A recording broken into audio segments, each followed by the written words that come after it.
I know.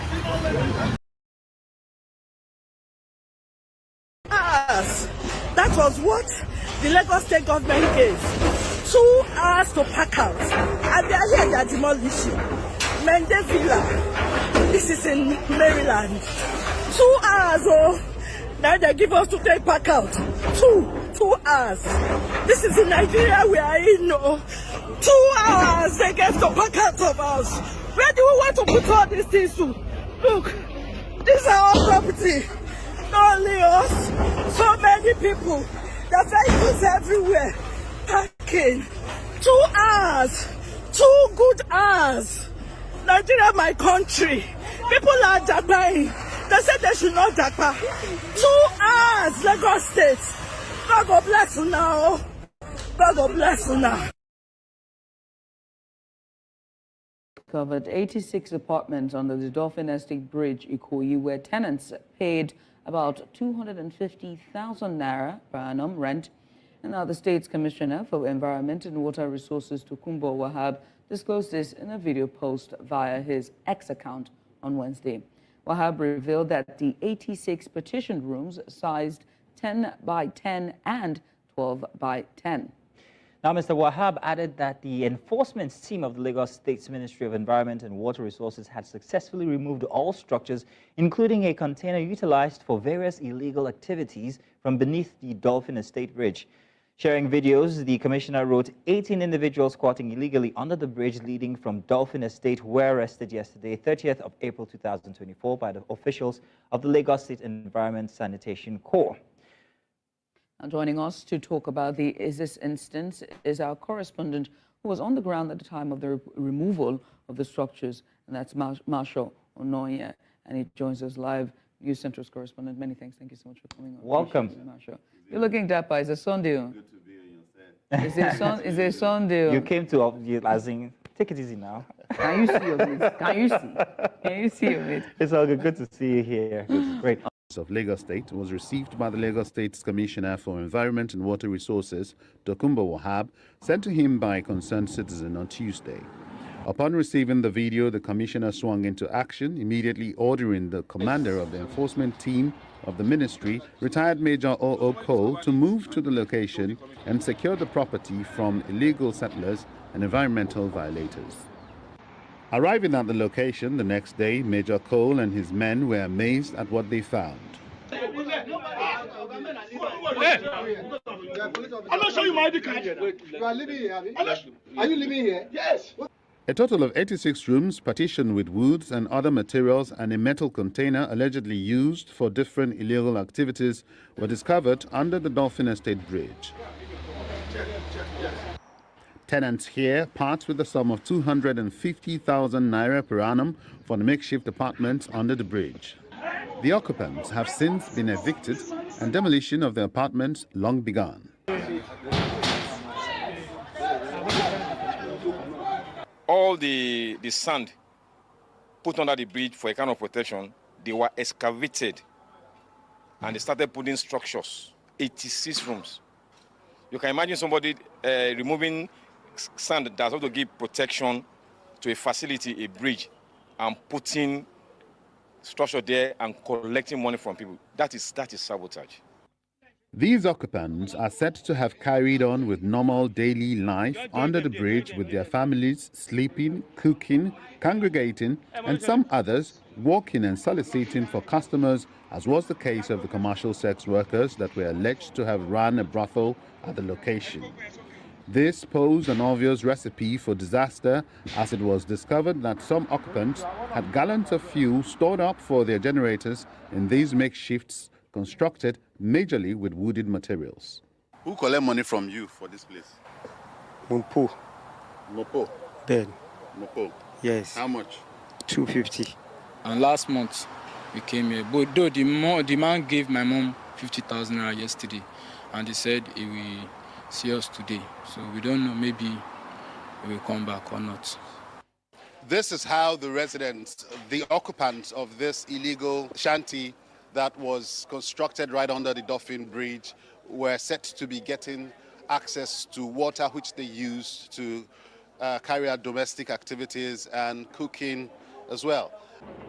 Back at the office, armed with just the payment receipt obtained from one of the tenants, we extracted a phone number believed to be that of the man at the center of it all, simply known as Mopol, whose real name we discovered is Benga Emmanuel Oluwafemi. No estate chairman in Dolphin that will never say that he did not know me. Even there are some people in Lagos State that they are in power in Lagos State, that they live in that place. They know us very well. Blue container, they demolished, they cut this morning. That container has been there for going to 15 years now. That the previous government did it for us here. The person that did this container, first off Kiamu, he was the one passing by. He said, what are we doing here? We said that we are security to the street light here. He said that if we are security, where are you people hiding yourself? If rain is falling, where are you people staying? He said, okay, don't worry, I will complain, I will know what to do. They will come and build little things. I've never refunded any money to anybody, and I don't have ever. If I'm collecting 250,000, I will not be in that place again. Mr. Benga denied collecting money from anyone, contrary to evidence of payment receipts for tenancy obtained from some evicted occupants. The growth of population in metropolitan Lagos has assumed geometrical proportion, and the provision of urban infrastructure and housing to meet this demand is not at a commensurate level.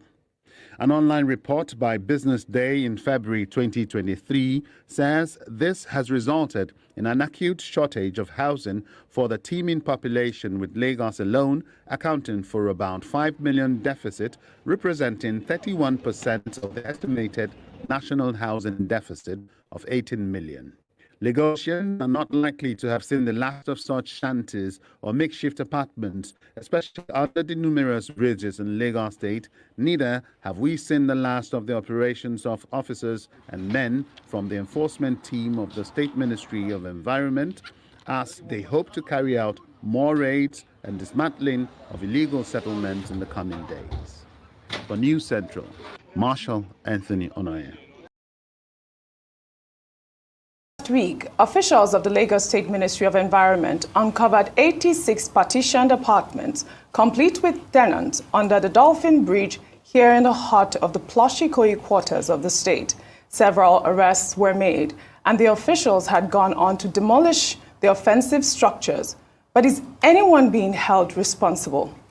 The ministry is also ramping up efforts to upstage occupants of the similar squatter camps in various parts of the state, including abandoned or disused government buildings, as well as those accused of erecting structures on drainage channels. Or for a closer scrutiny of the issues involved here, we're now being joined by Tokunbo Wahab, the Lagos State Commissioner for Environment. We expect that the Honorable Commissioner would also help us shine the light on collaborative effort with other government agencies to improve security around Lagos. Well, good morning, sir.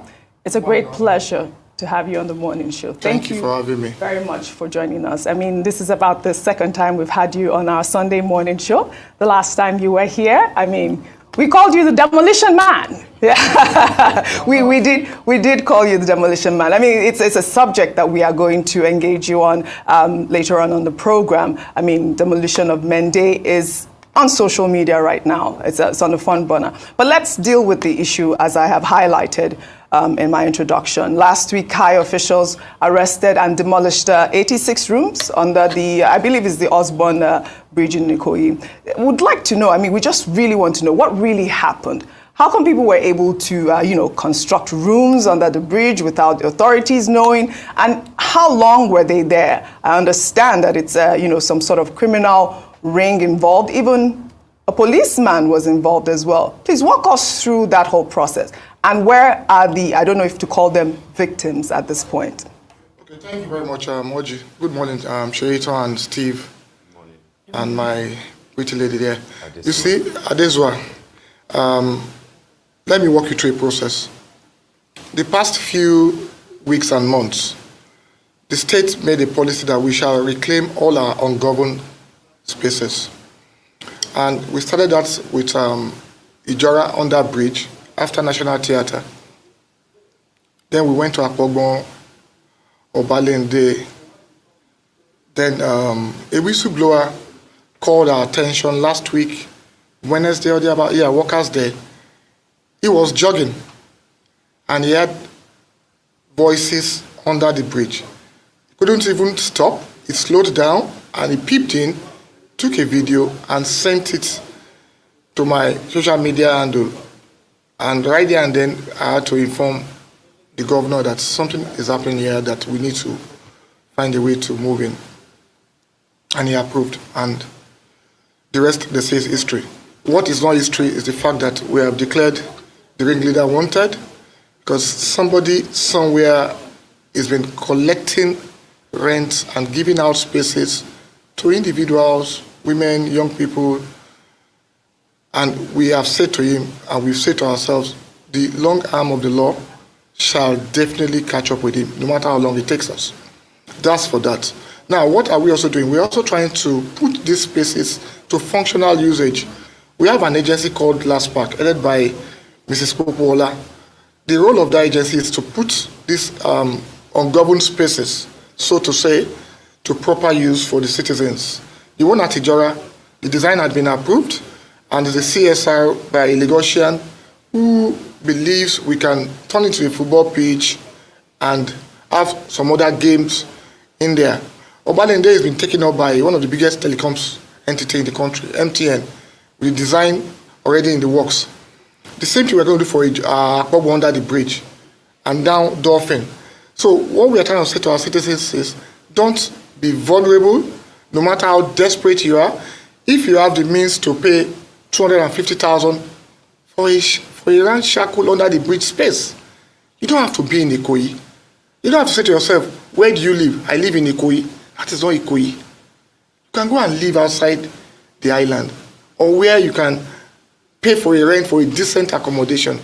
So that is where we are with respect to the operation at under the bridge of Dolphin. We were even there yesterday, and it was very emotional. We met 3 little kids. I had to talk to them.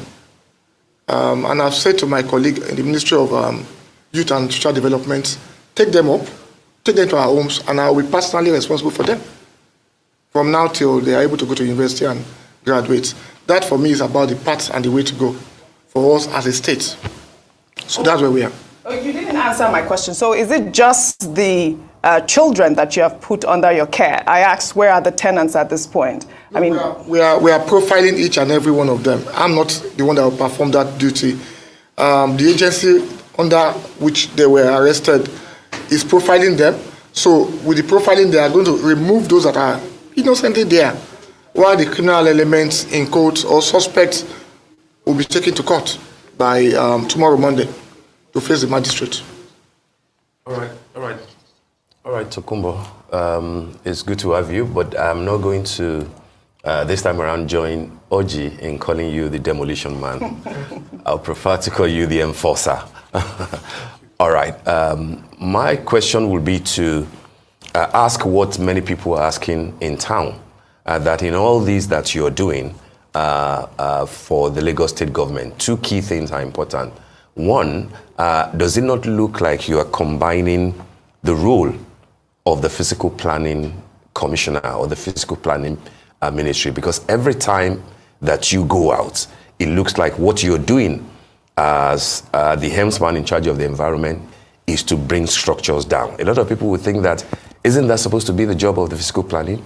And then more importantly will be the human face, to all this. I know that you've also served a 48-hour quit notice to squatters under Ikoyi Towers. And people are saying that when you do that 24 hours, 48 hours, how fair, no matter how bad the situation might be, how fair is this? And of course, that will ultimately lead me. I know that Sheito is eager to ask that question. Will also lead me to what happened yesterday in Mende, Maryland. I was touched when I saw the crying lady, who I happen to know, Isabella Adedeji. Tokubo, please hold on a bit. We really have to show something on the Mende demolition before we go on. How come without a notice you come and demolish a property? That is very, very wrong. It's very wrong. No notice, no marking, nothing. It is wrong. I mean, if this is a government that cares, they shouldn't have done this. They shouldn't wait. Even the commissioner also confirmed that we were still engaging. And there was nothing that will be done until we finish the engagement. Why did they go ahead? And the commissioner was trying to stop them from bringing down that wall. Why did they still go ahead to do it?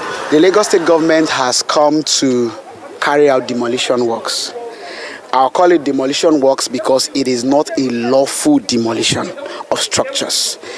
A lawful demolition of structures will only take place when there is a contravention of any of the substantive provisions of the law and when a developer did not obtain the requisite approvals prior to the development of the structures. The Lagos State, they just came with their caterpillar to demolish without demolition notice.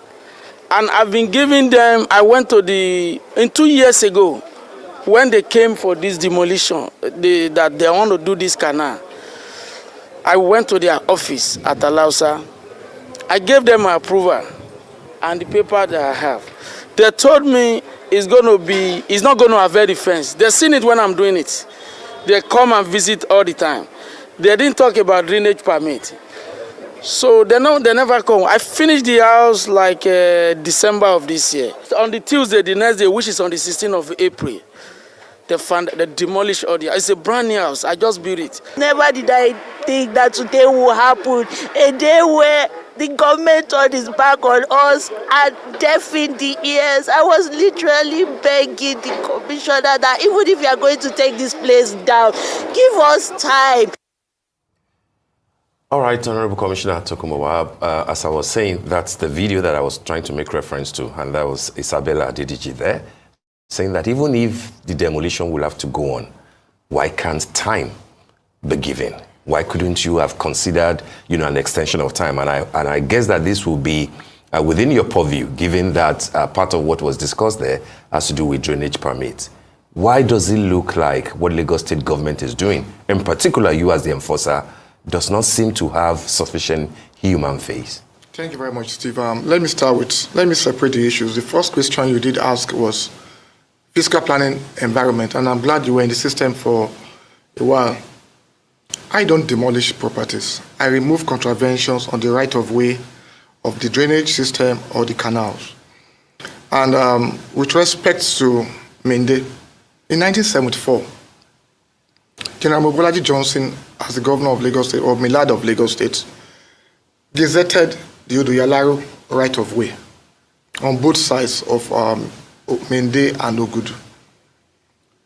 In 2021, my predecessor in office, Honorable Mr. Tunji Bello, served them a notice, and they had engagements that ran into months and years. In November 2023, we called the stakeholders meeting. We served notices before then. We had even marked buildings on the right of way. And they came to my office with the honorable member representing Koshofe constituency, Honorable Kolawon. We had a meeting. We played the video. And they did admit that yes, they are on the right of way. However, they were pleading that we should reduce the right of way for Odoyalaro from 230 to even 60. Here, because you are saying the last notice was served back in November 2023, yes. And you heard the residents there, and our reporter was there, saying that they did not receive any notice. I mean, this story has actually gone viral. Oji, how come the developer was engaging me? But you yourself, past 1 month. Excuse me. Sorry. Let us call a spade a spade. Right. Developer was there, the Kinduru Jaye. How come he's been engaging us with documents and correspondences for the past 1 month? You were there yesterday. I was. And the reporter also told us that you tried to stop the demolition. So why did you try to stop the demolition? Because I was still engaging them to tell them that some part of this estate will have to go. I was here last week, Sunday. I came again yesterday with the whole team.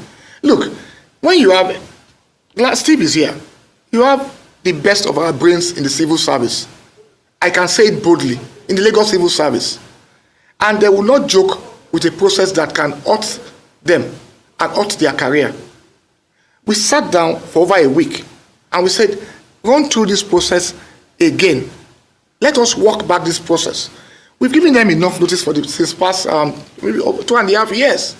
But let me now take ownership. I want to be seized of the facts.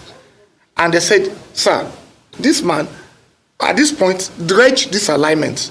He didn't dispute that yesterday. But you see, let us leave the emotions. Let us leave the legalists. Let us leave the sentiment. We have a choice to make. If we want this country to be good, if we want a better society, we need to take ownership of the truth. The truth is, they were served notices.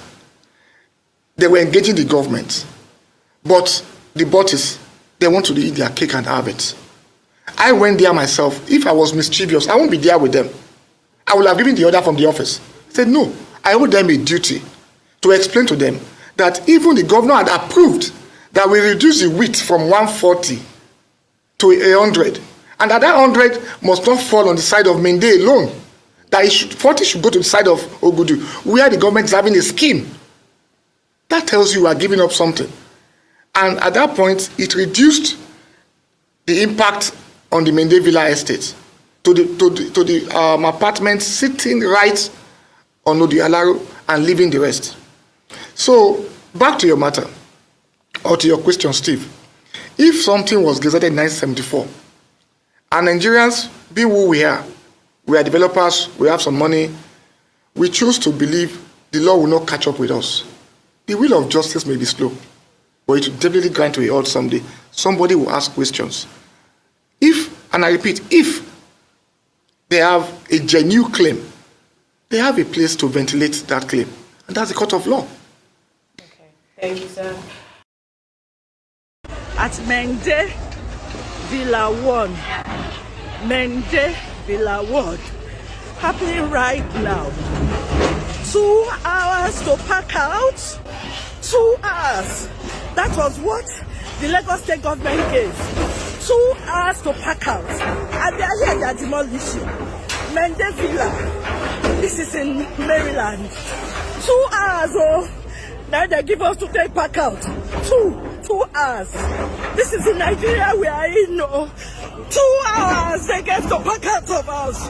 Where do we want to put all these things to? Look, these are our property. Not only us, so many people. The vehicles everywhere. Parking. 2 hours. 2 good hours.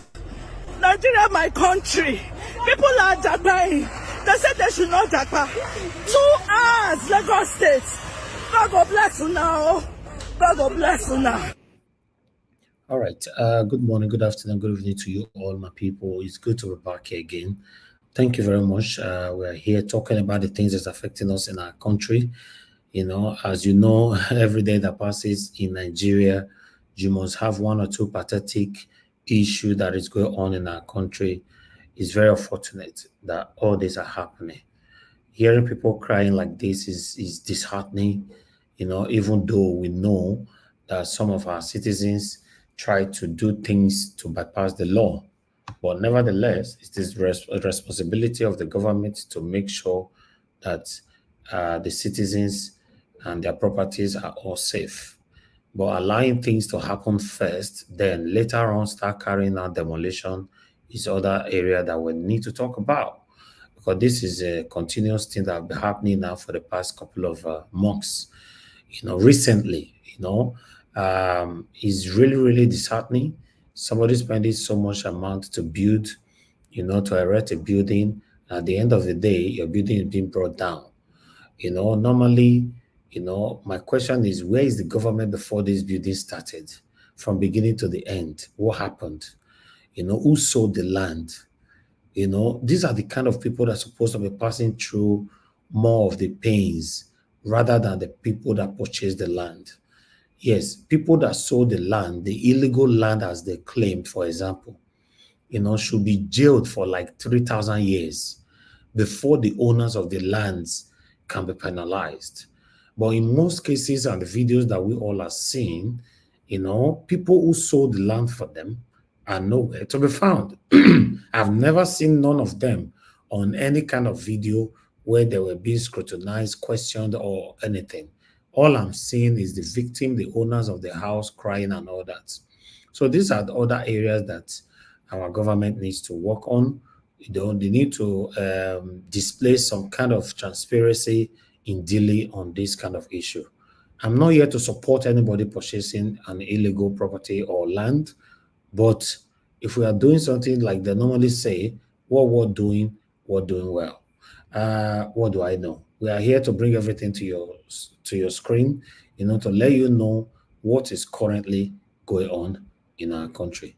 Good morning, good afternoon, good evening to every one of you, my people. I appreciate you all. Mother for Mommy Diaspora, good evening to you, Mommy. Thank you very much for all you do. Happy weekend to every one of you. Happy Sunday to you all. I appreciate every one of you right there.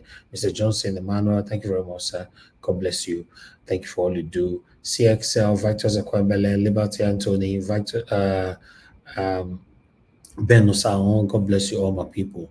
Mercy Ayo, thank you, Zabovo Konrai, Peggy Modi, God bless you all, my people. Miracle B, thank you very much. Mike Akiambari, thank you. Patricia Nofe, my dear sister, thank you very much. Amaka E, all the way from X. Thank you, my wonderful people right there. Guys, help us to press on the like button, help us to share. Let our voices go far. Okay, let me just post the link now for those of you that want to join this conversation. A link will be posted. Please click on it and let's talk about the things that's affecting you and I together. LSD, I can see right there. Thanks for joining us. Don Light, thank you very much. Neil James, God bless you all, my people. I appreciate you all. Patience is demo, dear. Thank you. Adilaja Ogombiyi, thank you very much, sir. Thanks for the super chat already. I really do appreciate this. Your pocket never run dry. Wadias Unos, thank you very much. Jeko Obedient, thank you. God bless you all. Peggy Modi, thank you for your super chat. Thank you very much. I appreciate this. My pocket never run dry. I'm very, very grateful. Thank you, Alex Ide Ogbontai. Thank you, Michael Okata. Thank you, Wisdom Lucky, and many others, right there. I'll be Ashoko. Good evening to you, madam. Thanks for joining us. I appreciate every one of you right there. Do your part and press on the like button. Messi America, thank you. Thank you very much, Madam Obe Ashoko. Thank you for the super chat as well. I'm grateful. Thank you, thank you, thank you. All right, we have Queen B with us, Rosie Ayosh in the building. Thank you, my people. Mr. Kings, I can see right there. God will bless you, all my people. Just trying to appreciate every one of you before we kickstart. CXL, Faith Wilfred, thank you, my wonderful people, and God will bless you now. We have Peter Inegbe, Washington Omerege, Wabo Felix, and many, many, many more. Shimizi, Asamota Bright, my brother, Peter Ifi, Everest in the building, Friday, Obapolo, and God will bless our people. See my people right there. Francono, Bright Light TV. Thank you, my people. I know I will miss name, but in case I miss your name, I want you to know that I appreciate you. Thank you very much. I want to go Ferdinand. Thank you for the super chat, sir. I appreciate you always. Thanks for all you do. Your pocket never run dry. Thank you very much. Lucky Iyamu, Jaja Paul, thank you. Stephen Gawan, and many others right there. So I'd like us to move on right now. Thank you very much, my people. So as you all can see, that is the situation that we have right there in Lagos right now. Although it was also happening in Edo State one time like that, this land grabbing or building demolition and all that. Yeah, nobody is happy if your building is being brought down. Nobody's happy about it. That's why people need to also be very, very careful when it comes to, you acquiring a property anywhere across Nigeria. I'd like us to take this article. As you can see right there, Yoruba Union accuses Governor Sanwo-Olu of humiliating, displacing, evicting hundreds of Yoruba residents from Lagos. Okay, the group called on Sanwo-Olu to urgently repatriate the people back to Lagos State and provide necessary support for them. So that is it right there. I'm just going to quickly take all the articles so that we can start talking on time. Guys, I want you guys to join us in pressing on that like button. Press on the dollar sign as well. Encourage what we do here. As you can see, the other one right there, lawyer accuses Nigerian police spokesperson of using non-existent law to threaten citizens over social media posts. So that one is there. Everything is happening in Nigeria. Now, Nigeria, is possible. Nothing is impossible in our country. That's why we are here every day. We want to see a better country in our time. Okay, this one is coming from Vanguard. Provide adequate electricity or leave Southeast. IPOB wants EEDC. Yes, no, it shouldn't be just IPOB. It should be all Nigerians across Nigeria to warn all these people that is not giving light, but they are collecting bill every month. It's crazy. By now, we still don't have permanent light in Nigeria. I don't know how we can even explain this. It's just crazy. To be honest, it's really, really, really crazy. But meanwhile, I would like us to move on. Let me quickly tell you this because our EFCC have released the names of the list of ex-governors under investigation for alleged corruption, not from us. EFCC said the information is not from them because we saw big lists circulating everywhere. The Economic Financial Crimes Commission, EFCC, has distanced itself from a purported list of ex-governors under investigation for alleged corruption in circulation. So they say not be them release them. But meanwhile, this our brother don't do video over this. I don't know if he managed to investigate it before making video about it, but let's listen to this video quickly. Good morning and welcome to another episode of National Breakfast. My name is Fofon Mama Mia. Okay. EFCC don't release over 50 names of ex-governors who are wanted in their custody.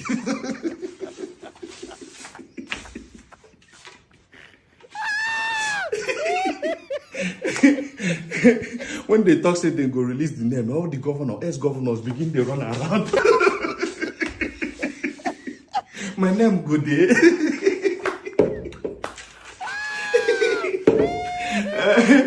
I remember those days when we still in school. Listen to this story. When we still in school, once we don't write exam finish, that time some lecturers go talk say, okay, they will first of all release the names of people who fail the course. Hey! Once they talk that thing, we don't they run around. People will no say, no, we must fail. You don't they run around. Then one person will they get A+, go just they walk about. You go come they wonder. No be me and this person did the same class.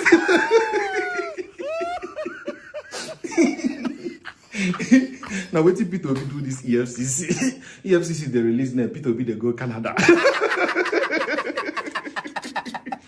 Okay, I thought I should just bring that in. In case you want to watch more, you can go to his channel and listen to that.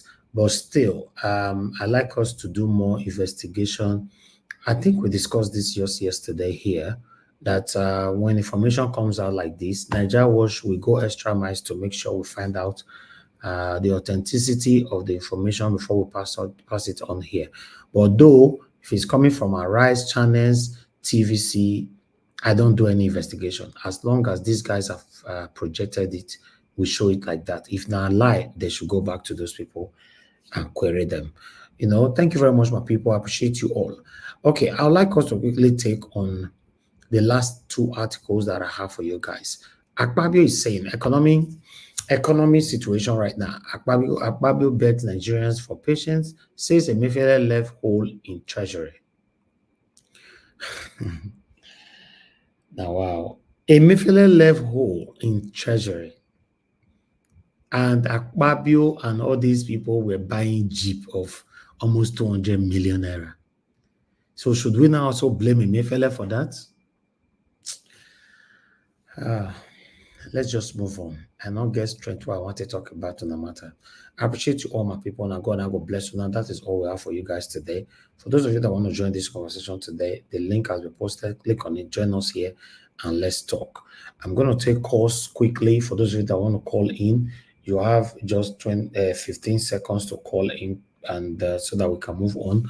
Today is Sunday, so depend on the people we have on the panel or people that engage the show that will make us stay that longer. If not, you might be surprised that we will finish this show in the next 20 minutes. So let me take this call quickly. Hello. Your name and where you're calling us from? Hello. Oh, okay, we lost that. Okay, you need to call back. I'm not going to return any call this early stage. So if you are calling, please be quick on that. I appreciate every one of you. As soon as I hear from that commissioner that we're talking about, they're calling Mr. Demolition because, the man looks like somebody that is happy to bring down people's houses without any kind of feelings. According to him, he said, we are profiling them. When they ask him, what happened to the tenants under the bridge that you've demolished their accommodation? Because normally in a country that works, yes, even though you want to go ahead demolishing that properties, it's also your responsibility of the government to provide accommodation for them, either temporarily or anyhow. But unfortunately, none was done. They asked him, so what about the tenants that were there? He said, at the moment we are profiling them. While you are profiling them, where are they right now? Where did they sleep right now? Where did they? That's a question that we should be asking these people. You see, Nigeria, hi, our country, my lovely country, Nigeria, is very, very sad. Okay, nobody's calling in right now. Only one person called in, which I cannot return that call.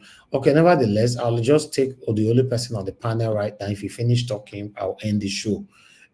Thank you very much, my people. I appreciate every one of you that have supported the channel, and God bless you all. Let me go to the person. Okay, now somebody they call in.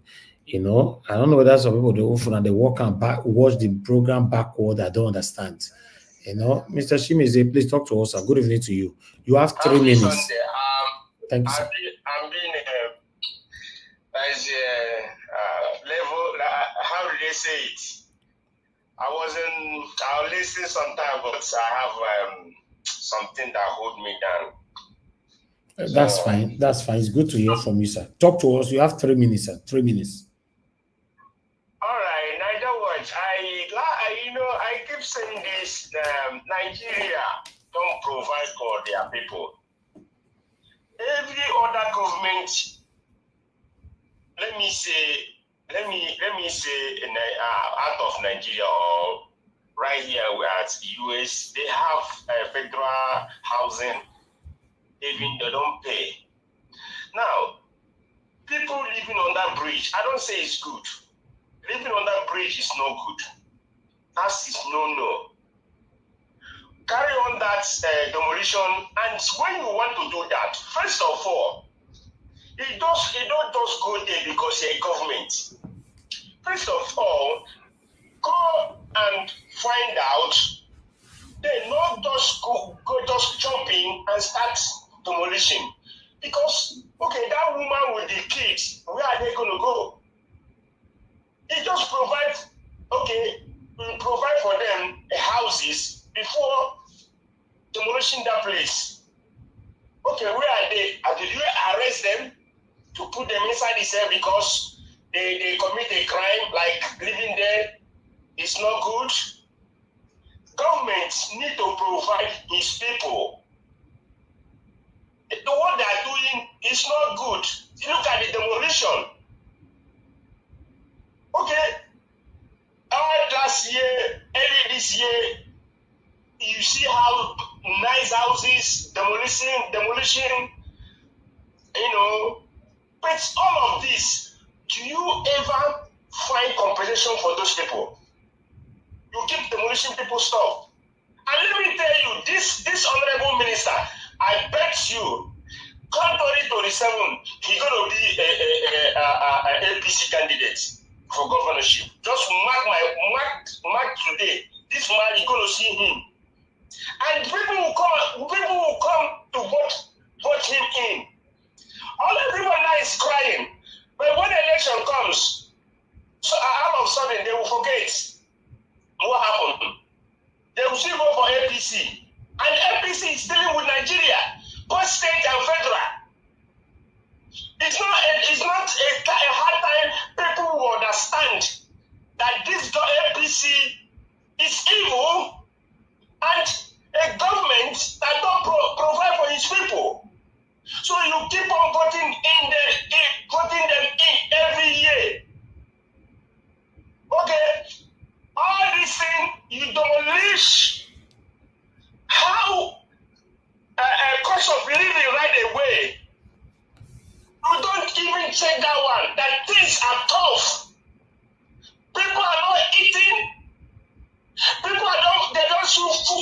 even put food for their table. Then you will go ahead and demolish. How do you want those people to go? How do you want them to go in this hard time? Thank you. Government should get it right. Not always. Thank you. Your government will have upper hand. Thank you, sir. Thank you, Nigeria. Thank you, Mr. Chimize. God bless you, sir. Thank you very much. Yes, I hope they can get it right. So if you want to call back now, please, you have 10 seconds if you are listening to me, so that I can move on. If not, I'm going to the panel, right away. Okay, I have a caller now. Hello, thank you very much, sir, for calling in. Please talk to us. Good evening to you. Hello. Good evening and greetings to everybody. Thank you, sir. Go ahead. What is happening in Nigeria sometimes is very, very, very sad. In the first place, I don't support illegal houses. But the question one needs to ask is, where is the government? Where is the Commission of Land Housing? Allowing these people to erect those houses. After a house is not something that is built one day or 2 days. They allow them to build the house. After building the houses, they begin to demolish it. It is very, very sad. And it's uncalled for. It can never happen in any organized and civilized country. You see, these people, and they don't give them enough time to pack out their things in this economic hardship in Nigeria. You demolish people's houses and keep them outside. That is very, very bad. This happens every day, every time. In Nigeria, mostly in Lagos. That is very bad. Another thing I want to say there is the Ohanese that wants to apologize to the Northerners. On what ground? The coup that happened in 1966 is a military coup. And almost all the sections of the nation, the armies were involved. This is a military, they are soldiers, they are not civilians. And since then, since 1966, there has been a lot of coups that happened in Nigeria. People were killed, soldiers were killed, civilians were killed. So why are they going to apologize for them? Okay, before 1966, as I have the books I've read, in 1945 in Kano, there were a lot of killings. In 1937 also, as I read, there was a lot of killings, mass killings of Igbos then. So why are they going to apologize? Let Nigeria engage in referendum. Let Nigeria engage themselves in a way of coming together as one United Nations. Thank you. I thank you very much for what you are doing. May God continue to strengthen you and bless you and your family. Amen, sir. Once again. Thank you, sir. Thank you very much. All right, Bright Asamuta, brother, thank you very much for calling in. Guys, help us to press on the like and help us to share. Jacko Obedient, thank you very much for the super chat. Peter Ife, thank you very much for the super chat. May your pocket never run dry. I'm very, very grateful. Thank you. Yes, Bright Asamuta, my brother, talk to us. Good evening to you. Good evening, Mr. Najawa. Thank you. Thank you. Happy Sunday, everybody. My special greeting to Mommy Diaspora. Mr. Najawa, I hope you're fine, and I hope the family, everybody too. Yeah, we're very good. Thank you for today's sermon. Mr. Niger Watch, if a country is at war, there are things that you will see physically that will make you understand that the country is at war. Things like people being displaced, people running away from the country, people don't have money to buy food, shortage of food, diseases, people being unalive in the hospital, people being unalive indiscriminately, the government not being able to take care of the people adequately. Then you have destruction of places, infrastructures, housing, and so on and so forth. That is the Nigeria we see today. If anybody tells you Nigeria is not at war, the person is lying. He's lying. Nigeria is at war. But it is a systematic war that people don't see. We are at war. If you look at the percentage of persons that have left Nigeria since 2000 of the days, you will know that the country is at war. Because a country that is not at war, you don't have those kind of flows of people moving from that country towards other direction to survive.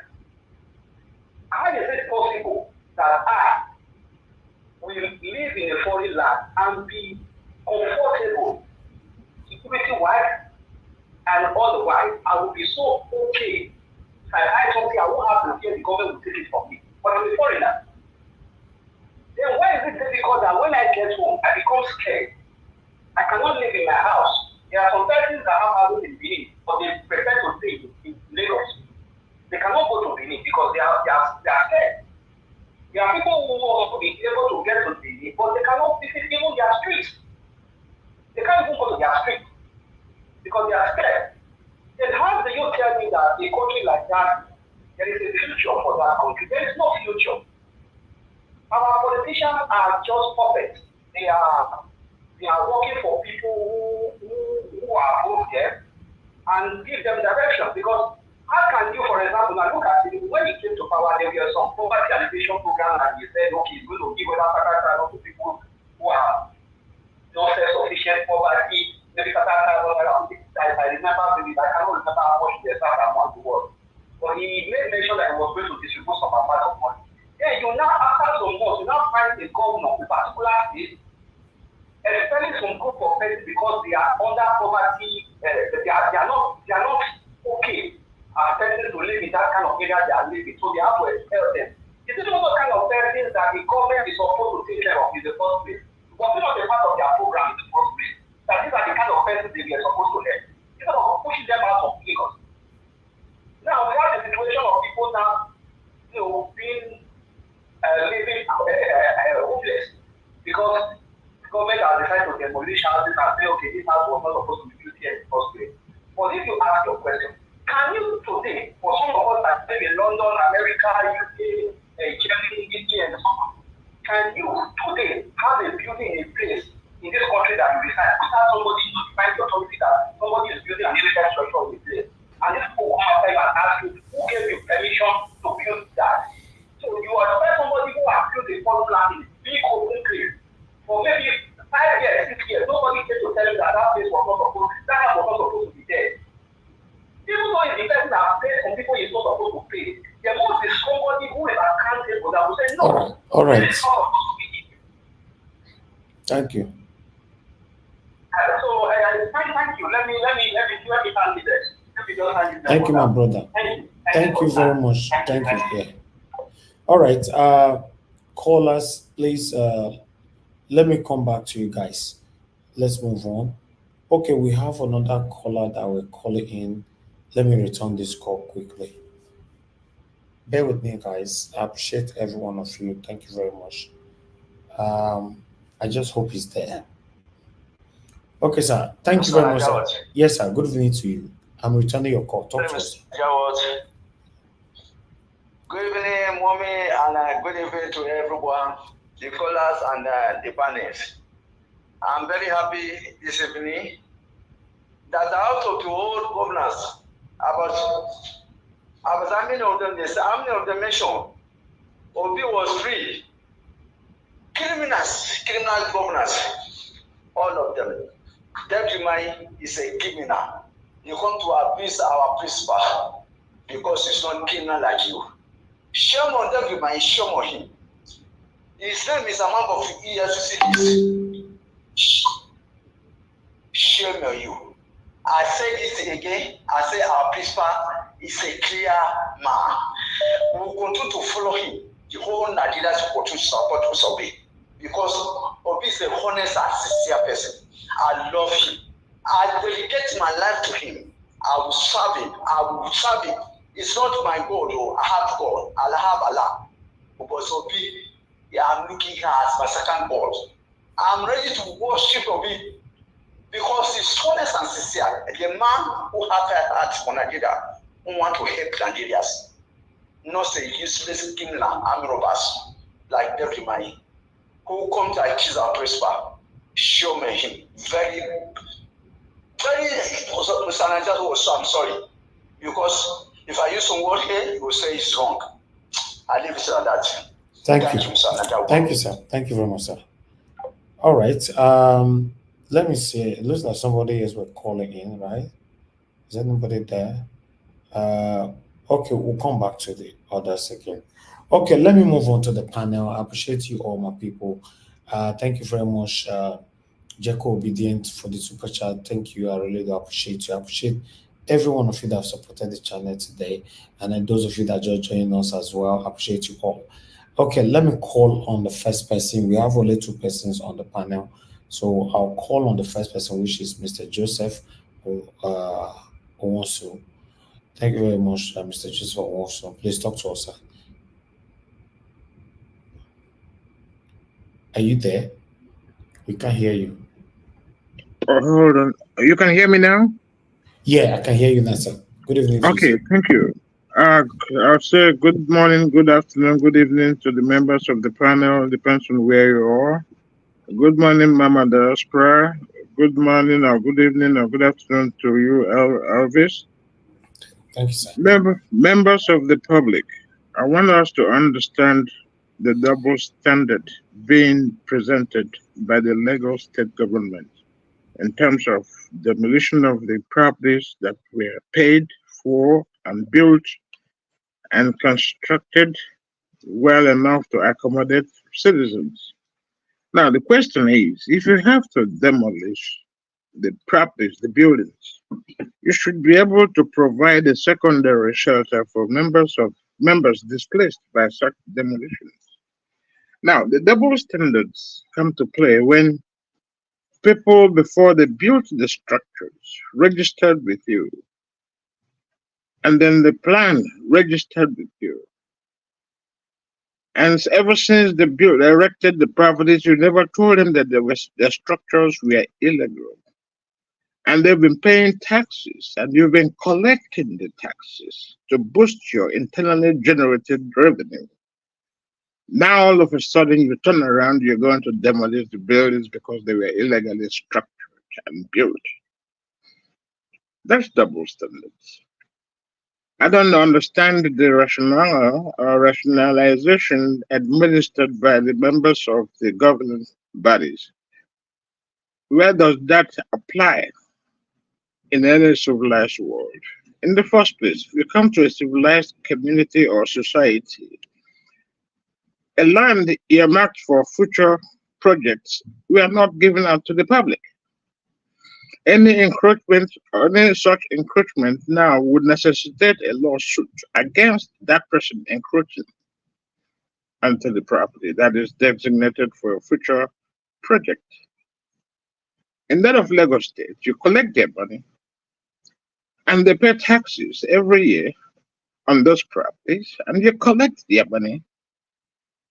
And all of a sudden you turn around, they were illegal. Where were you when they registered for that, registered the buildings? Where were you when they were constructing the buildings and your supervisors go out there to make sure the buildings are up to standards and coded? That is double standards. This is unfair to the people. The generality of the people that are displaced should be compensated adequately because in the first place, you registered their property that is confirming the legality of such buildings. And they've been paying you money in the name of taxes that legitimizes the structures. All of a sudden, they are illegal. That's unbelievable. Also, I want to talk about the Edo politics.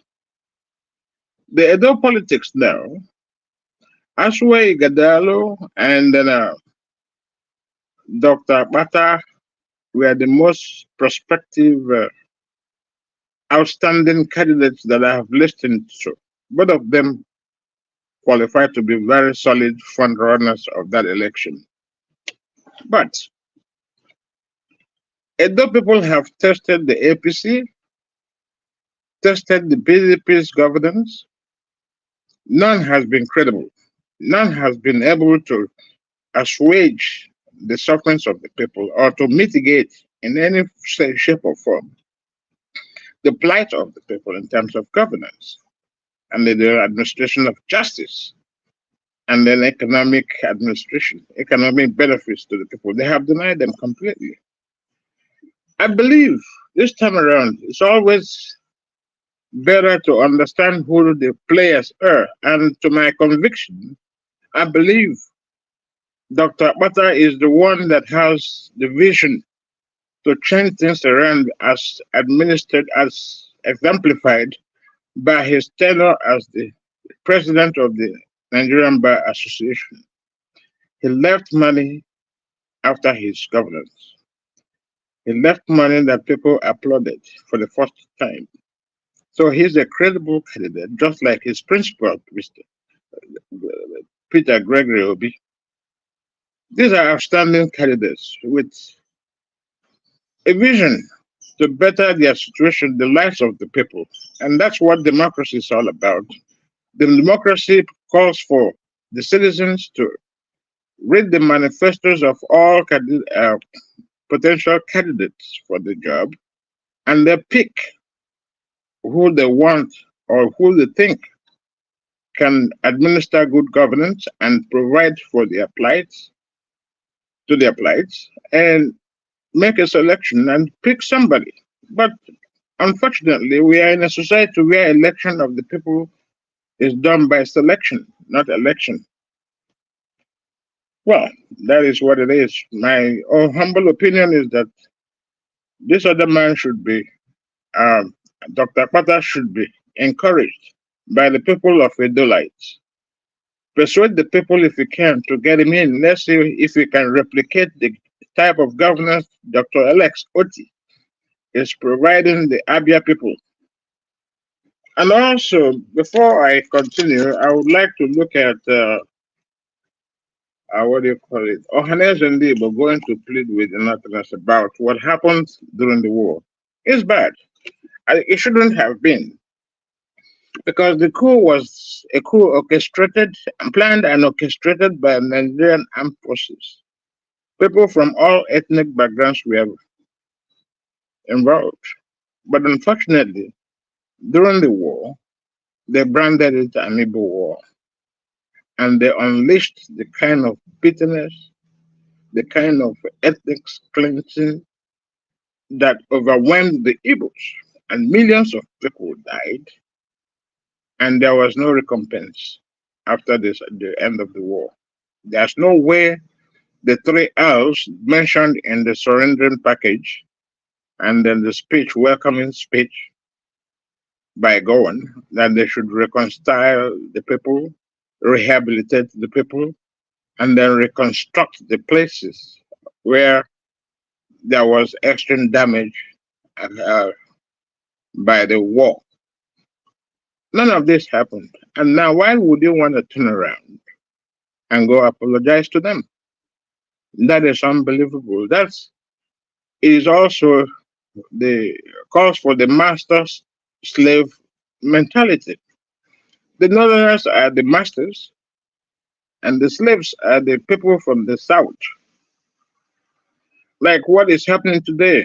The Northerners said they will never vote for what's his name, Abado, because it does not fulfill their interest.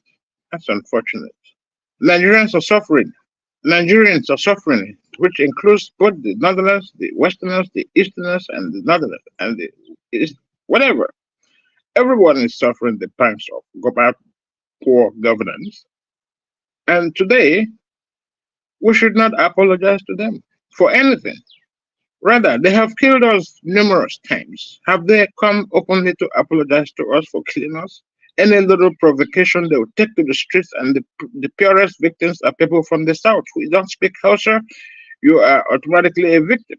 It doesn't matter whether you are from Benue State or Plateau State. You don't speak Hausa. You're one of the victims. They have never apologized. Look at what is happening in Benue today. People are being killed indiscriminately under the disguise under the guise of what? Headsmen, farmers, people clashing over land possession and all that. That's wrong. The government is one-sided, just like the kind of sentencing that was inflicted on this young bank manager, 121 years imprisonment, because he's from the east, from the south. If it were from the north, they would have swept it under the carpet. Look at today. So many Boko Haram sponsors. Clear to every man, child, and every person that they are sponsoring creating mayhem in the country.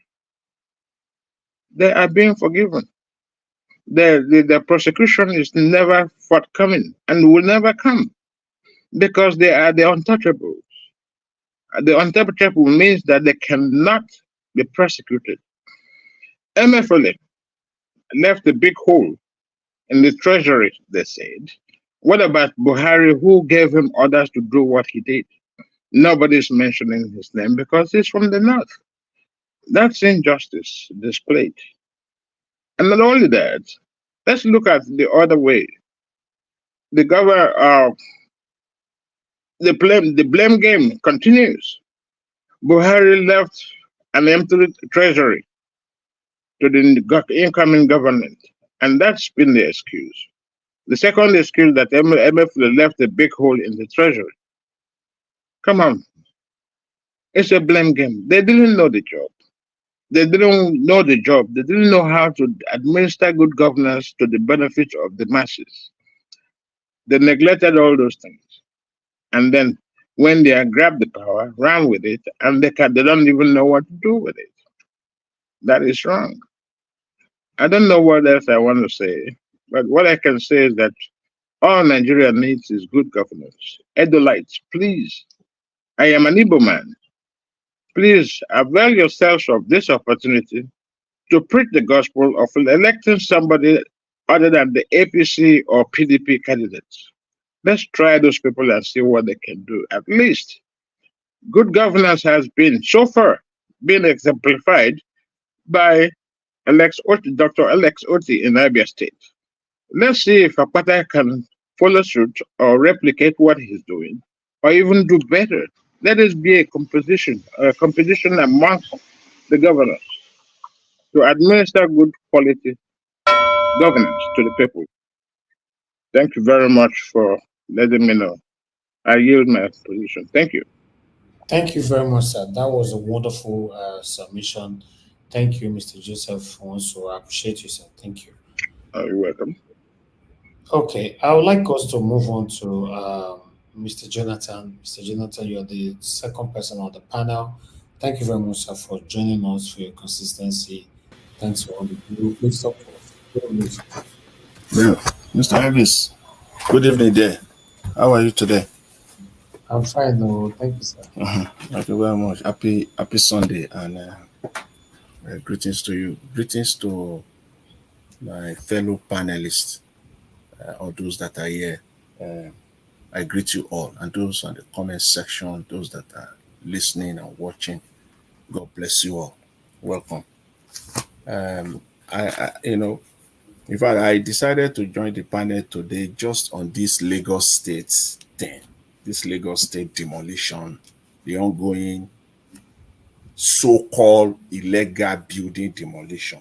I call it so-called because it is not to them.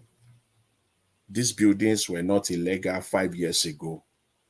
They were not illegal 4 years ago, 3 years ago. In fact, they were not illegal in 2023, close to the election.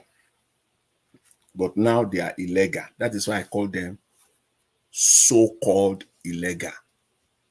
You see, that is what we're seeing. And now I heard the commissioner talking about if people are not okay with it, they should go to court. You see that? Go to court. Go to where? A non-existent judicial system. That's where they are directing them to. The court where they know that they have their allies seated, waiting. A court where they know that there is no justice. A court where they know that the people that they are melting this acts to have no capacity to go. Majority of them cannot. So they are at their mercy. They are not at the mercy of the justice system. They are at the mercy of these oppressors. So you can see the conundrum there. These people are sucked. They are sucked in. There is no way out for them. See, this man, I listened to him, this commissioner, and by extension, his principal, Lagos State Governor. These people are acting as if Lagos State is a normal state. That's whenever I see that in Nigeria, I don't know whether to cry or to laugh. Sometimes I laugh myself out. Sometimes I weep for my country, for Lagos State, where I grew up, where I was born, bread and butter, where I grew up. I laugh. Sometimes you just want to shed tears. It's acting.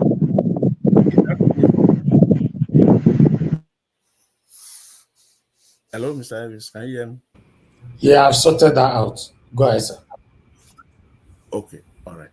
So they are acting as if it is normal, as if everything is normal, as if Lagos State is a normal state.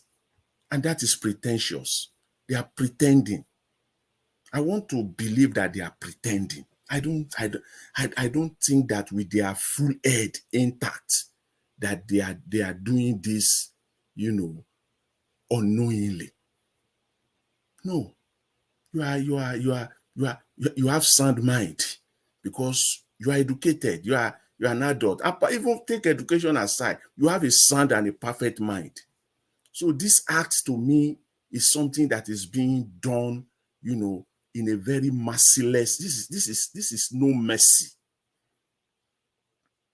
They pretend as if Nigeria is normal, as if Lagos State is normal. It is not normal. When are you going to get that into your skull? When will Nigerian politicians get that into their head?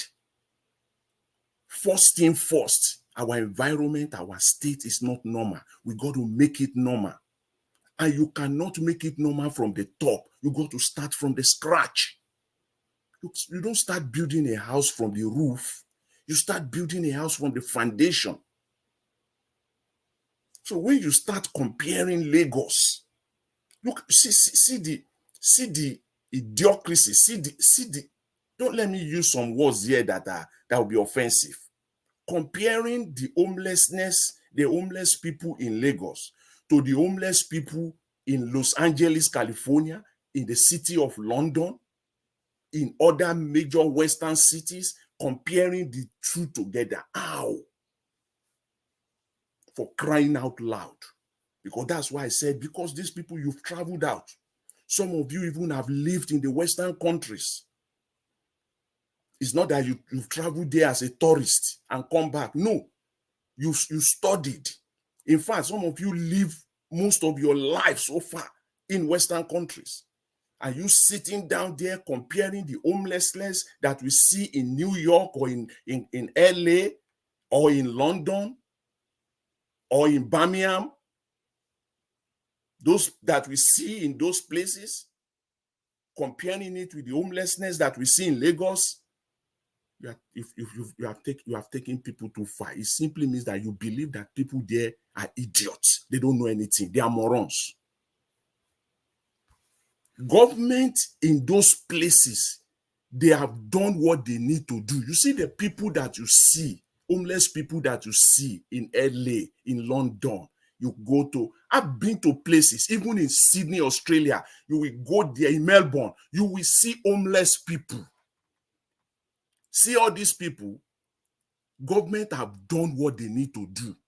Anybody that you see in Western country or any Western country that is homeless, it is by their own making. It is by their own making. That is why you and I, immigrants, can come to this country and they will be living better. You will see that you that you are not born, you just came there at the age of 35, at the age of 40.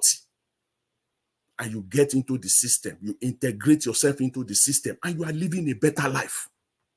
And you see someone that was born in London, born in California, ending up on the street homeless. We know all these things. These people have misused all the opportunities provided, the state, the government has provided for them over time. Which housing program do they have in Lagos State, for crying out loud? Please, somebody come, Mr. Commissioner and your principal. Which low cost, they call it low cost. What is low? Lowest of the lowest cost housing that you have in Lagos. In these Western countries that you are comparing Lagos homelessness with, see, they have free housing. People get housing that they will give them housing pending the time they will get jobs. They provide housing free pending the time they will get jobs. Even those that get jobs, they still provide them. If you are underemployed, they are employed, but the salary is not enough. Government support them. It is when these people have messed up completely, either through drugs or through other nefarious activities, you see them, they end up, in the streets. No, not in Nigeria. People in Nigeria, in Lagos State, it is not of their own making. You see, the mistake they made is just because they are born in that place, because they live in that place. That is their crime. Period. So don't come here. Don't come and tell Nigerians and be comparing apple with what? Apple with banana. Homeless people in LA with homeless people in Lagos. Are you kidding me now? It doesn't. That's it. These people are either clueless or in fact, they are clueless and wicked. They are clueless and they are wicked. They are simply incompetent. A country or a state where rents are being paid on an annual basis, where majority of the people are not employed or underemployed, and you are putting the blame on them, the people living under the bridge. How many housing programs does Lagos State government has in place now as we speak, ongoing, that as we speak?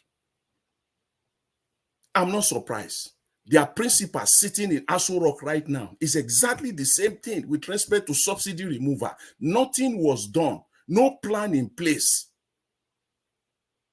at the minimum to even implement it on a gradual basis. Nothing. They just bring out the sword one day in one sweep, just remove the entire thing. That's what they are doing, the same thing. Which housing, which alternatives have you provided as a government? You have done nothing. You just woke up one morning and start demolishing people. Now, what you are doing now, your action now is even making things worse. That is why you are a clueless set of people. You have nothing to do with governance. You should not be near governance at all. You are wicked and incompetent. You have nothing. If anything, you should be taken as far as possible from the government house. As far as possible. It is not the likes of you people that should be there. Because now, in one hand, you are claiming that you want to bring order. That is your argument. You want to bring order to the system, to the state. That is what you are claiming with one side of your mouth. But it is obvious you are now creating another problem, much, much deeper and deeper than the one you are claiming that you want to solve. All these people now that you have rendered homeless, you are setting up the state potentially for increasing for increasing crime, for crime increase. You have, that is what you are doing now. You are effectively setting up, and it is ongoing now. You are setting up that state now. We are going to see it because these people, these are the lowest of the lowest. You put them out on the street, nothing for them. You have set up the state. In the next 6 months, 1 year, you see crime will go up. How will they survive? So you have done nothing. You are right. You are effectively, you are creating more problems. Thank you very much, Mr. Elvis. Government only. See, let me conclude by this and say this straight to these people in Lagos State and their principal, the governor. Government have the audacity and the right, the audacity and the power to exercise this kind of policy only when government has done our own part effectively. That is when you have the audacity and the power to exercise such rights. Mr. Elvis, I will leave it at that for now because this is a serious matter. I can take a longer time to discuss. I really appreciate it. Thank you very much. Thanks to everyone. Thank you, Mr. Jonathan. Thank you, sir. I wish it was just you and I on the panel and I've allowed you to hit on this topic properly. Trust me. Thank you for saying it how it is. Guys, press on the like button. Like call on Madam Patricia. Thank you very much, ma'am, for joining us. Good evening to you. Please talk to us, then we'll come to our GAC side. Thank you very much, ma'am. Good evening, Mr. Elvis. Good evening, ma'am. Thank you for the opportunity again. Happy New Week to everybody. Those on the comment section, of course, the panelists, and of course, Mommy Diaspora. Thank you for all you do. I want to also call on everyone to subscribe, click on the like and share button. It's important. And of course, also buy Mr. Elvis coffee. The laborer is worthy of his wages. So let's do so. Thank you. I came in because of what you wrote. They said 2024, speak for your candidate. So I'm here to speak for Olumide Akpata. Only if he is willing to. I'm supporting him. Yes, I'm supporting him because I want to try a new thing. I can say that we've not heard of him before, like in any of these in these positions, maybe vying for a governor or vice governor. So he has not been there. He was the head of the bar. That's what he has had, and that is a huge change because of the complexity regarding that role. Knowing that Nigeria is huge, it's a multicultural country. So I want to say that he has the ability to manage people, for him to have hold that position very well. And I was also informed that he left funds when he was leaving. So he's not the type that comes to suck and dry. So yes, I want to speak. I know that day when I asked him about, because when he came to this platform, he actually said you asked him to give 5 reasons, 5 things that he was going to do. And one of them was that he was going to make sure that every local government in the state has primary health care center. And in that process, he mentioned, I asked him how was he going to, man all these places, since the Japa syndrome has been very, very intense in Nigeria. And he said that he has a lot of them. He has a lot of, I think he mentioned about, I can't remember, but a couple of hundreds of doctors on his phone that he has contact with that are still in the country that will be taking over, willing to take such roles. And also, he then mentioned Gavi, Bill Gates, Bill and Melinda Foundation. So, and he said those ones too. I'm against that. I'm against that very aspect of him, telling us he's going to bring Gavi, Bill and Melinda Gates. I will ask him to go and find out what that agencies or foundation has done in other countries, the harm they have caused in other countries. In other countries like India and South Africa, and also a lot in East Africa. So it's not a hidden thing.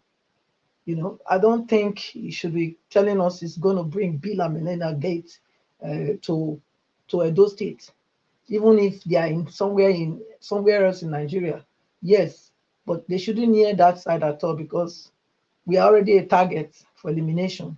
So to bring that foundation there, to bring it closer to home, I think that is just opening the lives of innocent Nigerians to much danger.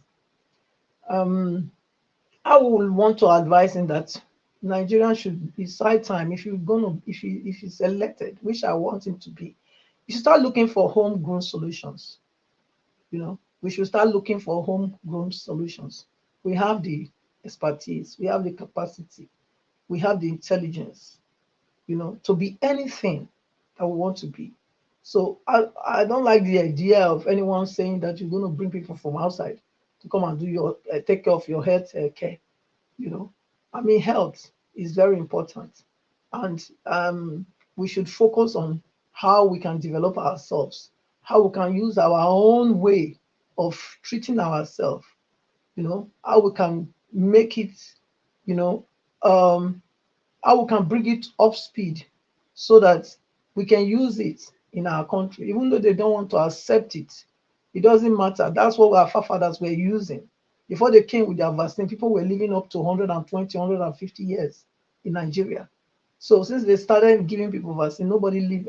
Now, as we speak, life expectancy in Nigeria is almost 50, 60 years. So what are we talking about? Is the vaccine really working? It's not working. So let's not be deceived. It's high time that we start looking at homegrown solutions in relation to our health, in relation to medicine. We should start looking into that. So, Mr. Akpata, please, if you are elected, don't ever think of bringing any of those foreign people to come and run the healthcare center. We have able hands. Rather, call on Nigerians abroad that are already doing what these people are doing. They are the ones here. Nigerians, we have Nigerian doctors. Create an enabling environment in Edo State and let the diasporas come and build Edo. That's my advice to you. Thank you, Mr. Ives. I don't think I want to say anything more. Okay. Relating to any other thing. Thank you. Thank you very much, Mother Patricia. Thank you very much. And thanks for the advice. Right there. Today. Yes, sir. I just want to add to Madam Patricia's comment that she's very generous. When she said life expectancy in Nigeria is about 50, 60, it's not up to that. Too. God help us. You are very generous. Life expectancy in Nigeria is God help that country. It's getting lower and lower year by year. Mm-hmm. Wow.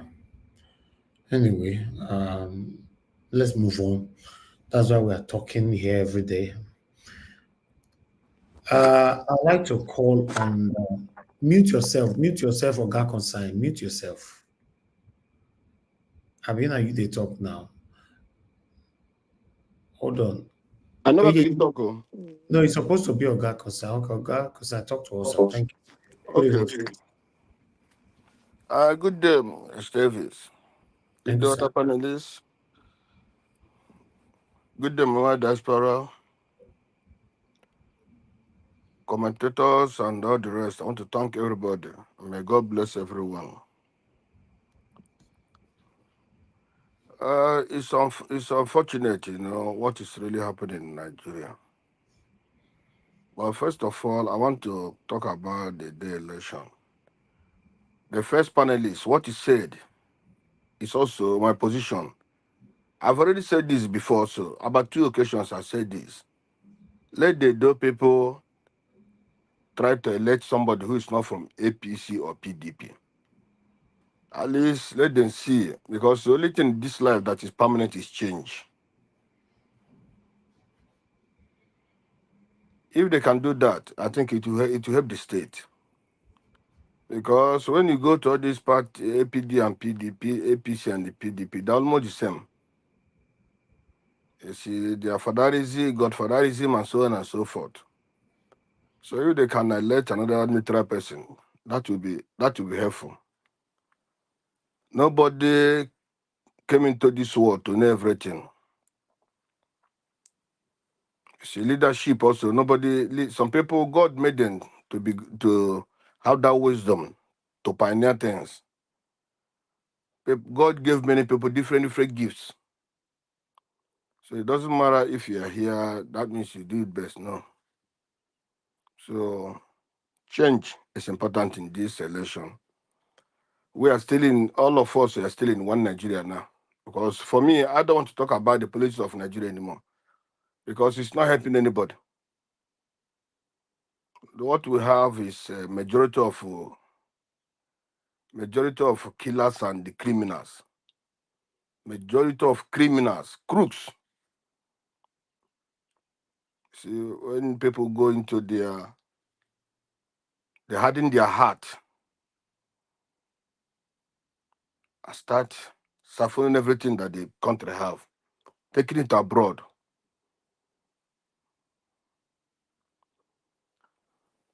On the issue of what is happening these days, about this demolition that is taking place in Lagos, it's very, very unfortunate. Boko Haram is killing. We say it's Fulanese. Now in Lagos is the headquarters of Yoruba land. Lagos is also the former capital of Nigeria. But such atrocities being committed and people are keeping quiet. It doesn't matter who is the owner of those houses. What matters is having a human face, whatever anybody is doing. You don't go and start demolishing people's houses. First was market, after the election, beating, buying, different type of discrimination, from there to demolition of houses. How many houses will be demolished and no new ones have been erected? If you want to demolish people's house, you give them time, pay them compensation, ask them to build a house. Is not when somebody have money, it doesn't take a year to build a good house. And this issue of canal and no canal, this government saw that those people are building these houses on canals. And even at that, there's canal, no canal. Why the people who sold this land, is it not your Yorubas that sold this land? Which ethnicity again is Lagos people? It's Yorubas. They say this land, if whether they know that this place is not a place to build house or not, but they sell it to people. Why did they do that? And those people are not arrested. And my problem is that even the prominent people in Yoruba land are not even condemning all these things. The same way Fulanis are killing people and the Fulanis are not condemning. We have the OPC, they're not even issuing a statement. We have the Fenifere, they're not even issuing a statement. This is atrocity against human being. You don't do that to people. Those people are doing that. It's like Fulani is killing people, buying people, and then you thinking that everything is okay. Those people you buy their people. If that's you go to a family and buy the family and only the wife remaining, only the son is remaining. That son will be praying against you people. You praying against the country. The same way this thing happening now. It's like even if it's better you buy somebody than to demolish what he built it for long, or even to come and remove somebody from where he's staying. Even where you are staying, somebody throw you away. In the night, throw you away. You will never feel happy. You will never in your life. It's like somebody being raped. You can't demolish people. You give them notice. Which kind of notice? Before you have to do those things, you're supposed to at least collect the government money and build another place for them before you can do that. All these things started since Tinubu came in. Now, that thing that Tinubu wife said, they're going to take people's property. That thing that the vice president, that this thing, this thing we heard, that is what is happening today. That is very wrong. Are the people looking at God? Are they looking that there is God also in this world? Which kind of atrocity? There's no humanity to man than this.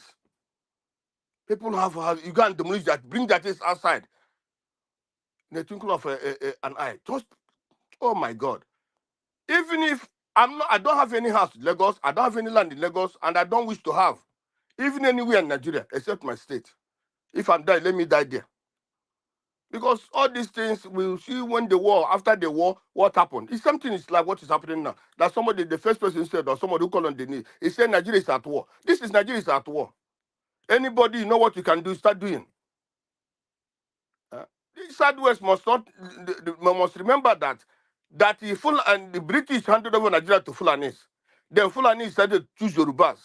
If Yoruba today they want to Nigeria to be good, honestly, they will do it because they're second in population in Nigeria.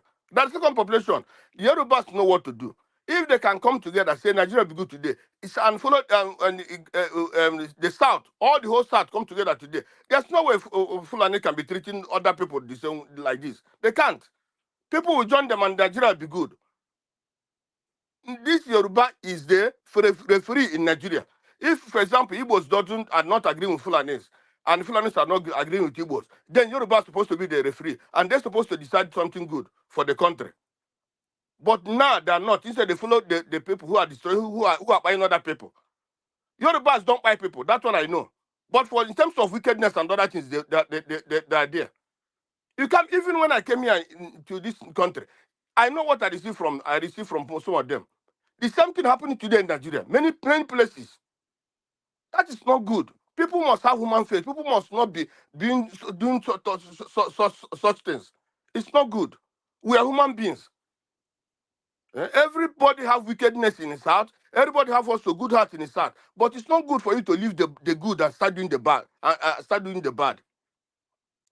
The country must have human face. People must love each other. I don't let the Yorubas not make you to believe that they are worshiping Tinubu. Because these things have not been happening. It's only that this time that Tinubu came. Yorubas have been good before. They have been good. But these days, it's like that they are not, that Tinubu is their Lord. Tinubu now is in hospital. But they cannot even announce that Tinubu is in hospital. And Nigerians are suffering. Why I came to this when I came to join people, honestly speaking, is when I heard one lady, I think it's a lady or man, saying that the problem Nigeria is having today is that Yorubas the elders are supporting Tinubu. That if the elders are not supporting Tinubu, Tinubu will not be doing what he's doing. And somebody said he was saying it. That was when I started coming to this year channel, honestly speaking.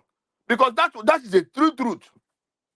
Today, Jonathan was removed. How was Jonathan removed? Everything about Jonathan, the removal was orchestrated in the meeting. Everything was done in Lagos State, and that was why Jonathan was removed. All these things are not good. What is happening today? There are many instances where these people are supposed to rise to the occasion. Yoruba are supposed to help us, help other Satanas. They are in control today. They're supposed to help the other Satanas to have a good Nigeria. Honestly speaking. Oga Consign. How many Yorubas voted for Tinubu? My brother, let me tell you, Nene, this how many Yorubas voted for? Let me tell you, more than 60% of Yoruba voted for Tinubu. More than 60%. More than 60%. Are you sure? Yes, I'm sure of that. More than 60%. Even if for Lagos, let me tell you, in Lagos State, what happened in Lagos State is this. The Lagos population, Lagos indigenous itself, I've already said this before. They want a way to throw away Tinubu. They want what they're looking for. Who will come and throw that man away for them? They don't know what to do to them. To do that to that man. Yoruba indigenes, the Lagos indigenes, they don't know what to do to that man. They are tired of him, but they're looking for those who would come and even to buy him or to do anything with him, to remove him from themselves. That's why they rejected Tinubu totally. But other areas like Ondo, like all those, they didn't. Then you passed another information that Tinubu is sick right there in the hospital. Please, where did you get that information from? Where is Tinubu? The other time Tinubu went to. You don't pass assumption. You don't pass assumption here. If you did not see Tinubu, you cannot just say, my brother. I'm not making an assumption. No, if a president, let me tell you, my brother. If Tinubu is sick, where's your facts, sir? Where's your facts? Thank you. You see, let me tell you, all the time, even where you are, your president cannot go somewhere and stay without the people knowing where the president is. Do you know where Tinubu is? And then you don't know where he is. Why are you saying that he's sick? He's in the hospital. Last time he went out, where was he? Because he that was last time. Now, do you have proof of what you are saying now? My brother, for a president of a country to stay away for 1 day, 2 days, nobody knows where he is. Where do you think that is? I didn't say that he want to take treatment. That somebody want to take treatment doesn't mean that he's dying. No. Even though you went to take treatment, do you have proof for it? Just simple question I'm asking you. Be beating around this. If you know you don't have proof for it, then don't pass information that you don't have proof of, sir. Please. Don't assume. Well, let me tell you, my proof is this. If we have a president and after 4 or 5 days, nobody had where is it? Where is he? And you if the president went for a vacation, people have to know that he went for vacation. That's the truth. If the president wants to visit somebody, the people have to know where the president is. That man is a proprietor of Nigeria for today. Even though Nigerians, even though Nigeria, many Nigerians don't like him. But then, whatever he's doing, Nigerians must know. So if 1 day, 2 days, 3 days, you don't know where is he? Where is he? That's the problem. Okay. It's a common property. Like you now. If you now, whatever you do, also people will not even care much. Myself, even if nothing, nobody will care. But for that man, people will care where he is because the president of the country. Okay. Thank you, Mr. Mr. Concern, Mr. Elvis, please let me address this notion that Mr. Concern always bring out whenever it is appropriate for him, and that idea is. Mr. Jonathan, I have not finished my listen. Let me. Okay. Please. I have told you to end now. You'll be talking for the past 12 minutes. Okay, round up in 1 minute. Round up in 1 minute. No problem. Let Jonathan continue. Let him say. Yeah, I just want to. It's just an observation here, and I need to correct that. Majority of Yorubas did not vote for Mr. Tinubu. I don't know how difficult that is for anybody. Look at the numbers. In Southwest, Lagos State was the most difficult state to rig because of the cosmopolitan nature of Lagos. Very difficult to rig. So if you say majority of Yorubas voted for Mr. Tinubu, then stop saying that INEC rigged the election. Accept the number of INEC. You cannot in one mouth saying that majority of Yorubas voted for Tinubu and in another mouth saying that INEC rigged it. You are following the number of INEC. So let's stay with the number of INEC for your position to be sustainable. Majority of Yorubas did not vote. Go state by state. Osun State, Ekiti State. If you accept the number of INEC, then say that I accept the number of INEC. Then majority of Yoruba voted. But don't say that you don't accept the number of INEC. It is only in the numbers from Lagos is clear. Oyo State, Ogun State, Ondo and Ekiti. These are the places where they perpetrated the rigging because it was convenient for them to do so. So I must make that clear. Thank you. Thank you. Okay, Okay, Mr. Davis, let me also stop coming. You see, 30 seconds you answer. Don't go if I straight to the said, point. let me that my 1 minute now. You said give 1 minute before. If for example, if for example, only I said about 60%. If the 60% of people of Yoruba people voted for Tinubu, it can't make Tinubu to win. It can't because LP have about almost even the part of the Hausa land, part of Edo and the other areas. So it cannot make it able to win, okay?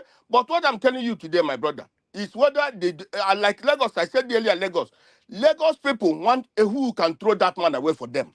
So that is why he fell woefully in Lagos.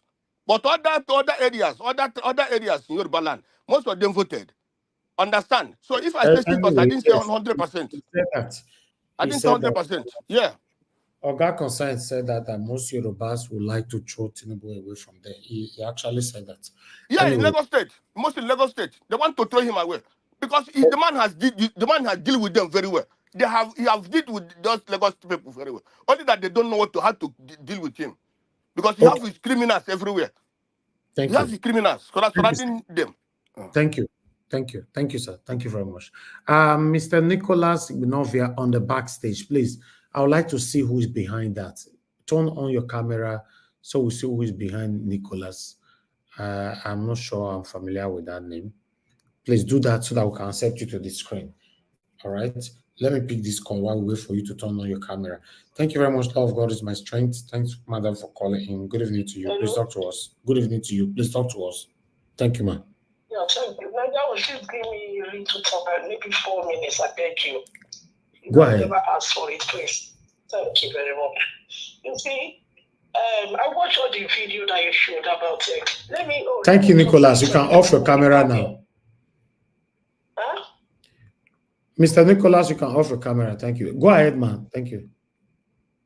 Yeah, please, I just want to greet everybody on the panel and comment section. Happy Sunday to every one of us. And I want to say happy Sunday to Mommy Diaspora. Happy Sunday. Thank you. God be with you, ma, for us in Jesus' name. Amen. Now, just quickly, I noticed some few things I want to talk about, and I want to bring out a solution for how we are going to help ourselves in Nigeria. It might be that I'm saying it here, but maybe someone will hear about it and will start looking of how to help ourselves out of this situation. We have been talking, we need to try and talk about how we are going to help ourselves. Now, I saw the way they were breaking people's houses. Yes, I understand they are saying that the place they build the building is for the government, but it's unfair for the way they will just go and demolish people's house like that without even giving them time to move their property. And families are involved. They've got children and everything.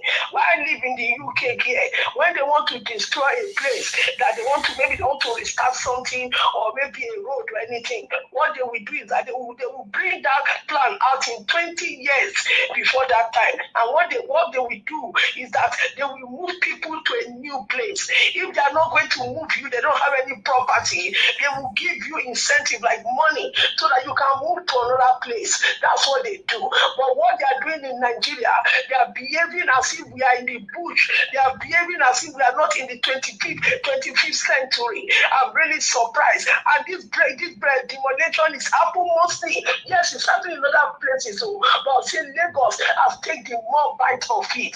And it's high time that we start to speak, because people's life is involved. For example, you just make somebody homeless without anything, just all of a sudden, even the shock to the system, it can kill people. And we are seeing this, we are just looking at it. I just want to say something now. Please, Nigerians, I think it's high time that everybody will start to forget about tribe.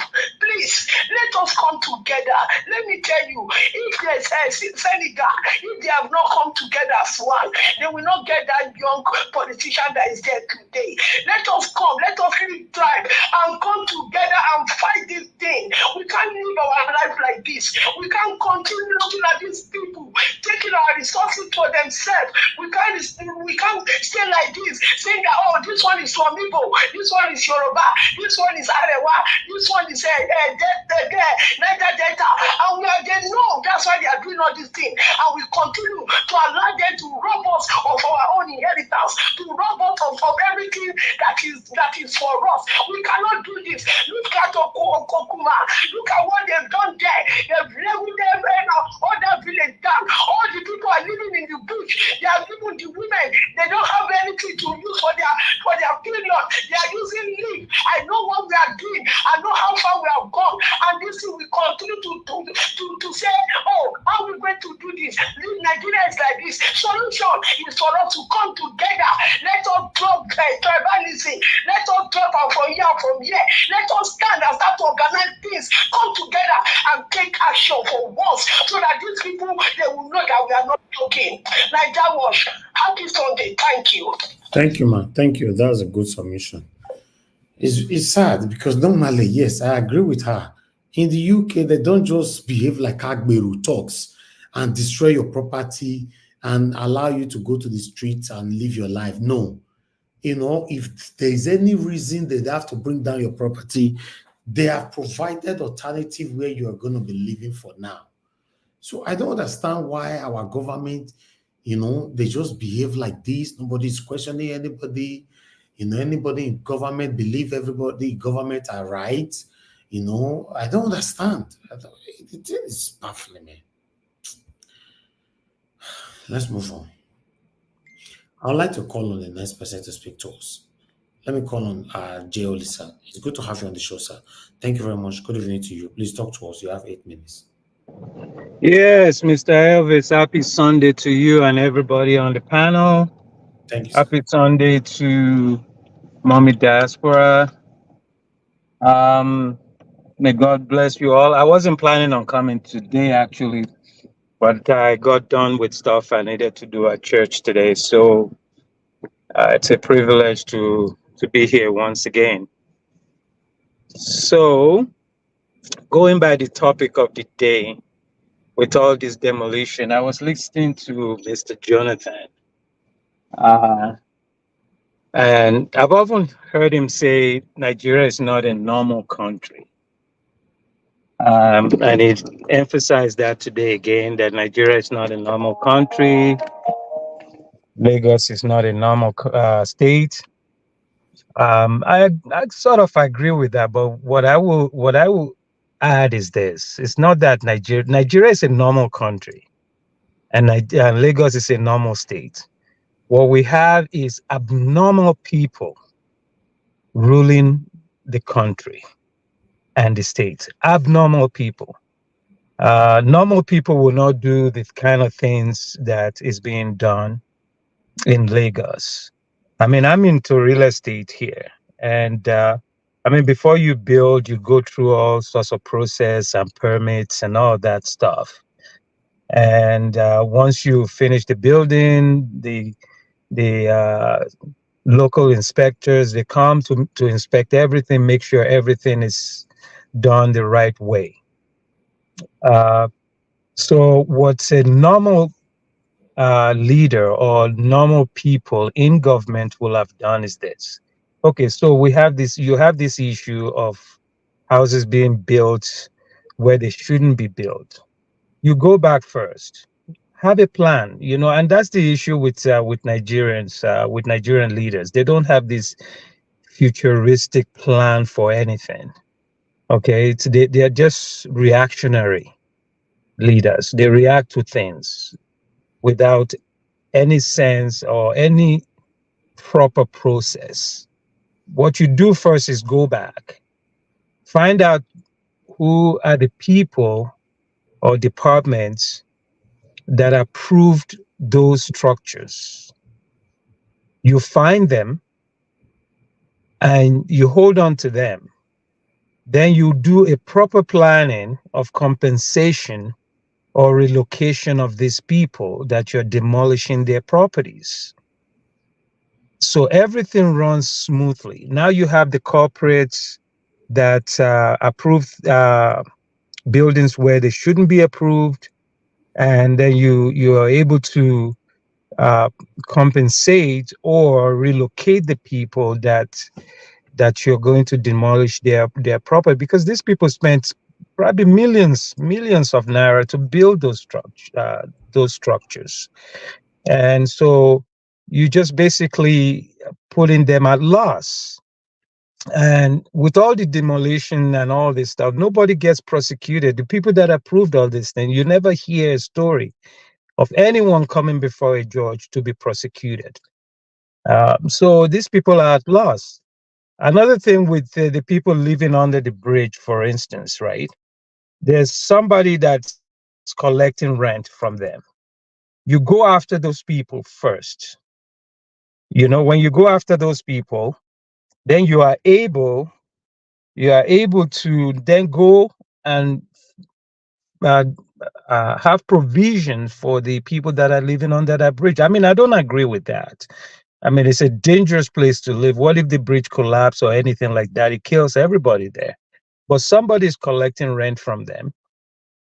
Somebody, you know, I mean, like somebody said in the panel, that those structures were not built overnight. You know, somebody must have seen them doing it. You know, and so those people now, they are double victims. They are double victims. They are victim of somebody who put them there collecting money, and now they are victim of being homeless. And like Mr. Jonathan says, there's a lot of these politicians, they always like to compare homelessness in the US, homelessness in UK and all that.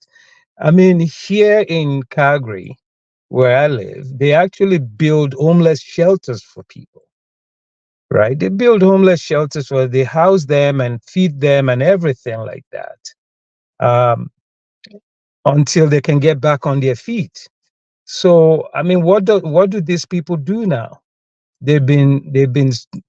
Somebody has basically stolen money from them by collecting rent in a place that is not proper. And then now you demolish, they have no place to. So they become double victims of a system, of a rotten system, because we have leaders that doesn't think, they don't have futuristic thinking.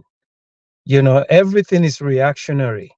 You know, it's just like Agbero saying that subsidy is gone without any proper planning, any proper thinking and all that. And we see what happened with all of that.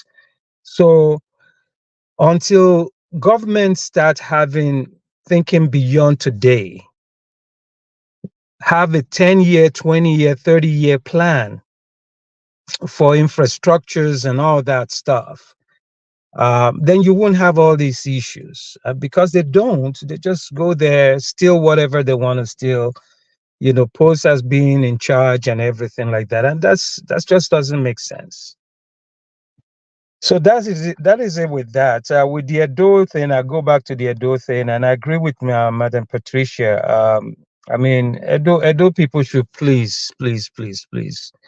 Your candidate is Olumide Akpata. You know, I mean, I'm not one that I'm involved in politics here. I actually campaigned for and did a lot of door knocking and all that. I worked with the current vice deputy speaker of the House of Assembly here in Alberta, right?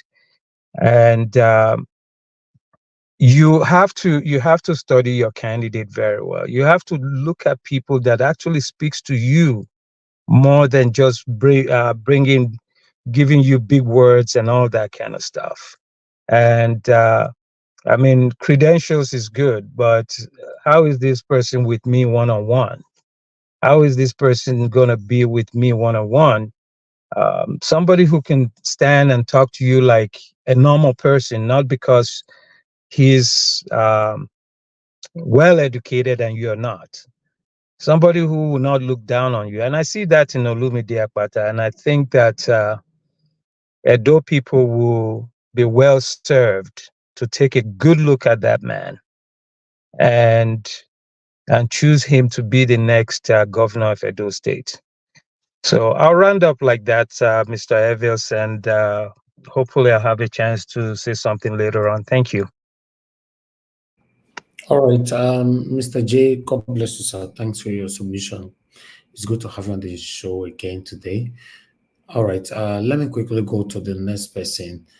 Okay, we lost Menosa right there. Okay, on this panel, if you join us, you must have patience to wait before we get to your turn. But meanwhile, I supposed to prioritize it because it looks like it was your first time.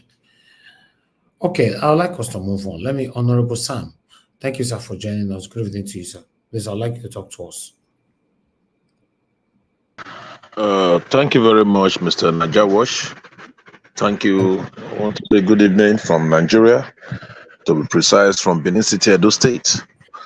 I want to appreciate or thank everyone, the panelists and the viewers, wherever you are viewing or listening to us from. I appreciate you. I believe we all want the best for our nation, Nigeria. Let me join voice with what is being said with regards to the demolition exercise that took place in the Lagos State. I believe the government, before they embark on that, they have their own reasons for doing it. But I keep saying, whatever the reasons are, you are there for the people. You are there, the people elected you. You are there to represent the people. You are not there to inflict pains on the people. If you listen to one of the videos that was held, the woman was saying they gave them notice for just 2 hours. I wouldn't know how far is that true, because I felt you give somebody notice 2 hours. If that statement is true, it means the aim of the government was to inflict pains on the residents, the people living in those properties. Because I still find it difficult to believe that the government will give a notice of 2 hours and come with a bulldozer and start destroying people's properties. I still believe that human beings will have a right to sue. Government can be sued if what they are saying is right. Yes, the government may have their own reasons for demolishing. Either they are saying the land belongs to the government, or is in the driveway, or whatever is obstructing whatever. But I still believe that those buildings didn't just come overnight. If you look at Lagos State, if Lagos State was being taken over by a new government, either a new party, a new government, we can say yes, probably the past government didn't have the political will to do what was right. Probably those buildings were not ought not to be there, and the government, as at then, just uses negative influence to allocate lands that ought not to be allocated. Then you can say, okay, maybe the new government now came who has the political will to say, no, this thing is not right. We have to right the wrong, irrespective of who is concerned, like what El-Rufai did in Abuja. But in this case, Lagos State is still the same government. It's still the same party that's still ruling. My question is that where were they when these buildings were being erected? If you look at it, it's not a developing area. You didn't see bushes around. The whole area is occupied by buildings. The question is that where were they when those buildings were being erected?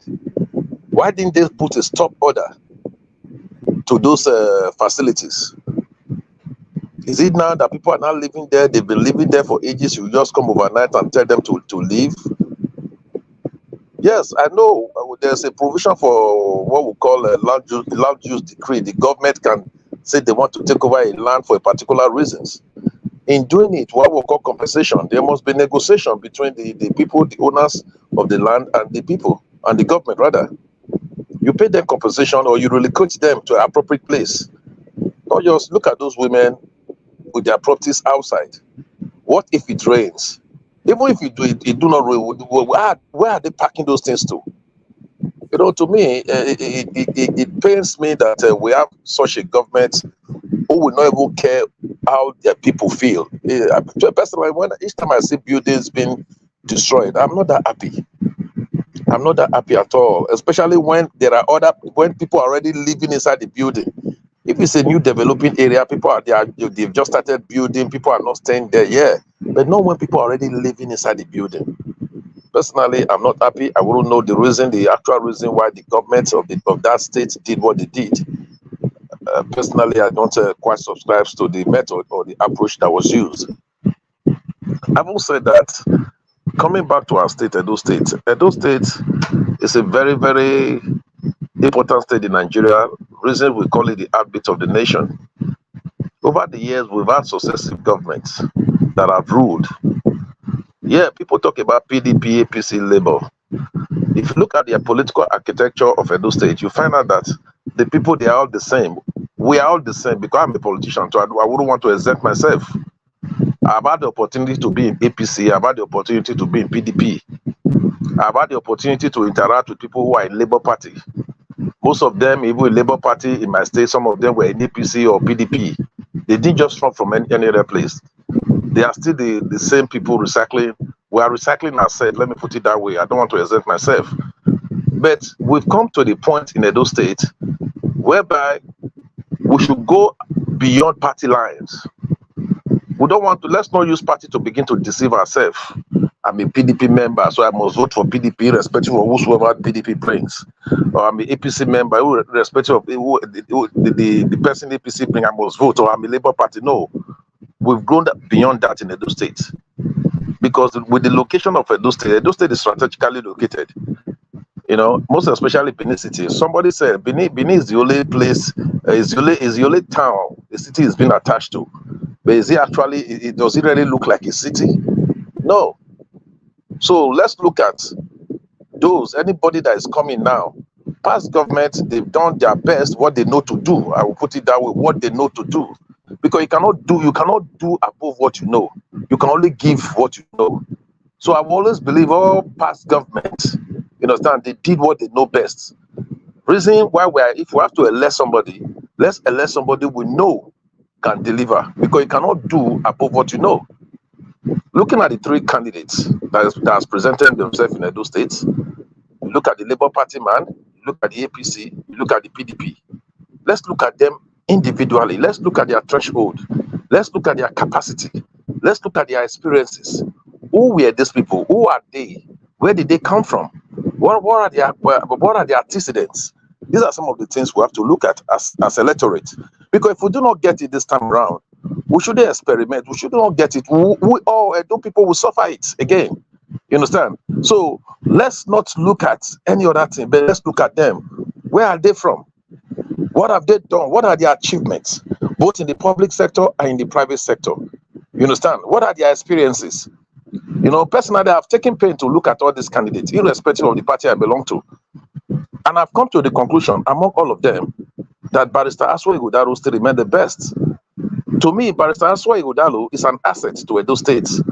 Bringing such a person, or such a person submitting himself to serve, is something Edo State should embrace. Because if you have to look at his antecedents, before putting more on him, the other two, where are they from? Let me start from the Labour Party. The only experience he has told us he has is that he was the president of NBA, Nigeria Bar Association. It's an association for just 2 years. Is that enough to come and govern the state as complex as Edo State? The answer is typically no. Then let's look at the other one of the APC. I don't even want to, because if we have to just go deep into that one, you'll be amazed some of the things we will say. Because he has not actually presented himself here, sometimes I want to restrict myself to not to go into it. Where has he been before now? He has lived all his life in Jos. How did he acquire? What has he done? What are his antecedents? What has he done that got him to where he is today? No records. You know, so we cannot entrust Edo State to such a person. Look at the video that is trending around. As a senator, he even said it with his own lips that when they were electing the Senate president, they asked him who is he going to vote. They said, no, you want to go and consult with this leader. If you look senator, you want to go and consult first before you know what to do. You don't know, you are not consulting with your constituents. You say you want to go and consult with one leader, not your constituents. Those that the constituency that elected you. To me, that statement alone is enough to invalidate him and say, no, these are not the type of people we want, who cannot take decision on their own or take decision based on from their constituents. You know, look at the other thing that the leaders, I will not forget. If I forget you, my God will not forgive me. I will not forget you. I will carry all of you along. What are we talking about? Dividing the Commonwealth of Edo State among yourselves? We should go beyond that. Then let's go back to Dr. Aswa Ighodalo. This is a man that built this law firm from the crash. Bawa and Igodalo law firm is one of the top 3 law firm, biggest law firm in Nigeria. And nobody has come to say no, because no, even all the lawyers, they've attest to that. It's one of the biggest law, one of the top 5 in Africa. At the time, it was rated as one of the best 10 in the world. So to me, when I was reading all this thing, I was glad that we have somebody from Edo State who has been able to build a law firm to be rated in, I think it was 2015 rating, among the top 10 law firm in the world, built by an Edo man. To me, I was glad. This is the man who has been chairman for Sterling Bank, chairman for Dangote, chairman for different organizations, chairman or director, both locally, internationally. He has been tested in different ways. He has volunteered to even serve, to give his advisory role, even in the Edo State government. During his tenure there, it was not just full-time, it was just come and give us advice on this aspect, because he has been a consultant. So, to me, such a person, Edo State should rally around. Let's not miss him. Let's rally around to ensure, because he has got the capacity. This is the man that can say, okay, in solid minerals, these are what we can do in solid minerals. What Edo State want now is somebody who can increase the revenue profile of the state, who knows the where without. Not just saying I will do it. What are the hows? How do you intend to do it? Look at when he was talking about Biniauchi Road in his interview. He talked about bringing HDMI, bringing people who have the capacity to do it, like what is happening in Benin Asaba Road now. One of the roads that was concessioned by the federal government. Afro infrastructures and triple A infrastructures, they are the one constructing it. Edo State is just bringing equity fund. I mean, just being part of it, being an equity investor. Finish. The finance is being provided by these people. You know, so those people were able. They were able to source for those people through his influence. So we need people who knows, who determine how far you go in life. What are your connections, both local and international? What are your national connections? If you are the governor of Edo State, are you able to lobby? Because governors, there's still room for lobby. There's still room for who you know. There's still room for affluence and influence. This is something we've seen in Aswa Ighodalo. Who we know has got it all. He has been successful. Because before I entrust a state like of Edo to somebody to rule, I'll look at how successful have you been in your business? How successful have you been? What have you done before now? How many people have you empowered in your organization? Look at when he was interviewed in law firm. He said he has over 150 people as staff to this law firm. Each of them being given scholarship to Harvard, one a year, Harvard, Cambridge, and others. I think my time is over. I'm here in the bed. Maybe subsequently we'll still come. I want to appeal to Edo people. Let's not get it wrong this time around. Irrespective of our political parties, the man Aswa Ighodalo is the best man for Edo State. Thank you very much. Mr. Elvis. Thank you. Who is speaking? Jay. Okay, Mr. J, you have 30 seconds. I have Nicholas waiting to speak. Oh, okay. Quickly, I just noticed something with the honorable. You highlighted all the achievements of Aswe, which is great, but you also a few days ago minimized the achievements of Olumide Akpata, who came in, managed the NBA, took it from red to black, 140,000 members all across the country of Nigeria. And you don't think that's an achievement. And he did it in 2 years. He did it in 2 years. I mean, plus it's a national body. Yeah, exactly. That to me is a great achievement. You highlight all these big things that Aswe did and whatever, his business or whatever. I mean, this guy managed, and he stood up against the man in power at that time. So you minimize Olumide's achievement in the NBA, and I know you're campaigning for your guy, which is great. I understand that. Thanks to Mr. Elvis. That's all I need to say. Thank you very much, sir. Thank you. All right, let me call Nicholas Igbenovia. Good evening to you, sir. Please talk to us. Yeah, good evening, everybody. Is it your first time on the panel, sir? Not really. I think I was here at the time. I can't remember one of the days. Okay, long time ago. Okay. All right. Yeah. Where are you joining us from? I'm from the UK. Okay, talk to us, sir. Okay.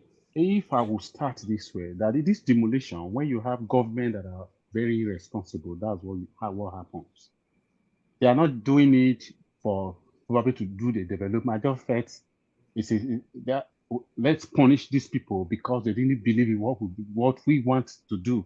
They did not give us the opportunity. Like the other man that spoke before, who was talking about the election. There was no election in 2023. When you are saying people like this, number of percentage voted in the Yoruba, you look as if we don't even know where we are saying. Election was rigged. The only places they allocated figure to Peter Obi is where they have difficulties in rigging the election. That one is aside. Then the demolition, it just coming to feel that's the way I'm seeing it. It's my opinion anyway, because I see no reason where a place that is well developed, that I know most of the people there before acquiring the land, you pass through processes, plans and other in Lagos, which I know is very important that you must do. They must give you a plan. You can't just come and start building a house in any place you just like in Lagos. They've come and said, okay, they are demolishing the house without giving you a prior notice. That's wickedness. It was not for anything. It was just to punish people who I feel they targeted. And again, there was a lady that spoke today who was talking about it. Let's come together. That is the issue. That is one of the most important things we should be thinking of doing, because that's the process they are using to divide everybody. If they cannot come with religion, they will come with ethnicity. At the time you see you are Yoruba, you are Igbo. Why are they bringing? But when they are sharing the money, nobody talks about Yoruba and Igbo. When it is time to share money, share contract, nobody talks about Yoruba and Igbo. Okay, look at what is going on now in Nigeria. They are tying, doing east-west, Calabar, whatever road they are doing. When every other federal roads in the country is bad. Somebody, minister is defending it. It's an Igbo man who they know what they were doing in trying to bring out that thing, which I know they will not complete it. Probably just to raise money for their 2027 election. So it is time, Peter, we should also be grateful to Peter Obi, who has come to open our eyes. It's the reason for most of the things we are enjoying today, that we see that government is trying to be accountable to whatever they are doing. That any governor that is not responsible now is seeing himself that it's creating problem for himself. Before now, because they know how to rig the election, it was just this easy for them. But right now, everybody is sitting up. Because I don't see any coming up to do what they did before in the next elections to come. As for Edo State, I live in Delta State before I relocated abroad. One of the problem they have in Delta State is that they've never had a government and a governor that have economic brain. That's what has brought that state down, irrespective of the allocation they're getting. If Edo State, just as the Honorable have said, we should actually look at individual contribution, because you cannot give what you don't have. You can't give what you don't have.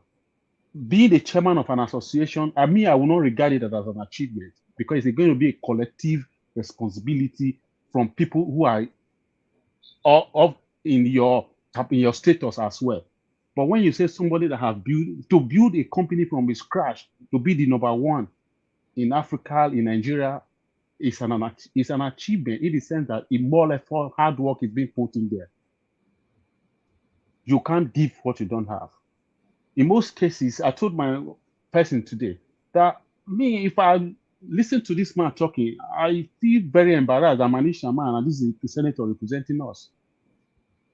because there are something I need to hear from him. I was asking, how many constituent meetings have you organized since you become a senator? If that, how can you be campaigning with a federal road? It should be tell us, if you want to tell us what you want to do for the Edo. That's what I should be expecting from you, not things that are not relevant. So I pray that Edo should open an eye to look at individual in these elections so that we don't miss it, because this is 21st century. Every state right now is trying to see how they can build their state, not these transactional politicians coming into power to do whatever they want to do. And that's one of the challenges we are having in PDP in Edo State, that most of the people trying to create a fashion, they've seen it that more intellectual people are coming into politics. They are not comfortable with it. It's one of the biggest problems. For what I've seen in Delta State, allocation comes, they will tell you, you'll be seeing the sharing to leaders why the state is suffering. Pensioners, because I was in the bank in Delta State, pensioners that have retired 13, 15 years ago, some of them, money has not been paid in Delta State. At those states today, I can tell you that I don't think any pensioner is still struggling. Most of the pensioners, their pay is up to date as we speak. So that's a plus. So we should go in that direction. Look at somebody that has capacity is very important when it comes to choosing a leader. Governance is not a child's play in this dispensation we are today. Look at what Otel is doing. That's a challenge. So bringing anybody that don't have that capacity, that don't have that exposure to rule at those states is going to draw us back. It will draw us back. So that's where we are looking at. Okay. So I will ask everybody to join hands together. Let's get the best. And from what Honorable has said, if Nigeria have seen Aswen to make him a chairman of Nigerian Economic Summit, I see no reason why those states should not run after him and make him a governor to transform our state and bring a wealth of experience to bear. Thank you. Thank you. Yeah. Thank you very much, Mr. Nicholas. It's good to hear your submission on the panel today. I appreciate you. My people right down in the comment section, I appreciate every one of you. Thank you very much for your time with us. And those of you watching us right now from your various locations, thank you very much for joining us. Okay, let me quickly move on to the next person, Mr. Ogai CBD. After Ogai CBD, I'll come to Oga Chris. Mr. Najawat, kindly check the private chat. Eh? Okay, we'll come back to you there. We'll come back to you. Thank you, sir. Okay, Oga Chris, if you are there, sir, good evening to you. I'd like you to talk to us. You have 8 minutes. Thank you. Yeah, Mr. Najawat, good evening. Well, you, it's a beautiful Sunday, and good evening to everybody on the panel and comment section. Mommy Diaspora, I greet you specially. It's the weekend and you are still working for the betterment of the country, and that's what you do almost 24/7 and every day, every week, every month, all year round. I greet you specially. And everybody that takes their time to listen to us, no matter how long we spend here. It shows that we are all collectively building on something to make our nation better. Some of us can come to the panel, some can listen, some can call in, some can be on the comment section. We are all doing the same thing. Some can just listen and not say anything, but they take the argument from here to the different places they go. We are all doing the same thing. We are fighting for the nation. Well, I don't know, concerning the demolition, I think it just saddens my heart that unfortunately, the black race, this is just who we are. Because this is some of the argument that some of us have been putting forward here. Now, we can't keep blaming the West for the devilish attitude of the black man. Yes, they've done their own and they've gone. It's not only we they colonized Singapore. Today, Singaporean passport is the strongest in the whole world. But what's actually our problem is the lack of love for each other. The tribalism, ethnicity, religion, everything. That is what our problem revolves around. Because even if you want to demolish a house, where were you when those houses were being built? And let's take the statistics of those houses that are being demolished. We know the politics around that. So for me, we need to do better. We need to do better. Take the coastal highway, for example, 700-kilometer stretch, and they've not bothered to think of how they can fix amenities around that place. For God's sake, that place is a 700-kilometer stretch. Why are you starting from the 1.5 kilometers where businesses are? You said this project is going to last for 5 years. Okay. So why not start from the other places and tell the people that are occupying that choice area that you are giving them 2-3 years to carefully leave that place? But no, you have a road that's 700 kilometers long, then you want to go and start in the 1.45 kilometers where you have businesses flourishing. And in that same area, there's no pipe-borne water. Then you turn around, you come and tell me that the white man is your problem. Please, let's think again. I think concerning the demolition that's still going on, it's the same thing. We can't talk about politics. We can't really separate these issues, because the same thing has also happened in Edo State. Demolitions. When you offend the government in power, they come with demolition. And it's not far from what the Lagos state government is doing. Albeit, I don't believe that it was only 2 hours notice that we are giving to those people. I can't believe that any government is as devilish as that. I'm sure they must have had more time. But be that as it may, throwing those people out in the street, how does it feel like? Women, children, what impression are you going to leave in the minds of those children? Tomorrow, those children grow up, they don't care about Nigeria, and you are accusing them that they should love their country. Whereas their best memory of what their country holds is that their country was cruel to them, cruel to their family. Their country couldn't protect them when they needed the protection of their country most. I would just try to draw a parallel in Edo State. Is it not the same demolition that has gone on in Edo State? Demolition anytime they like, whenever it suits them. Even when they are aware when these houses are being built, you don't do anything.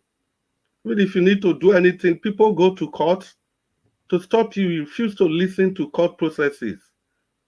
You just want to do whatever is on your mind because you are the government in power, because you don't give a damn about the legislature and the judiciary. In that vein, fellow citizens of Edo State, I want to call on you all as we approach this governorship election. It is crucial to consider the candidates carefully, like Honorable Sam said, of the PDP and previously of the APC. Let's look at the candidates. First and foremost, here on this platform, we've agreed that to a large extent, arguably, that the current administration of Obaseki has failed. The level, the degree of describing how it has failed is still at best conjectural. Some of us believe it has failed woefully. Some of us believe that it has just failed. The adjective you use doesn't matter. The most important thing is that the government has failed. So, having said that, can we realistically expect Obaseki as the incumbent to bring in someone who will expose him? That is highly unlikely. Let's even assume that, fine, if Aswen Godalo comes to power,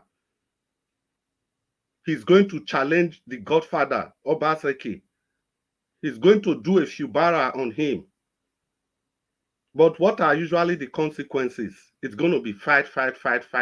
Edo State, are you ready to wait and see the person you elected fighting his godfather for the next 4 years? Is that what you are going to vote for? Now, let's get this very clear. As Honorable Sam said, nobody is against the credentials of Aswen Godalo. Not at all. Obaseki had the same credentials. And we've seen governors that had better credentials. But what happened to all of them? They all failed because of the influence of their political parties, because of the albatross that they have to hang around their neck, which is the political predators that surround them. It is in that vein that we look at Aswin Ighodalo, and not on the basis of his credential.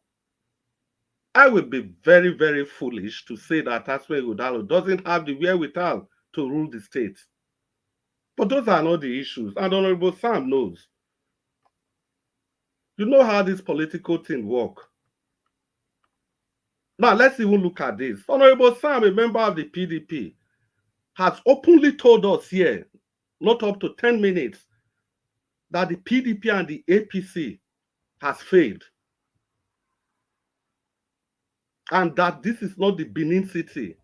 He knows this is not how Benin City should be. And it is the PDP and the APC that has been ruling the state. He just acknowledged that. So Honorable Sam is telling you people that the alternative is not PDP, it's not APC, but the LP. And that person is Barrister Olumide Akpata. Akpata represents a fresh start, untainted by political maneuvers of the past. He offers a vision of progress and unity, free from the constraint of party politics, which is the core of what we are talking about. Benin City, our beloved capital, and the entire Edo State deserve better than what it currently looks like. Mark you, they are not my words, they are the words of Honorable Sam, who agreed that he has been a member of the PDP and the APC, the two parties that has been in charge of the state. I've been misquoted, please. So we are left with Labour and Akpata. That is what we are left with. We are left with Labour and Akpata. Akpata is the candidate who can deliver the change we desperately need. All right, off your mic, sir.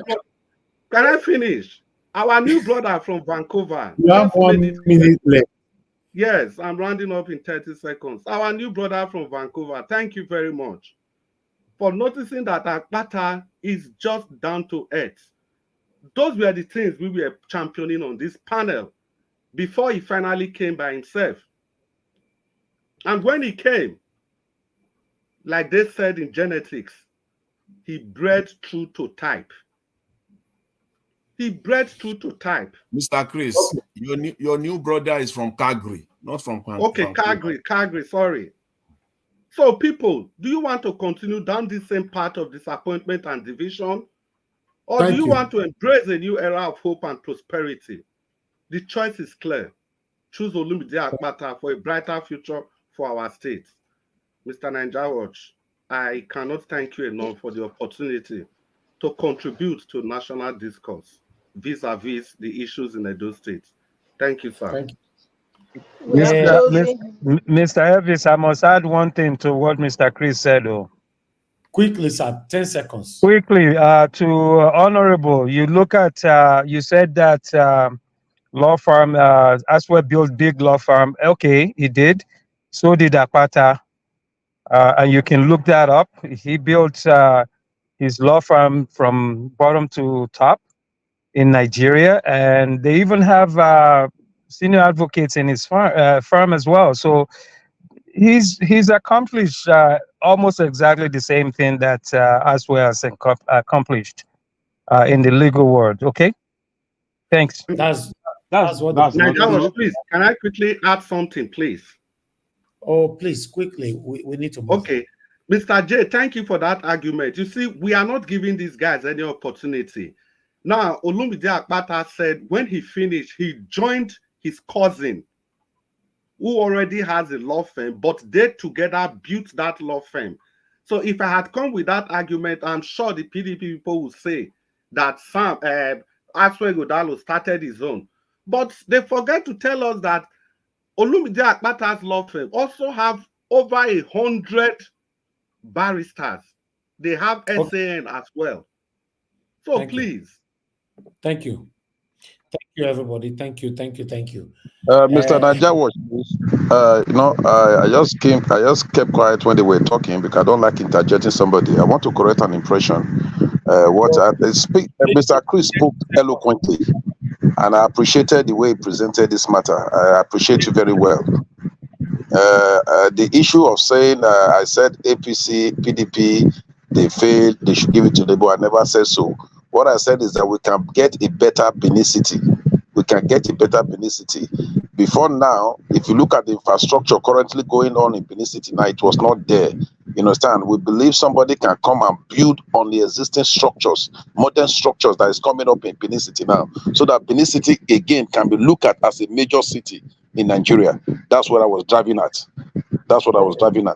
Thank you very much. Thank you, everybody. Please, we need to move on. Thank you. We have a full backstage as well that I need to swap. So let's just move on. I appreciate every one of you right there.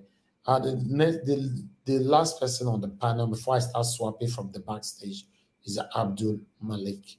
Mr. Abdul, it's good to have you on the show. You have 8 minutes. Please talk to us, sir. Good evening to you. Yeah, the panel. We are here again today. Thank you. This woman that the Demolition house in Lagos State, what are the procedure? I don't understand. How can they give somebody 2 hours to evacuate? They not giving ahead. They don't inform me ahead. 2 hours to evacuate from his house. How can that possible? What about the president? He don't have anywhere to go to. How is he going to do? They don't give you ahead or 2 hours to evacuate from your house. First of all, when they were building the house from the foundation, where is the town planning? The town planning, Lagos is not a village, it's a city. That house was built from foundation to the top. Where are the town planning? Why can't they stop it when they was building the house? After the house, somebody suffered to build the house. You just came and demolished the house. You see, Nigeria, they don't have law. Lawless country. There is nothing is working there. When they was building the house, no town planning to come and stop the work, so that they will stop this abandoned project. But after this person suffered to build the house, they come and demolish the house. I heard that 3 days back there was no light in Lagos. He cannot fight how light will be constant in Lagos. Just demolishes people's house. Those people, they don't. What they are doing there is that they are wicked and devilish. They don't have human sympathy. After everything, the person will carry Bible going to church, or he carry Quran going to mosques. How can God accept your prayer? You went to go and demolish somebody's house. When they was building there, where is the town planning to stop the project? Wicked people, knowledge country. Look at how can somebody foreigner will come and invest in that country? It cannot possible, impossible. I don't really know. Then that one shows that everybody need to go and develop his own state, his own city.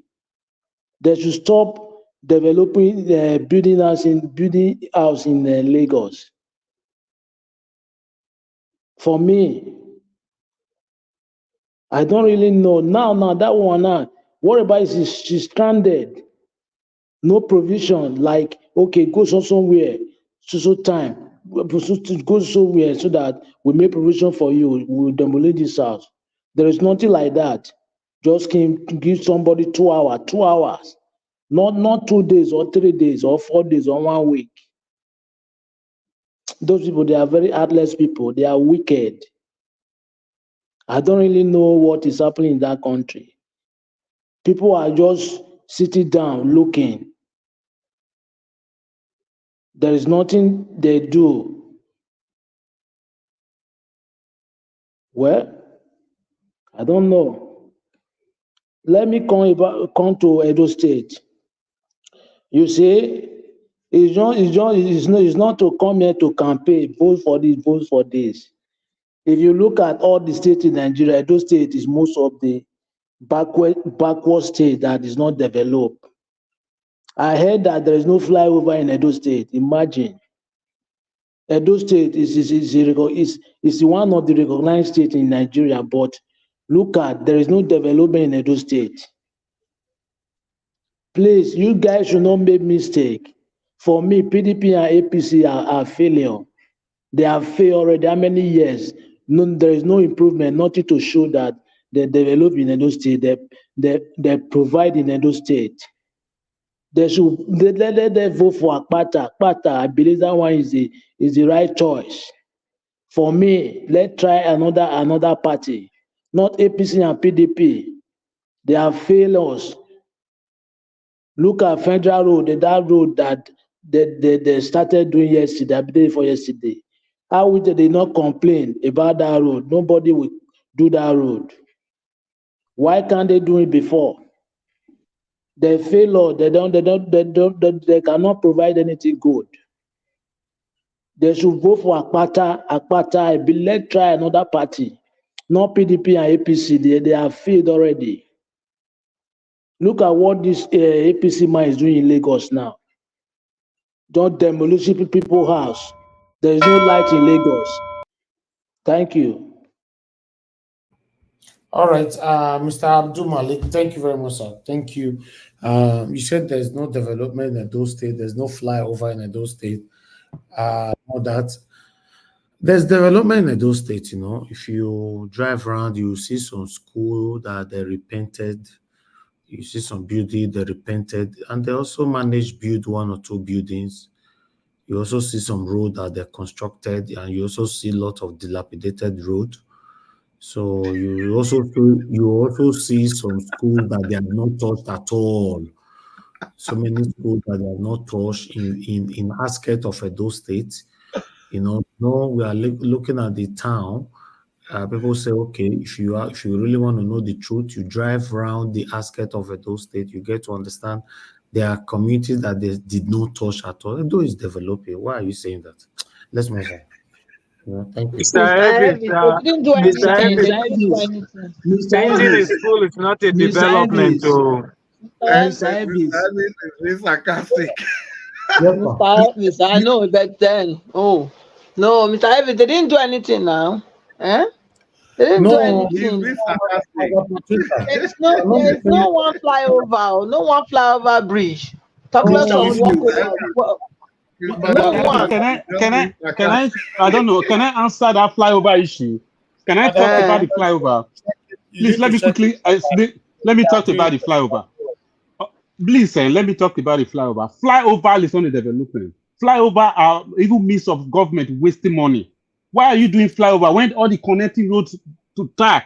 Why is the reason for flyover is to make sure there's a flow of vehicles, right? Not to create a traffic. When you have connecting road to tie, you're doing flyover. Just the way the Wike were doing in Port Harcourt. How many jobs has the flyover created?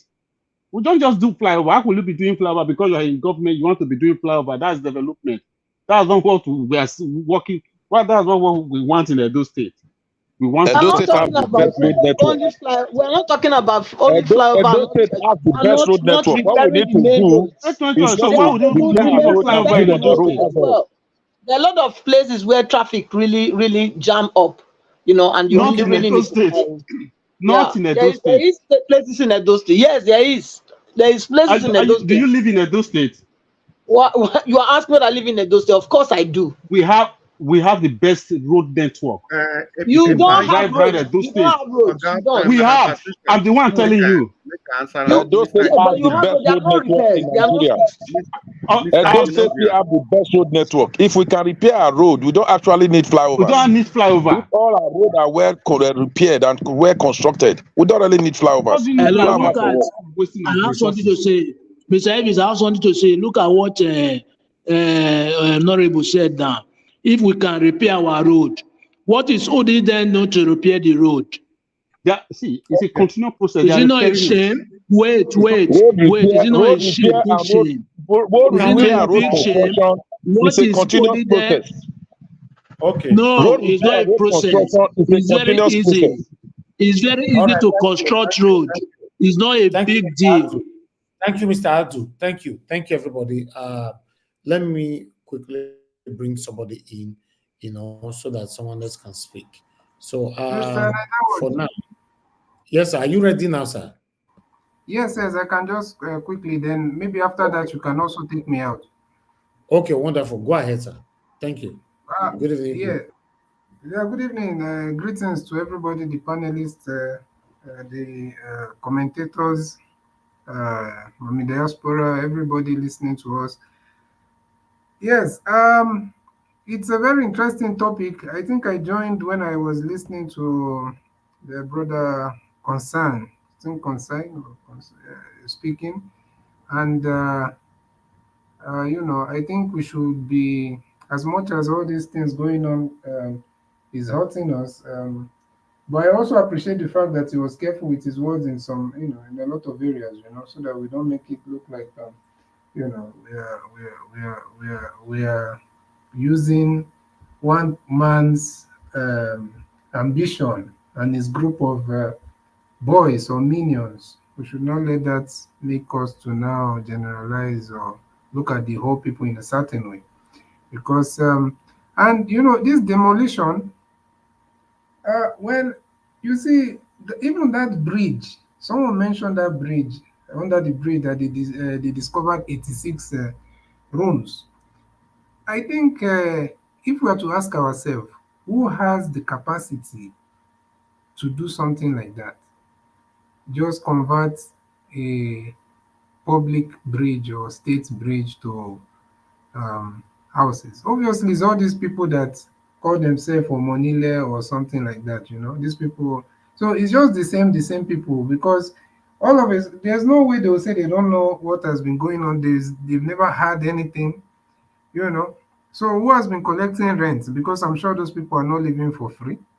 You will find out that it's all this Agbero and all those MC Oluero type of people, So they are just the ones that will be doing all this. And it's quite unfortunate. The demolition of houses, is not about demolishing houses or demolishing structures. What are they doing? Because I even did a little research. I even checked on Google.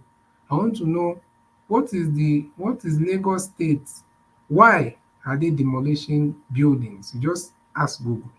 There's no answer. The only thing I saw, one of the answer I saw is that Lagos State government have complained that these houses are built, they are illegal buildings, something like that, illegal buildings. Now, legality can be used in, it can be used even to do something evil. The term legal and illegal, because anything can be illegal. And if for those people that have done law, I don't know, I'm sure that they know that if they want to get you right now, they can just look for something that is not in the books and say you are guilty of that. But have you been committing a crime, or have you been doing something wrong, or maybe harming people or destroying lives? No. So if you want to destroy houses, what are you doing? Are they telling us that, okay, those buildings, after bringing it down, they are going to, what are they going to do with those spaces? So if there's something, for example, one thing I would always support, to be honest with you, but also with compensation, is if they are bringing down houses in waterways. For example, there are some places that people should not build houses, to be frank. But even at that, you cannot just point fingers at those people that built the house, because those lands, those people will tell you how much they paid for those houses. They will even show you documents. So the corruption is deep rooted, and it's just quite unfortunate that when these things start happening, they only um, come after the the people that have bought properties and have built houses. They can't look inward. They can't punish themselves. When have you had Lagos State government, for example, say they are doing internal investigation to find out who and who have been issuing documents or those lands to those people, and they want to punish them or disgrace them or prosecute them? They don't do that. So they will cover their own backsides, then they will go and punish the citizens, ordinary citizens. That's to show you how one-sided and how corrupt the system is.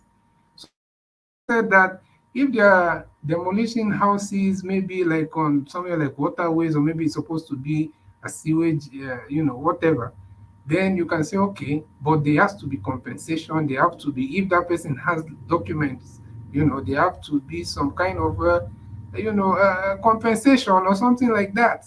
But if that person does not have any legal documents, obviously that person cannot expect any kind of compensation. And having said that, it's still important to know that there's still a tribal, and we want to deal with these people to side to all this.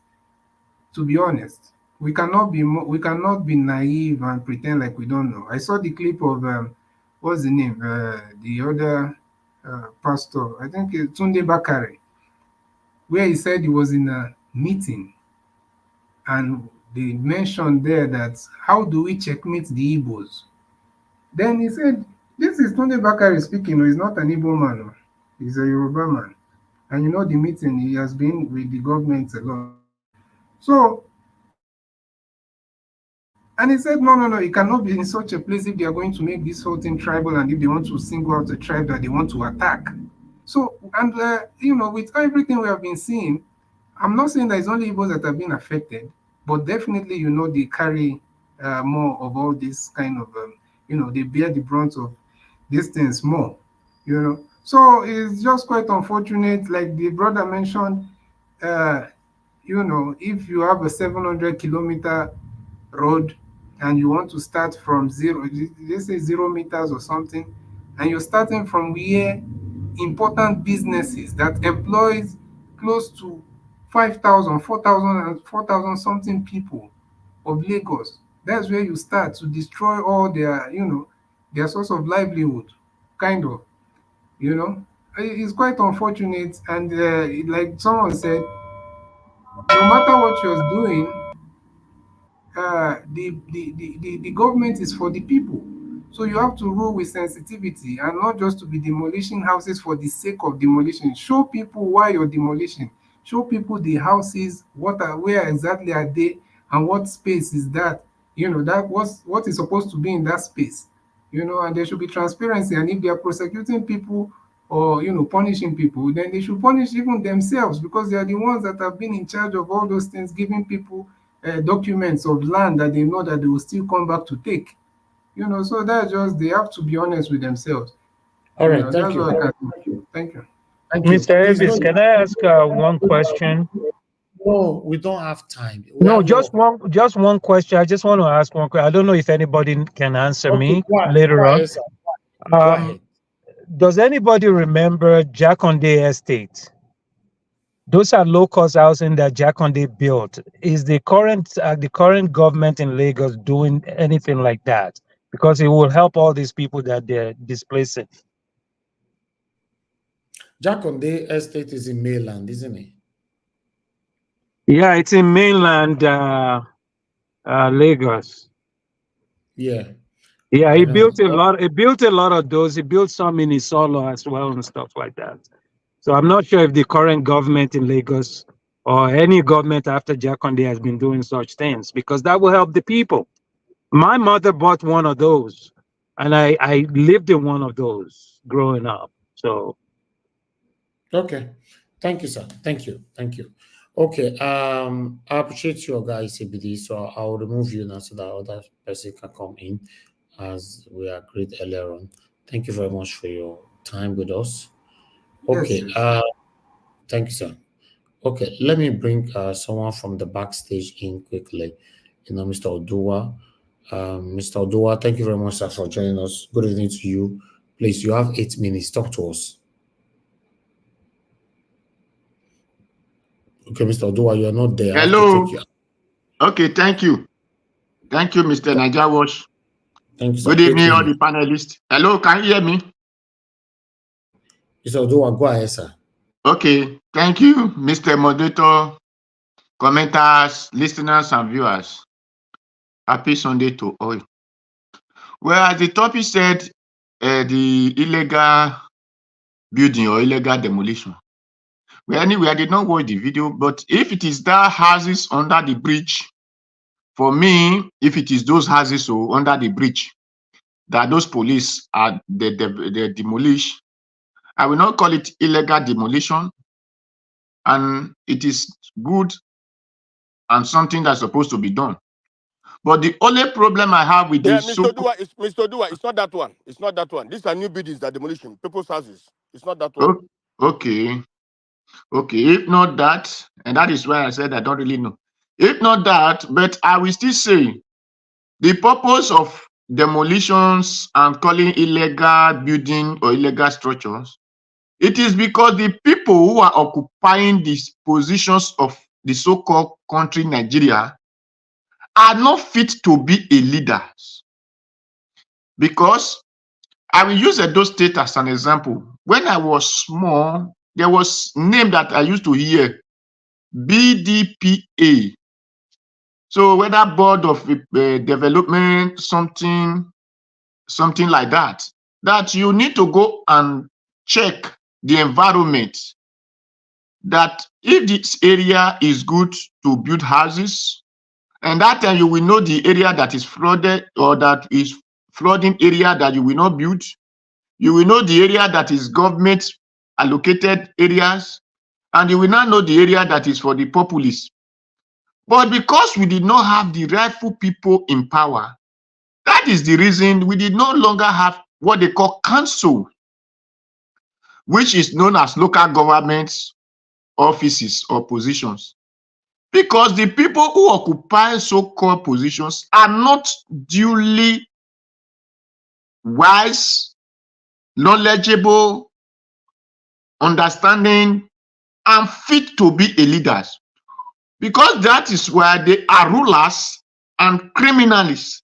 That is why when they enter there, they start misbehaving. They will start stealing the money of development, the money that people will have used to survive. They will start packing it into their own pockets. Some put inside tank, some take to another countries where their own people will be suffering. Lagos, as I know, was once headquarters of the country.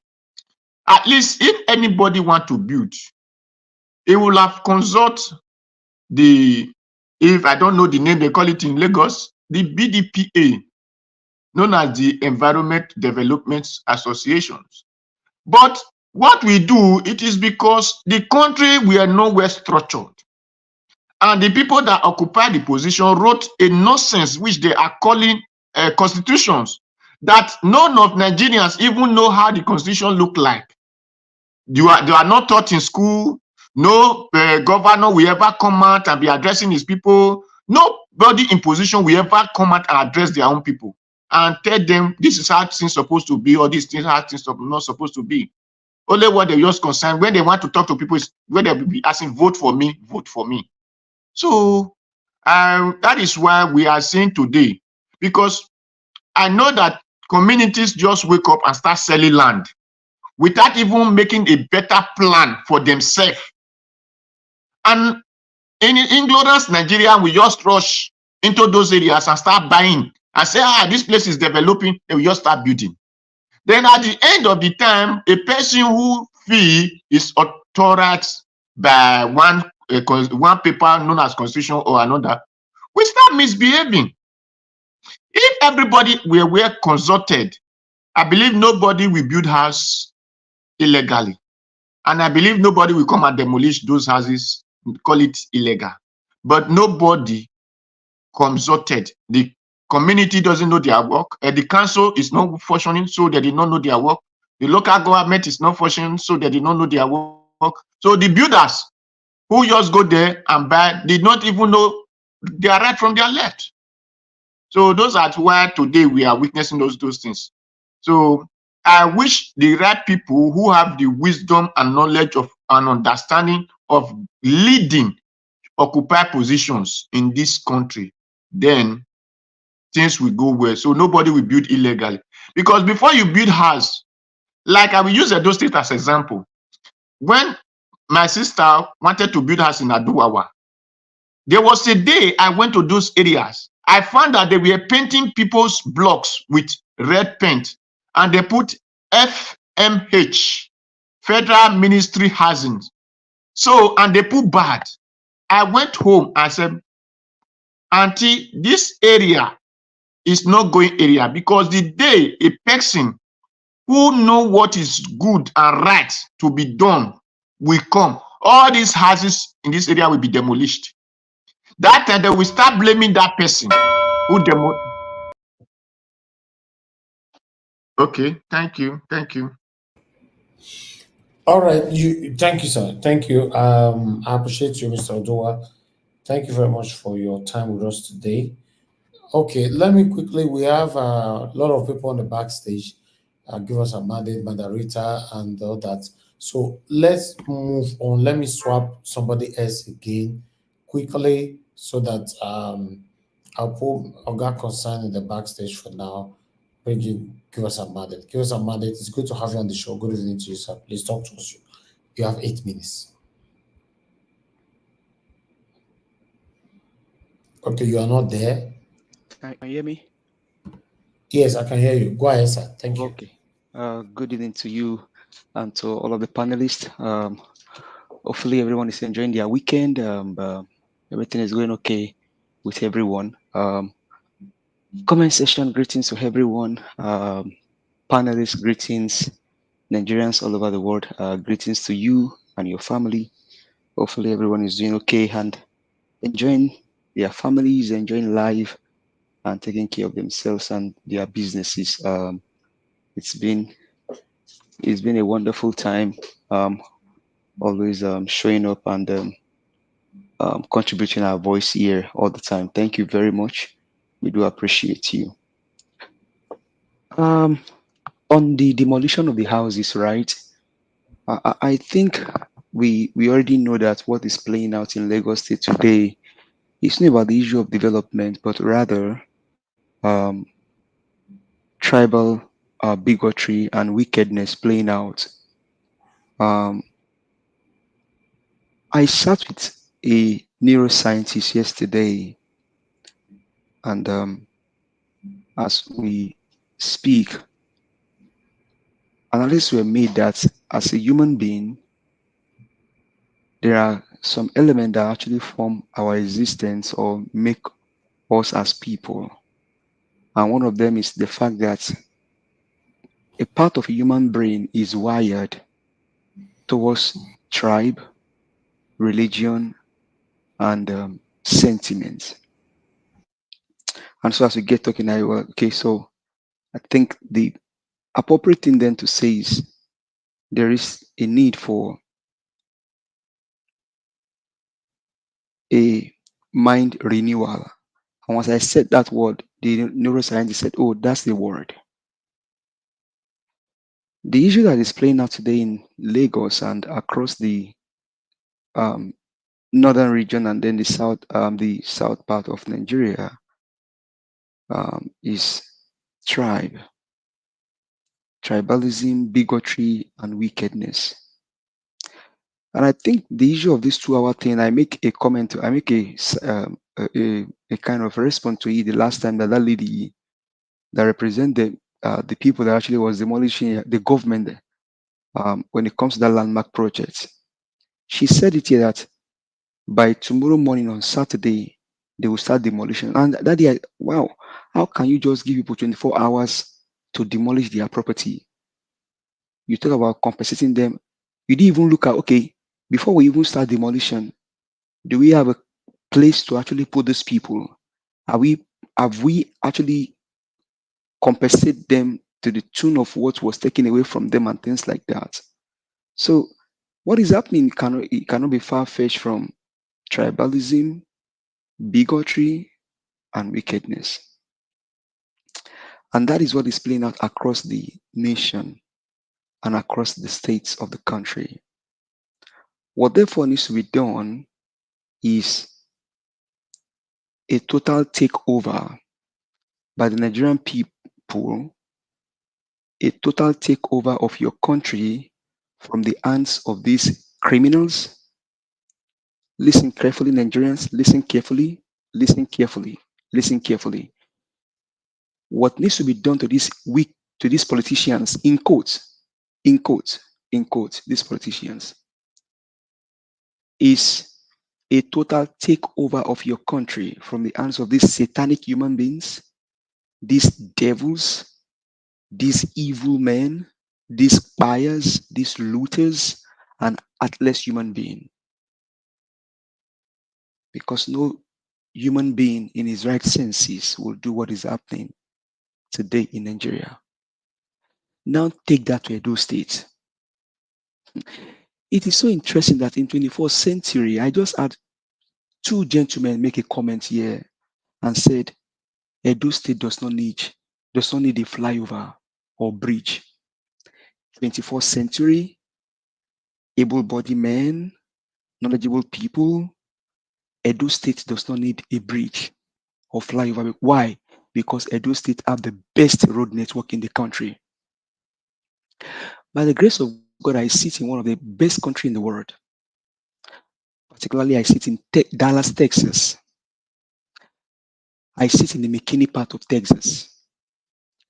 Let me tell you, people, if you're looking for the best road network on the face of the earth, America has one of the best road network on the face of the earth, particularly Dallas, Texas.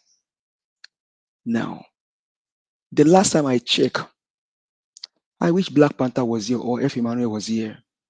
There is a place called Irving, Texas. Irving, Texas. Mr. Elvis, maybe you can Google it. There is a big bridge construction going on in that place. If you see the bridges, you will be shocked. Some bridges are tall as maybe 5-6 story building in Nigeria. Most of this, they went to Houston, Texas. As far as the road network is bad in Houston, Texas, they still have bridges. I think Manamita referenced some of our bridges here some times ago.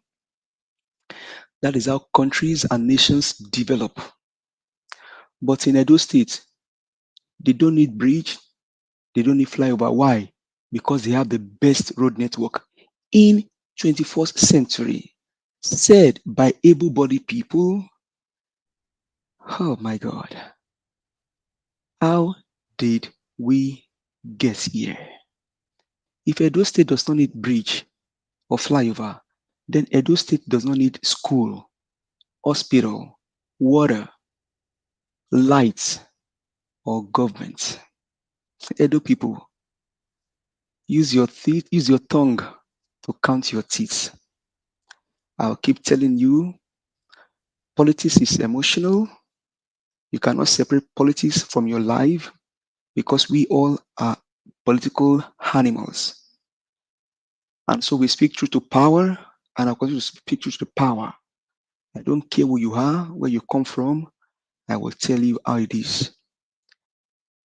To solve your problem in Edo State is to vote for Barrister Olumide Akpata. O is for outstanding, A is for accountability. Outstanding in the fact that he outstand them all. Because you cannot tell me that somebody calls himself a doctor and we continue from where somebody failed. A doctor will continue from where somebody failed. That means he will continue to build on failure. Barrister Olumide Apata is the answer to your solution. Vote him and you will know peace in Edo State. He told you how he will care for his people, how he will bring back the economy of Edo State. He told you that if you don't, and what they said earlier, the Edo State doesn't need bridge or flyover. It's lack of empathy, lack of love, lack of compassion, lack of integrity for the people. Barrister Olumide Apata said, if you don't have love, compassion, empathy, integrity, and accountability, you don't need to smell government. He told you and he told me that I will care for my people with empathy, with love, with compassion, with integrity and accountability. Edo State Nigerians, open your eyes and do the needful. Barrister Olumide Apata, for Governor of Edo State. Thank you. I yield the floor. All right. Thank you. Give us a mandate. I appreciate you, my brother. Thank you. The last person on the panel to speak is Mandarita. Mandarita, it's good to have you on the show. Good evening to you, man. Please talk to us. Mr. Elvis, can the next person speak before I speak? Because I'm doing something. That's fine. Thank you. When you are ready, let us know. Thank you. All right. Thanks. All right. I appreciate every one of you, my people. For now, everybody. Mr. Elvis, can I just allow me to speak for 30 seconds or 20 as a refuter, please? Okay. 20 seconds. Thank you very much. I want to, first of all, I want to thank good evening or whatever your day is, Mr. Mandate. Give us a mandate. I greet you from Benin. The issue of bridge, definitely every state, every nation would need a bridge, over, flyover, whatever. What we actually said is this, looking at the lean resources of Edo State, it's of recent, the revenue profile for Edo State IGRO is being worked upon. Rather than, what we're saying is that rather than spending, you know what, to build a flyover now, definitely is capital intensive. Due to the lean resources we have, rather than using it to be talking about bridge, which you cannot do with the little resources we have, the best thing to do is to work on our roads, which we all agree that Benin City still has one of the best road network in Nigeria. We have restricted our argument to Nigeria. At the time we are doing comparison, it can't begin to compare Nigeria with America. They are not. They are two apart. You know, they are two apart. That's what we're saying. We're not saying that those states do not need flyover. If we have enough resources to do it, we will. But for now, the resources is not enough for us to do that. Rather, we can still work on the existing roads. When the money comes, we'll build flyovers. That's what we're saying. Thank you very much. Thank you. Can I rebuke Mr. Elvis before I leave? Hello. I was talking, please. Thank you. Honorable, you did not say Edo State did not need flyover, not we did not say. Nicholas said Edo State don't need flyover. I said it 3 times. Edo State don't need flyover. So if you would have just said you did not say, no, we did not say. You cannot defend something that Okay, that's what I said. Sorry, but for that, that's what I meant. Okay. And all right, right. 10 seconds. Go ahead quickly. Yes, Edolites and Nigerians, don't be deceived. And first and foremost, you see, every 4 days, there's a certain market at Ipoba Hill, Rama Park.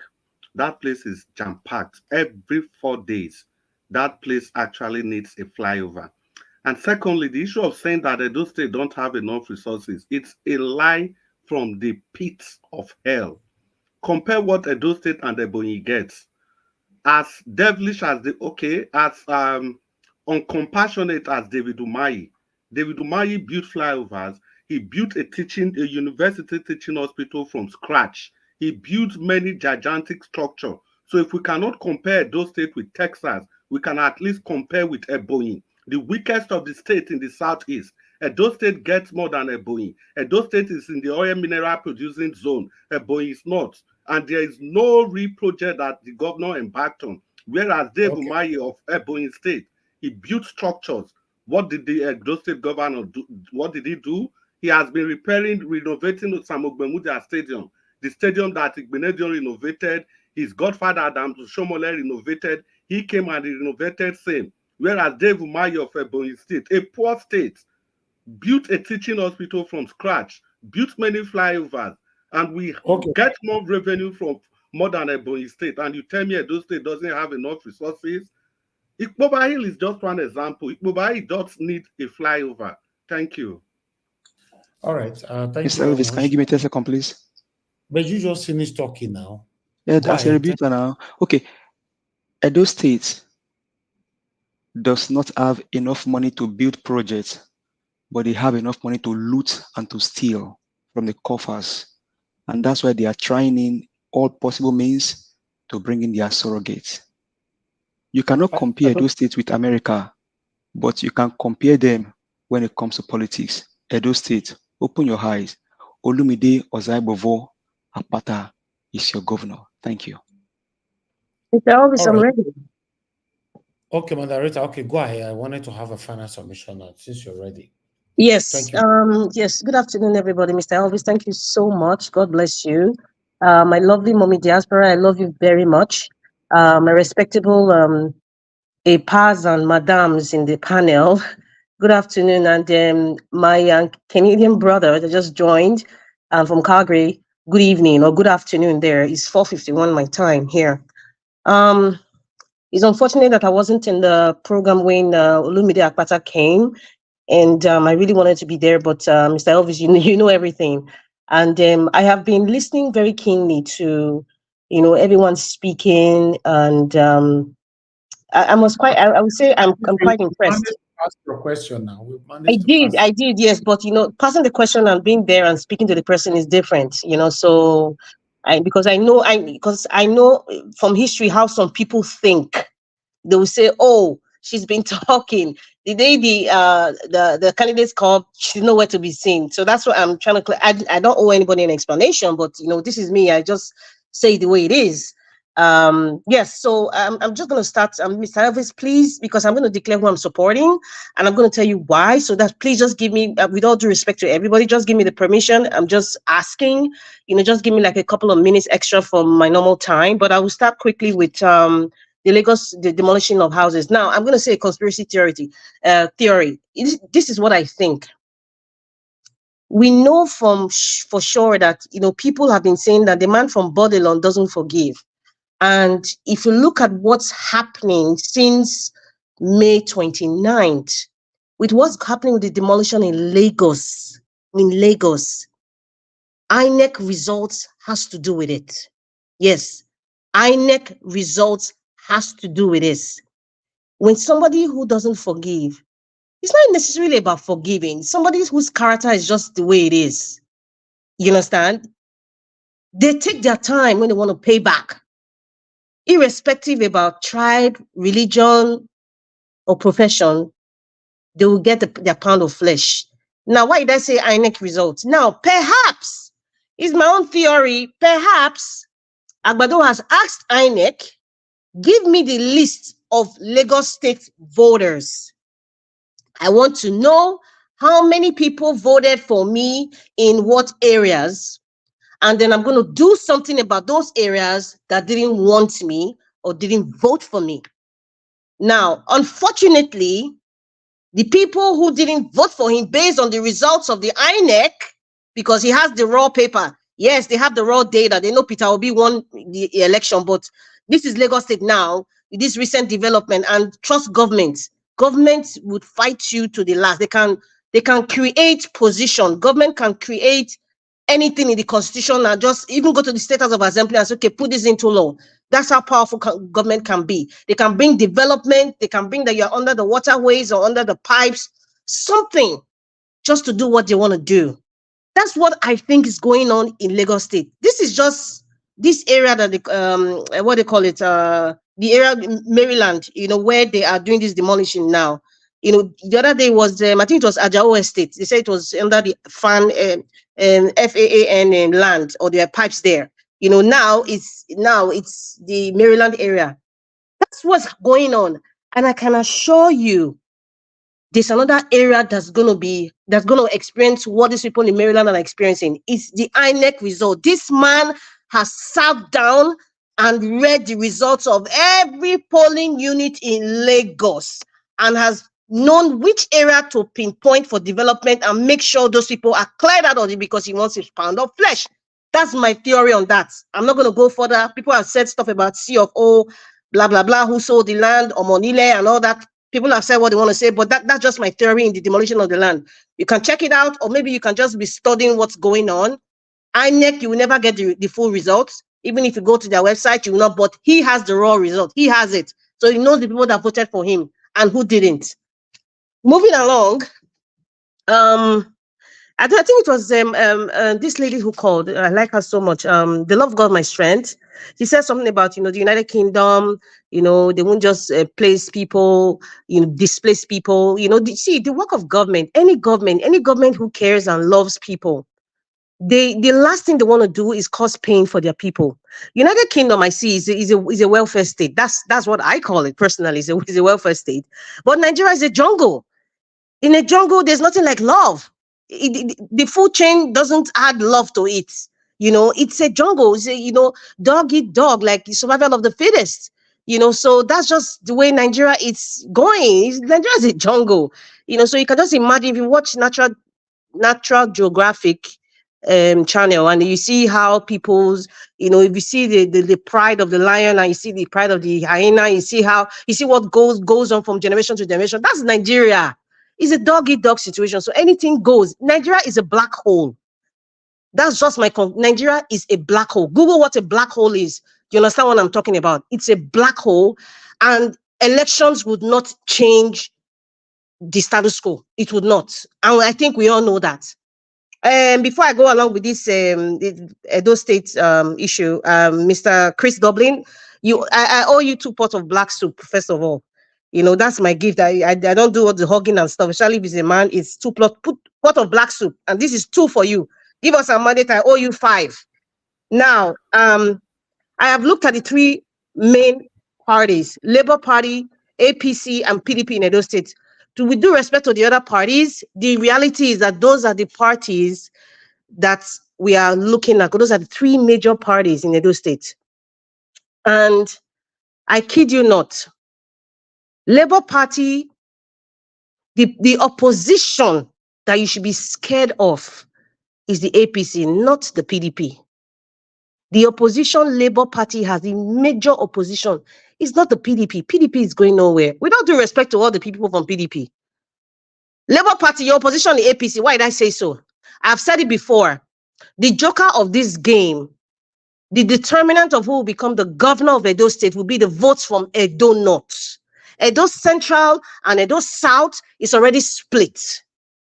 This is my own theory, it is what it is. I'm just saying you what is in my mind. And the fear is that because, take it or leave it, Adam Shoshomole has a lot of influence in Edo North. So that's why I said APC is the contending party with the Labour, not PDP. Don't bother about PDP. Because at the end of the day, whether you are from Eastern Central, Edo North or South, you need the collation of the votes from the entire states. That's what some people don't understand. It's not just about Benin, or you see what the frenzy or the lies going across all the media rugrats in the media talking all sorts of propaganda and trying to think that, it's just Benin City. Do you know what's going on in Edo Central? Do you know what's happening in Edo North? There's a lot of stuff. So the joker of the game that will determine the governor of Edo State will be the votes from Edo North. So please, Labour Party, please focus on getting votes from Edo North and also Edo Central as well. But Edo North will be the determinant. And I have looked at the 3 parties now, and this is my decision. The first party, PDP. I do not support, in fact, I would not support now, 2024, I would not support any person that has been in government for the past 16, 10, or even 8 years in Edo State. I would not.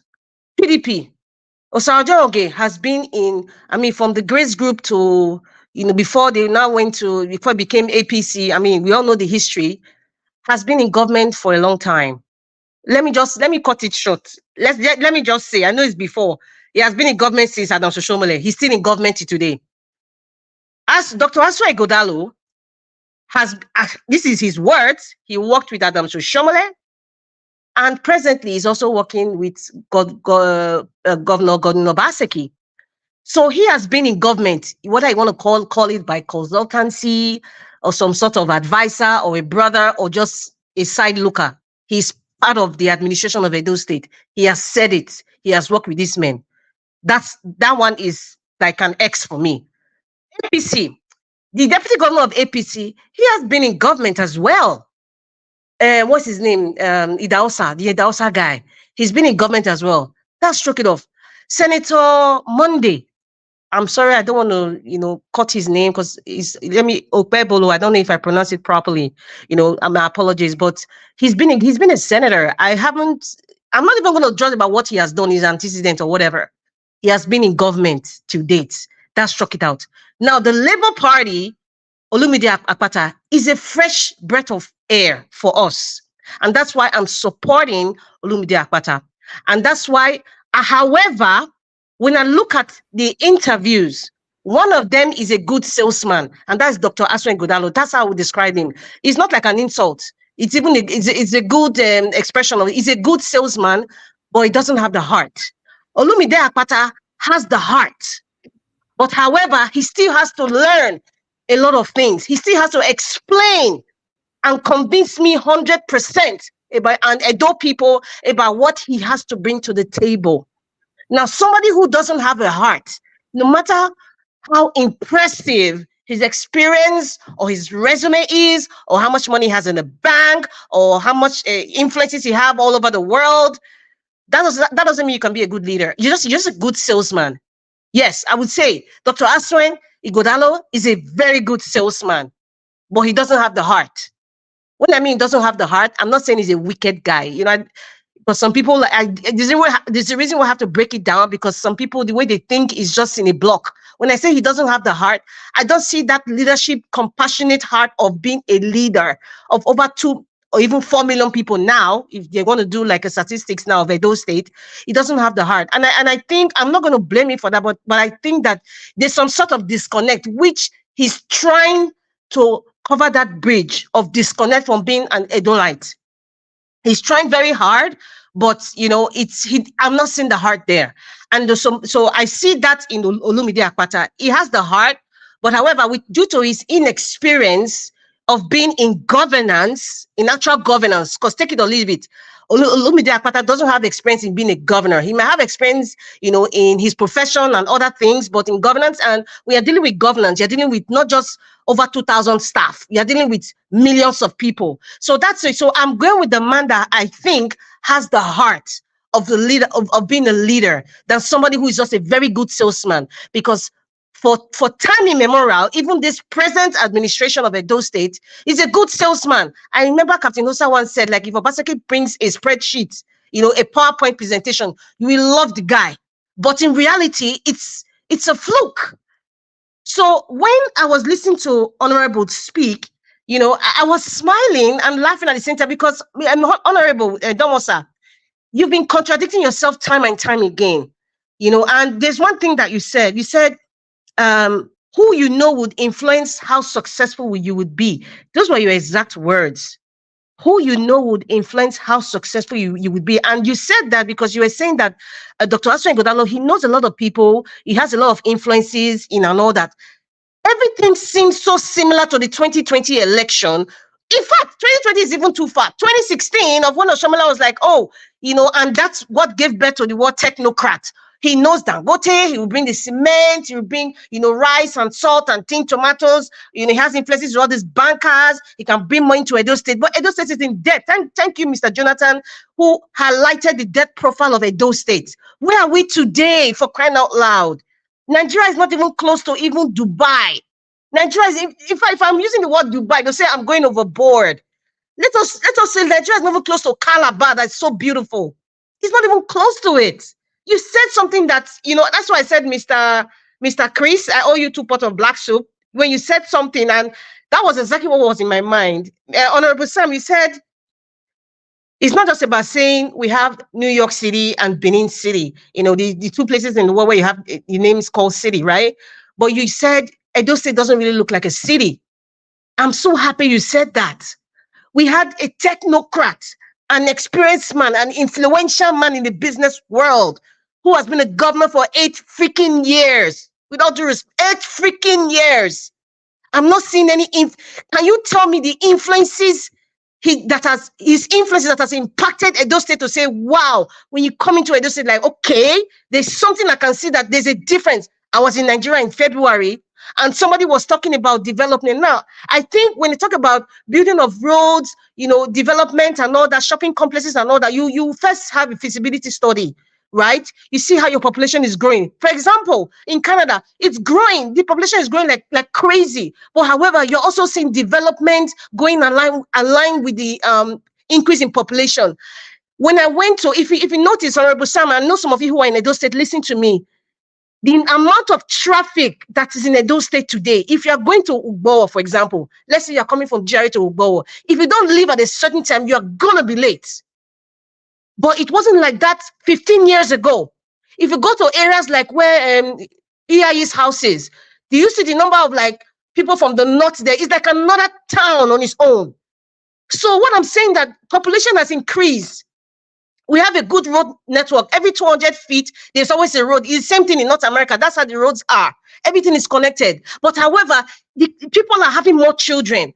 We have immigrants, not immigrants. We have other people from other states coming to live there. Population is increasing. There's traffic everywhere. What do? Do they even do a feasibility study? I don't understand the kind of, every candidate that come here, because I'm not a friend to anybody. I'm not here to be friends or to love any candidate. I'm not here for it at all. If Olumide Okpata messes up, I will tell him, sir, you are messing up. You're not my friend. We are employing you. So that's what I'm saying. Every candidate that comes to the show, Mr. Elvis, I'm saying it now. One of the major questions we should ask them, how do you see Edo State in the next 20 years? I want to see that person's vision. I want to know if that leader is really a visionary leader. Ask them, how do you see Edo State in 20 years from now?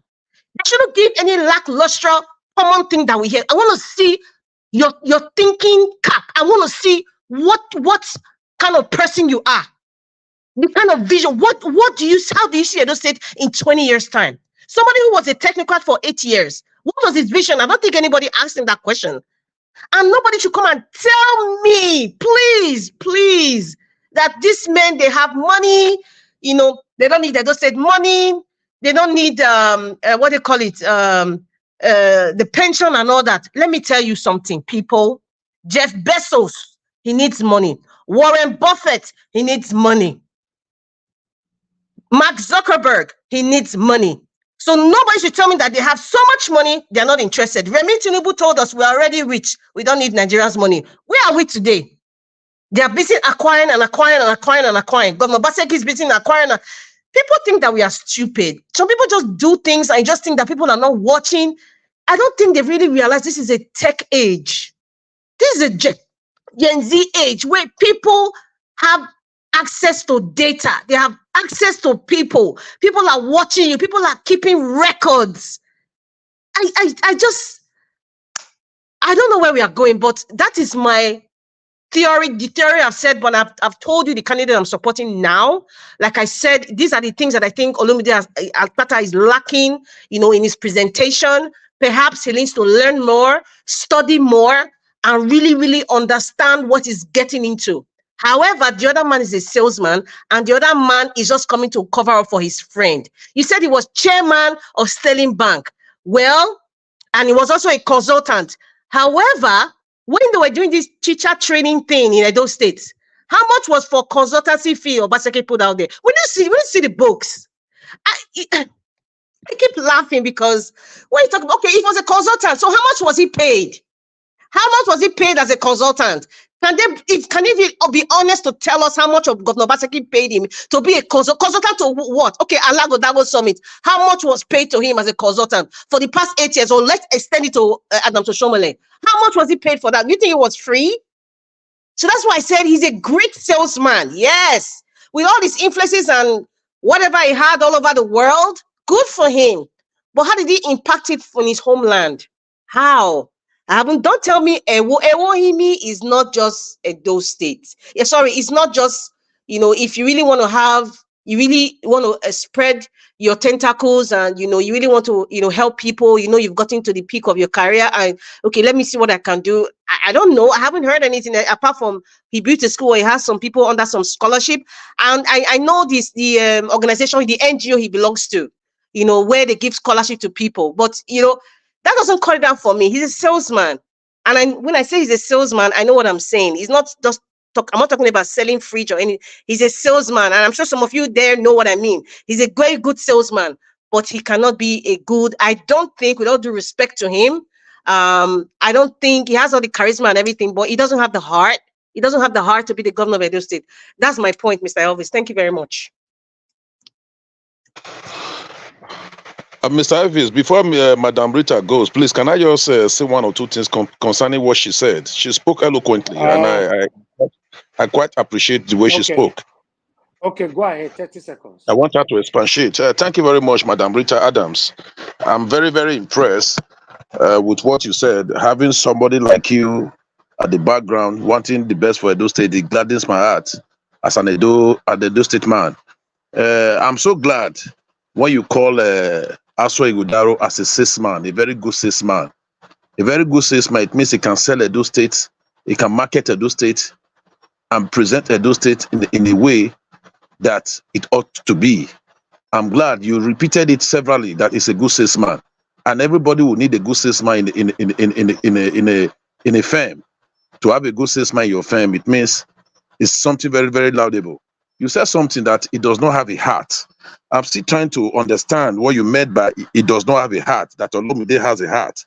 I don't want the viewers to misconstrue you. I don't want you to be misconstrued, but you just said it again. You contradicted yourself that he has an NGO whereby he's helping people, yet you say it does not have a heart. Somebody that does not have a heart has been the chairman for different organizations. He has been successful. He has managed people in his law firm. He has over 150 people in his law firm. He has been giving scholarship to people to go for Harvard, Cambridge University, Harvard University on a yearly basis. Yet you say you do not have a heart. So I'm still trying to understand what you meant by it does not have a heart, that Olomide have a heart. Can you throw more light on that? When you say it does not have a heart, have a heart in what pattern? All right. In what way? Okay, please. No, it's not a debate, sir. It's not. If he gets to our final, okay. I hope I won't forget to remind me. Okay, go ahead then. Respond to it. Go ahead. No, sir. Okay. When you talk about when I'm talking about the heart, I think everybody understands. You just want me to just explain. Okay, fine. I said it before. When I say he's a very good salesman, yes, he knows he can make a presentation that can convince you to buy his product. But that doesn't mean that he really cares about you or really cares about your development. A salesman will always want to sell because he wants to get the dividends of his sales. And that dividend and that sale has nothing to do with human compassion or empathy. It got nothing to do with that. It's just like, I just need to make the numbers and I need to go up there. That's what I mean, that he doesn't have the heart. He can bring any, let me use the word so-called development with all due respect, like what Obasaki is doing. But however, that development, he will have some percentage in that development. So how is it, how is it beneficial to the people that you're serving? You're just a businessman. A businessman cannot be a leader of 4 million people. That's the truth. We have a businessman that they say is a technocrat. This advert people are doing for Ashe Godalo. 2020, please play back all those. In fact, 2016, it's similar. It's the same. That's why I keep laughing. Okay. It's just the same. It's the same. Okay. Want something different. Okay. I don't want anybody that has been in government. We need a fresh breath of air. And those states need a fresh breath of air, sir. We don't need APC Siamese twins. We need labor a fresh breath. Look at Abia State. Fresh breath of air. Thank you. I'm glad that you dismarket your candidate. That does not have the experience politically to lead the state. It's okay. Honorable. Thank you, Honorable. Thank you very much. I appreciate you all. We need to have a final submission right now. 4 hours already. Can I say something, please? Madam Patricia, okay, just have your final submission, 4 minutes. Say the song. Okay, no, I just wanted to. Then your final submission. Now you just wanted to. Hold on, Madam Patricia, hold on. You just wanted to 10 seconds. Don't come out for inside. I wanted to reply. Another 10 seconds come out. I just wanted to. So it is out of 4 minutes. I don't remember 3 minutes. Go ahead. Thank Oh, you. okay, thank you. No, he said Madarita has just disqualified her candidate by saying that Mr. Barrister Akpata is not a good salesman. You know, I think maybe I should reiterate what she said. She said that Barrister Akpata stands is a better choice for Edo people, for the Edo line, because he is new in governance. But you see, with the heart, when you have the heart to serve people, it's not about you being a salesman. We don't need a salesman there. We need somebody with a heart, somebody that has compassion, empathy, somebody that can feel the pulse of the people, somebody that can wear their shoes, that can put themselves in their pain. That's what we need. And that's what Barrister Akpata present for us. That's what he represents. So all this elsewhere and all this APC, PDP, whatever, they should go and sleep. We need a fresh start for Edo. And Barrister Akpata is the one we are going to vote for. Thank you. Mr. Elvis, can you allow me 10 seconds, sir? Mr. Elvis? No. You want to give your final submission 4 minutes? Go ahead. Give her for his side. Thank you. So you can give me 10 seconds to say something? No. Okay, no worry. Okay, don't worry. Okay, don't worry. Go ahead then. No worry. Okay, thank you. All right. Let's move on, my people. Let's call on the next person, Mr. Jonathan Kingsley. Please, sir, give us your final submission 4 minutes. Thank you very much, Mr. Elvis, and thanks to everyone there. For me, I'm not going to really dwell on the Edo State politics for now, but I must give kudos to Madam Rita. Thank you very much. If there is anyone at all, on this panel over the last few weeks who has said something that I will say almost get me to align with the candidacy of Olumide Akpata is Madam Rita today. Because she said something that I really stand on, which is the fact that I am not convinced enough. I am not. And I'm not going to be naive. Seeing what happened in 2023, the act and the activities or actions of the Labour Party members that were elected into the National Assembly, for the fact that they were not scrutinized enough. No one of them, there's no single one of them that was really scrutinized, placed on the table, one-on-one, at their constituency or at the constituency level to really know. If that had happened, I can tell you for sure today, perhaps maybe Labour Party will have ended up having half of them, not the entire number that they have today. And those ones that will have succeeded getting there will be doing the people's work today. But because they were not, so I'm not going to fall into that same trap going forward. It's not going to happen. Every candidate is not just going to be because it's from Labour Party and then that's it. That just, once you join Labour Party, that's all. No, it's not going to work like that for me. And I know that there are like-minded Nigerians like myself, millions of them. Those that were disappointed of the event of 2023. Mr. Jonathan. Yes, yeah. Can I take 10 seconds from you, sir? Maybe just to say one or two things, sir.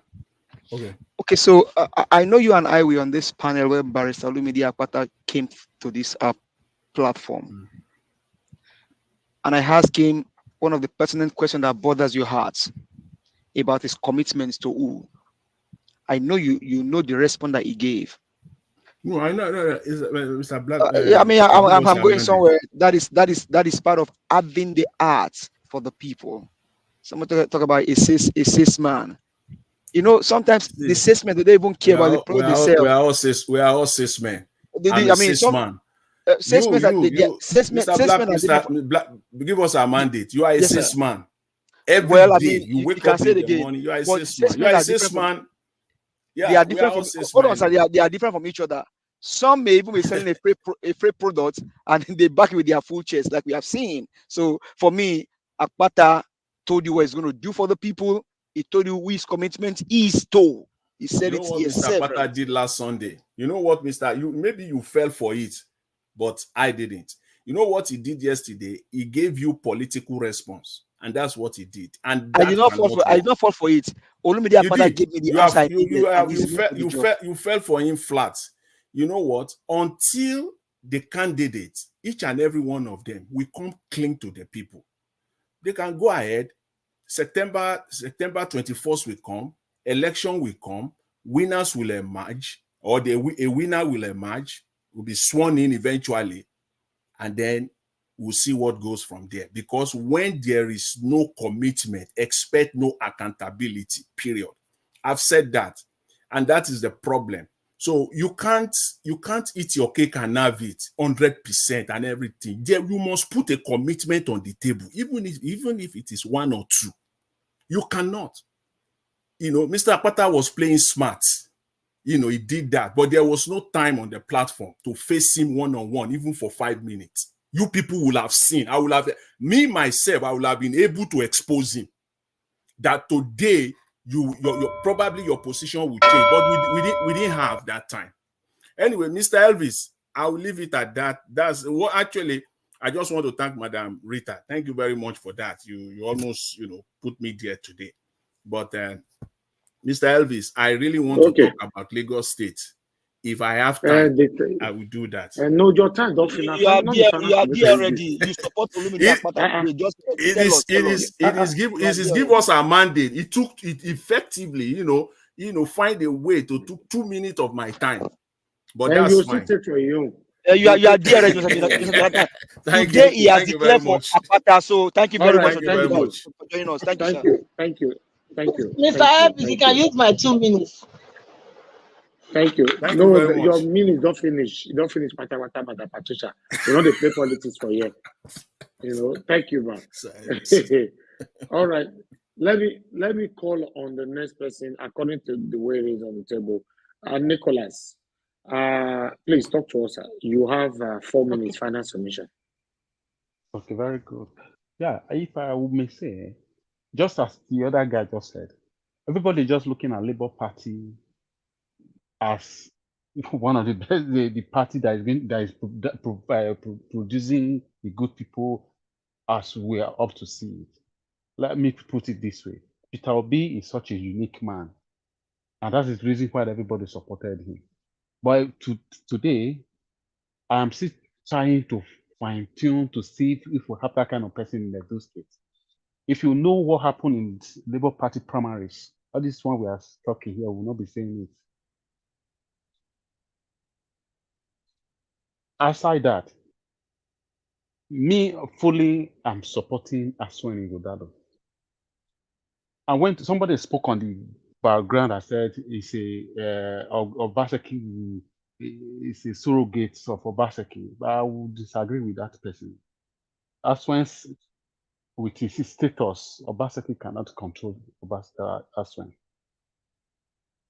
But I don't, which is very, very correct. And he has said it several times when people ask him, he was laughing about it. I don't know why Obaseki will control him to come and spoil his name that he has built over the years.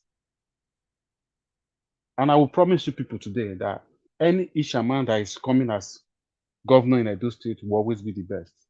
Just take that one to your bank account. By the time Aswin comes, we'll come here to praise him for the work he's going to do for Edo State. I think for now I will rest my case. My brother, can I ask you one question to use your last minute or two? Go ahead. Yeah, okay.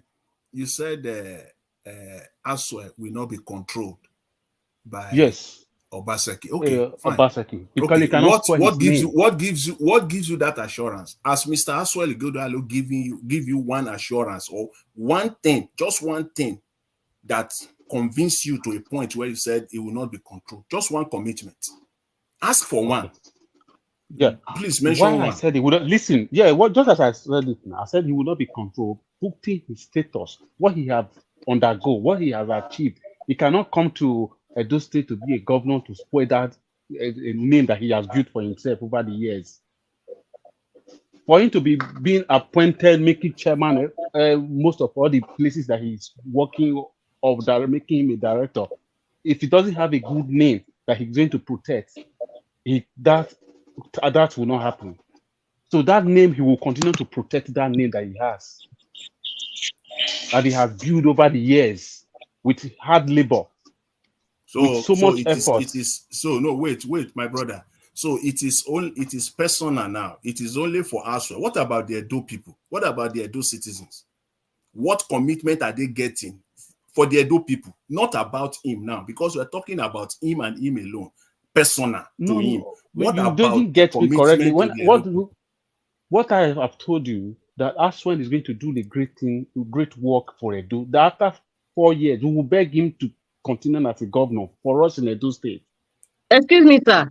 With the consultancy, because I mean, somebody has said he was a consultant.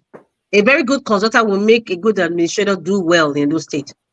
I'm sorry to say, with all due respect to him, that wasn't good consulting. It doesn't work that way. I can consult for you. Whatever he can for you to implement it. Of course, that's an easy answer. That's an easy answer. Excuse me, sir, that's a very easy. Anybody can say that to say that, it depends on the person that will make the decision. They want to follow the advice I gave them. That's an easy answer. That's how it works. That's how it works. Oh, please. I consult for you. It is left for you to implement it or not. I can't force you to do what you don't want to do. All right. Thank you. We'll continue the consultation later. Thank you very much, my people. Okay, let me call on the next person. Mr. Chris, give us your final submission, sir. 4 minutes. Okay, Mr. Nanjawatch, and thank you very much for the opportunity to recapitulate. First and foremost, there's no way I cannot thank Madam Rita for joining the fray, and Mr. Jonathan. You guys are really welcome. I think it's a pleasure. You are a good salesman. Don't put me in a box. Don't put me inside the box that I am not. We have 2 ladies in the house, and it's not surprising that both ladies are rooting for Olumide Akpata. And we know women are compassionate. They know what compassion means.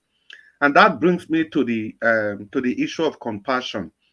That was the question I asked Olumide Akpata when he was on this show. I asked him, sir, what are you going to do differently from what Obaseki is currently doing, from what past administration have done?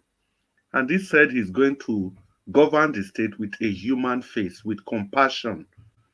I think that's what other administrations have been lacking.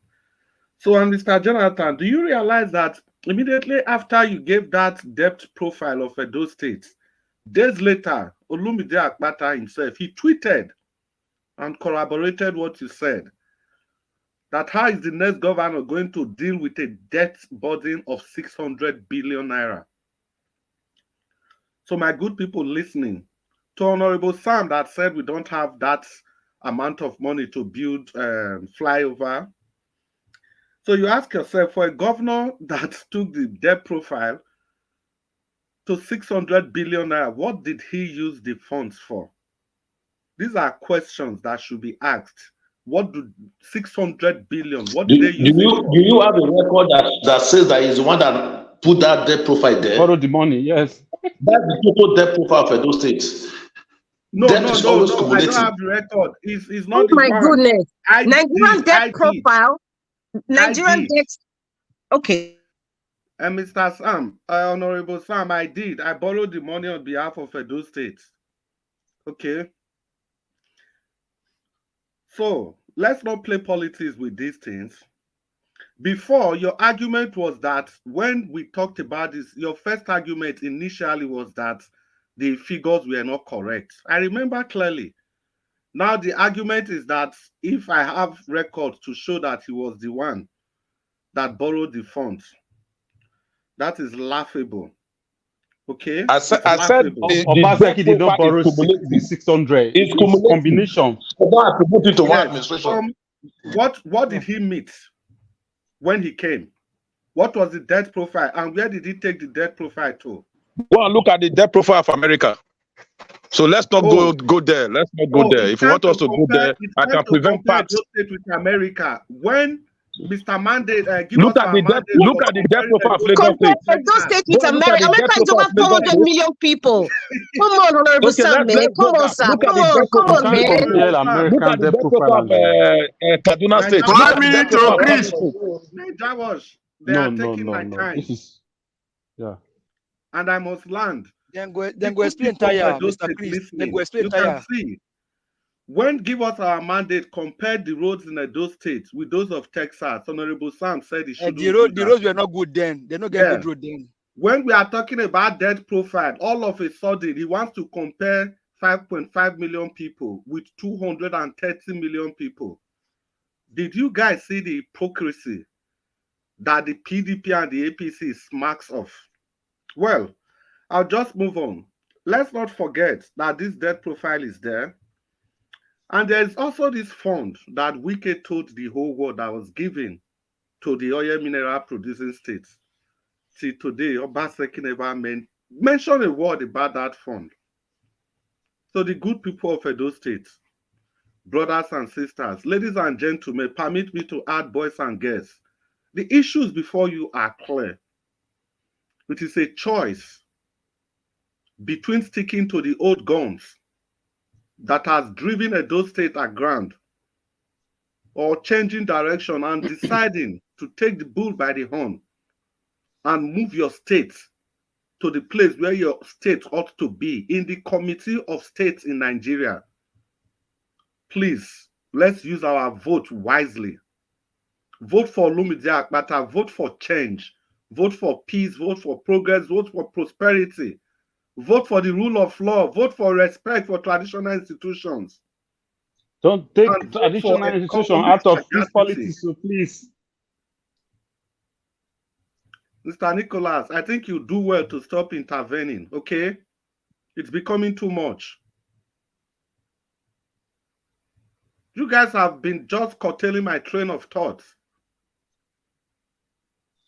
You interjected when I was talking as well. Yeah. Edo State, vote wisely. Vote wisely. Yes. Vote against bad governance. Vote against godfatherism. Thank you. Now we have voted wisely, sir. Thank you. Don't talk and read 7 times. Thank you. Thank you. Let's move on to the next person. I swear, people don't they repeat 2 for here today.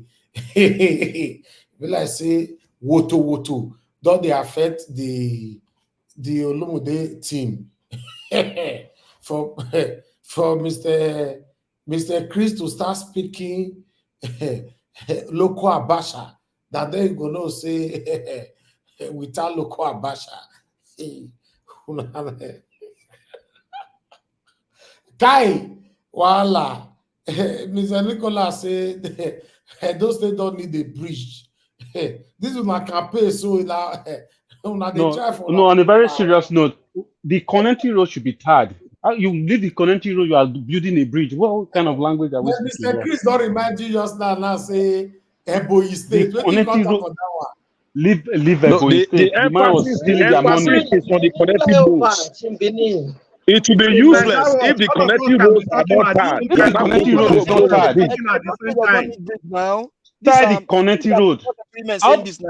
Edo State no need. I hope you are prepared. I hope you are coming to Edo State to vote. During the, I hope you be coming to vote. Any bridge. These are 21st century men saying this. Edo State no need bridge and flyover. Yes, so it's not by flyover. It's not by flyover. It's the thinking cap. Tie the connecting road. All the other roads are not tied. You are building bridge. 21st century men saying this. Edo State no need hospital, no need good road, no need water safe, no need electricity. Thank Do you they very tell you I much. don't have Nobody hospital? mentioned hospital. Edo State I said not you build should tie the library. connecting road. All the connecting roads should be tied. Anybody man saying this. It Hey, destroy library to wonderful. build shopping mall. Wonderful. I'm not surprised. There's library in the shopping mall as well. That's so. Yes, so. All right. But when it comes to debt, you can compare to America. Hey, my people. No, nobody come. Me, I didn't listen. Now listen. No, I didn't compare the debt. I didn't compare the debt to the US, America. But what I said, I said Obaseki alone did not borrow that money. That's what I said. Una go explain tire. Una go explain No, tire. you will come to Edo State to vote now. You know, Nigeria don't borrow money. Nigeria they borrow money. Not be only Obaseki and Edo State. Lucky borrow all of the night borrow. Yes, now that's what I was saying. It's not the same thing. He has been part of the government for 16 years. The same thing. Lucky borrowed. Oshobole borrowed. Then Obaseki borrowed. That's how it is. I say Obaseki tip money. No, I say. You go explain. Let's move on. Thank you. Mr. Nicholas, I hope you come and vote. Mr. Nicholas, Oshobole borrowed, Obaseki Yes. borrowed, and Yes. the next person that is coming will also borrow. We should live like that, right?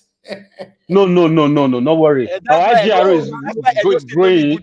No need flyover and bridge too. The next thing, I said the connecting road should be tied. Need flyover. Mande, did you know Edo State? Have you been to Edo State? They should not tie connecting road too. They should just leave it like that. Don't tie the connecting road. Mande, have you been to Edo State and know the diagram? Leave the road like that too. Leave the road. Edo State don't need road too. Una go explain tire. Emma explain tire. Let us complete our 4 minutes. Let us complete our 4 minutes, please. Honorable Sam, please hold on. Abdul Mahmoud, what's your final submission? Stay mute now, Honorable Sam. Yeah, good evening, Nigeria Watch. For that side. Yeah, good Abdul evening. Mahmoud, you have 4 minutes. I remain 3 minutes. You don't use 1 minute. It's a good evening. Thank you. Go ahead, sir. Yeah, good evening, Nigeria Watch. I don't know why we guys are somehow we are not saying the truth. We come on here, we lied, understand? Mr. Alex, he live in Benin. He always say that when rain fall in Benin, everywhere flooding. Everywhere flooding, understand? Where is the road? Even the road you guys are talking, there is no road. When rain fall, everywhere flooding. We should talk the truth. We should not come to air and lie. This is the problem we had in Nigeria. Even though we see black, we call it white. It's not right and it's not good. That's why we are going back in that country. Sentiment and ethnicity. For me, they should vote for Olumide Akpata because it's a change. It's a new under development. Let's change PDP and APC. They have ruled for how many years? No improvement. All they are doing is to steal money, to thief. That is just it. How many years back? Only Oyegu free education for citizens of Edo State. Since then, nobody did it. They don't do anything. They are just stealing money there. Edo State is very backward compared to other states like Niger Delta State, like Port Harcourt, even Warri, better than Edo State. And Edo State was the former Bende State. They are just fraud. They are just propaganda. They looting our money. Thank you. That is all I want to say. All right. Thank you very much, Mr. Abdul. It's good to have you on the show. Thank you, sir. Okay, let me come to give us a mandate. Give us a mandate. Give us a final submission, 4 minutes. Give us a mandate. You are not there. Okay, I'll move on to the next person. You might not have the opportunity to speak later. I'm here, Mr. Elvis. Please. I'm here, Mr. Elvis. Well, I mean, I'm actually in the middle of something. I won't be able to say much. What I can say is vote Olumide Akpata for transparency, accountability, and for good governance.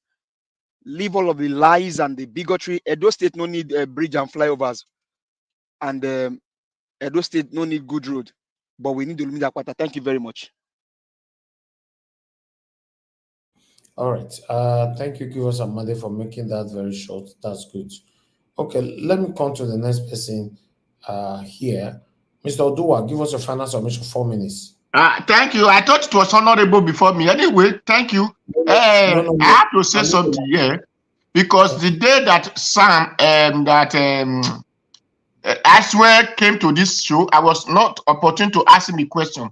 But this is the question that I have asked Olumide Akpata. Don't start with that your thing again. Hey, yes, don't interject me. Hey. Don't take my time. Don't start. Okay, you see, it's taking my time, so you have to cut it off. Then I asked a question.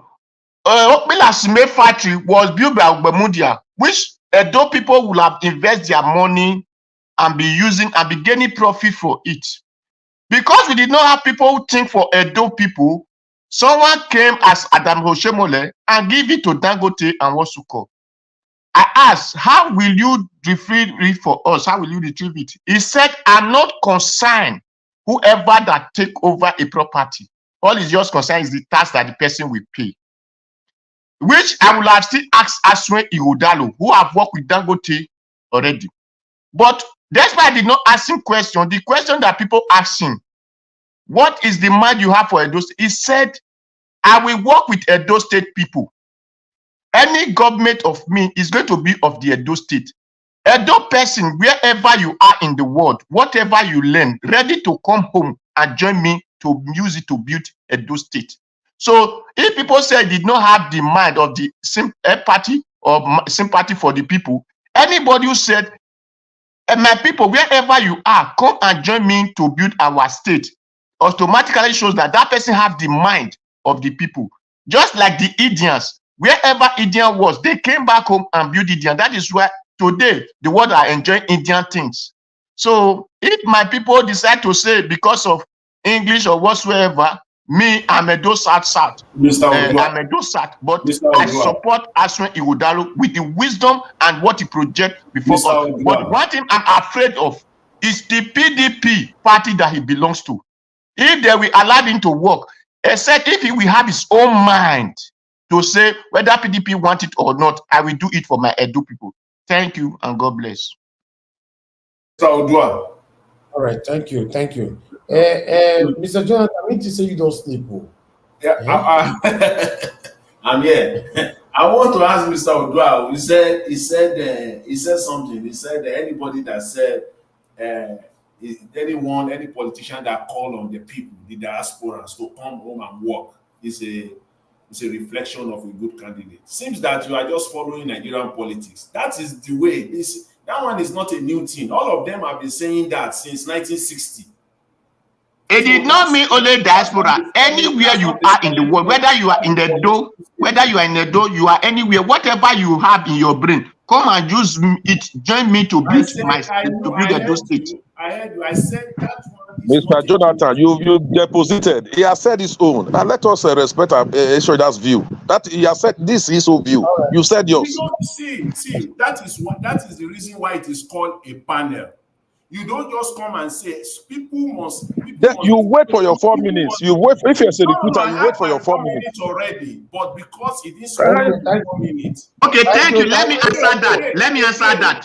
When Peter Obi was contesting, what do people vote allow Peter Obi? He said all Nigeria will come and join him. Peter Obi contest that with all Nigeria will come and join with whatever they have learned in anywhere they are. Likely the same as we said also. All right. Thank you, Mr. Elvis. All right, ma'am. Mr. Elvis, please, can you not bring back that Mr. Oduwa's question? Because he's lying. That was not what Barrister Olumide said. So he's been repeating this thing since then up to now. Let the other team fight back. Now fighting moment with this, Madam Patricia, They say they are campaigning for their principal. So when I say make I remain for bench, if I was when I see the way we take do smooth to Peter Obi now, nobody will come say, Madam, I did not lie. I don't say I lied. Play the video. I did not lie. Thank you. The video, Mr. Dua, the video is there. She should go and verify. The video is there. Mr. Elvis. Yes, sir. I have something to say. Odua, please, that very day I was not in the panel, but I listened. You almost 4 days, you are always comment on this thing. See, Akpata said that whoever the company is giving to, either Hausa or Switzerland per se, so far the profit is coming to Edo State pocket. So far the profit. Thank you. The profit. Can you tell us how much Edo people are buying bag of cement?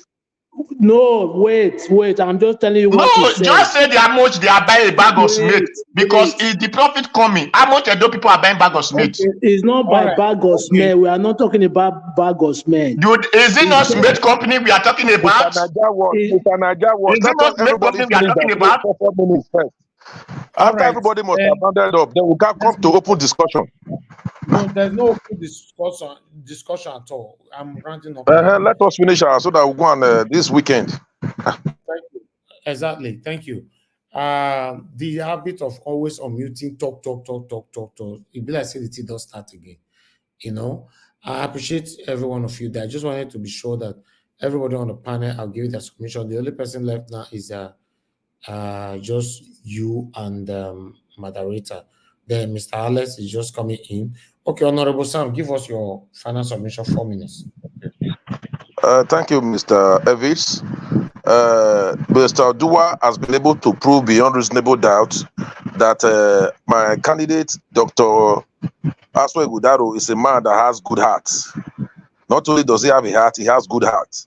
By saying in this administration, he will recognize the potentials of every Edo person, wherever you are, all over the world. Your whatever you know will be used to build Edo State. In other words, it's all welcoming. Thank you, Mr. Dua, for emphasizing that. Unlike what Olumide said, he's not even interested in who take over the Commonwealth of Edo State. Having said that, I want to still reiterate on what Madam Rita said when he went further to say that Aswe Gudaro is a good salesman. I want to thank her very much for saying that. And for her to realize, she said the truth that Aswe Gudaro is a good salesman, but Akpata is not a good salesman. He never missed words about it. First of all, we must understand what does it mean to be a good salesman. I'm a serial network marketer. I am a businessman, a serial network marketer, and I'm into real estate. So I know what it is when you say somebody is a good salesman. You know, when she was using that language, I was so pleased. I was so pleased with her. I want to quickly just say little so that we should understand what Madam Rita was trying to tell us when he said my candidate is a good salesman. He said being a good salesman means you understand your product and services very well. You understand it thoroughly and effectively, and you can effectively communicate its benefits. Hey, but that's not what I meant, sir. You can't when is my turn, I'll explain. That's not what I meant. You have been able to communicate effectively the services you want to render to your customer. That's what it means to be a good salesman. You understand? Meaning you are able to sir. That is incorrect on the definition of a good salesman. It's incorrect. It's not correct. Let's educate the people. Truthfully, that is not correct. You are trying to interject, Mr. Najawa. You are trying to interject. Okay, go ahead. We are in that word. You can go and look at what it means. You understand? If you don't know, probably you need that. If you don't know, I'm telling you what it means to be a good salesman. You understand? Your ability to communicate effectively. Your ability to market your product and services effectively. That's what makes you a good salesman. It's about listening to customers' needs, addressing their concerns, and providing solutions to them genuinely. Letting them know the benefit they stand to gain in your product or services. Being a good salesman, it means you have product knowledge. You have a knowledge about your product. You understand? You have communicative skill. You have empathy. Being able to understand the empathy of your customers. Your customers' needs and concerns. That's what it means to be a good salesman. You have confidence of your product. You understand? You have adaptability. You are able to change. You can change the narrative. Being able to be flexible at all times. When you see maybe you bring a strategy, the strategy is not suiting the needs at the particular time. You don't just fix it, you quickly adapt to it, you change. A good salesman is a man that have integrity. Because if you don't have integrity, you cannot sell your product and services. He has just told us, he has just told the world, that is the person of Barrister Aswell Gidaro. He's a good salesman. He has integrity. He's reliant. He's reliable. He can manage time. A good salesman is a man that can manage his time effectively. You understand? That's what he has said my candidate is. And he has just said openly, without missing well, that Akpata is not a good salesman. We don't need somebody that's not a good salesman in Edo State. Somebody that cannot manage the resources. Somebody that cannot sell the product of Edo State. Somebody that cannot market Edo State to the world. That's not the type of person we need. We need somebody that have an understanding of Edo State. Somebody that have a proper understanding of Edo State. That's what we need as Edo State governor. So he has come out to tell us. We don't need to miss words about this again. You understand? He's a man that have a heart. He even went to tell us that he contradicted himself by saying he does not have a heart. Later he said he has an NGO that is helping people. A man that is helping people is a man that have a heart. I never said he has an NGO. I said I know the NGO he belongs to. He said I do not know it all. I will involve Edo State, including Madarita. Including Madarita, including Jonathan, including the give us a mandate, that he will involve all of them in the governance of Edo State. Into my mouth. You are using my words to confuse the people, and I would not allow that. No, I would not. I would not even tolerate it. I would not allow it. You said it openly. My words to deceive people. And it is very wrong of you, sir. Please, sir, with all due respect, don't use my words to twist things and turn things and deceive people. Because I'm here you for Edo people. I'm not here for anybody to use my words to lie and deceive people. Yes, I'm using the word lie. I haven't used that word, sir, without due respect to you, but you just said something. I never said Dr. Aswell Godalo owns a foundation. I said I know the foundation he belongs to. Google is your friend. Please listen to my words carefully. You said he has I heard you vividly when you said it. Don't support anyone using my words to lie and twist things. Please. Thank you. With due respect to you, man. Would you respect to you? I wouldn't. Okay. With due respect to you, honorable, 30 seconds, round up. 30 seconds. Okay. So I want to thank Madam Rita Adams. I will keep thanking you for letting the public know that my candidate, Aswell Godaro, is a good salesman and is going to sell Edo well properly. And in doing it, he will recognize the potentials of everybody, including you, Madam Rita Adams, including give us my mandate, including Alex. Wherever you are all over the world, your potentials will be used to build Edo State. All the potentials will be recognized. That's the quality of a good statesman. So that's what my candidate will do. I thank you very much. God bless you all. Thank you. Thank you. Oh, cool. Lai Mohammed was a good salesman, but what was he selling, sir? What was he selling? Please don't use listen, use your own words, please. Don't use my words to confuse people because I'm here to defend my word. And yes, he's a good salesman, but it's not for the benefit of Edo people. It's for the benefit of his friends, like the like of Babasaki. What are we talking about here? Nobody's a kid here. My word to confuse people, please. Margarita, I want to give you your time now. So thank you very much. I'd like to speak. I'll try and be very short. I get very upset when my words are twisted and turned just for the benefit to deny people the truth. I would go after you and I would respectfully, of course, but I have to put my stand. That's who I am. If I say he's a good salesman, anybody can sell anything. A prostitute can sell her body. Does she care if you have a disease? Does she care if she has a disease? She will sell her body because the bottom line that she needs the freaking money. That's what she needs. Doesn't mean that she's very good or she cares. Being a good salesperson, you don't care about anything, but you just care about your profits. You care about profit. That's what sales all about. It's maximum profit, sir. We all did economics 101. So using my words to say I am advertising him in what way? You can be a good salesman. You can be a good prostitute. But does that do you think that the prostitute care if she's destroying a home or she's destroying a life? If she has a disease that she's spreading, she doesn't care. She just cares about the money. One thing I keep preaching, and I will continue to preach. I've forgotten, the person who said that. Whether it's Socrates, I can't remember now. Or Winston Churchill, that said, the people that you should be afraid of in a society is not really your oppressor, are the supporters of your oppressor, the ones who enable, the ones who cover up, the one who supports your oppressor. Those are the ones you should be scared of. Those are the most dangerous people ever. Not the oppressor himself. Because the oppressor himself, he needs these people to feed his ego that is oppressing people. So the people you need to deal with and go after are the ones that are supporting the oppressor. That is where I stand. And I will go after anybody who is supporting the oppressor of the people. I will do it by myself. In doing it, we will join you to I do will it. do it by myself, and that's what I'm doing. I'm speaking for doing it, myself. That's what everybody I that want mean. to I am doing it. oppress Nobody's the going to people, speak on my words. I am going to defend my own words. I don't need Niger Watch, Mr. Elvis, or anybody in the party to. I will defend my words. That's what I mean. That's what I mean. So please, if I say he's a good salesman, all the things that you listed about being a good salesman, I just give you an example of a prostitute. A good salesman, let me tell you, sir, in case you don't know, if you want to juxtapose my words as saying he's a good salesman, I didn't say it to make it seem like he's a bad guy. No.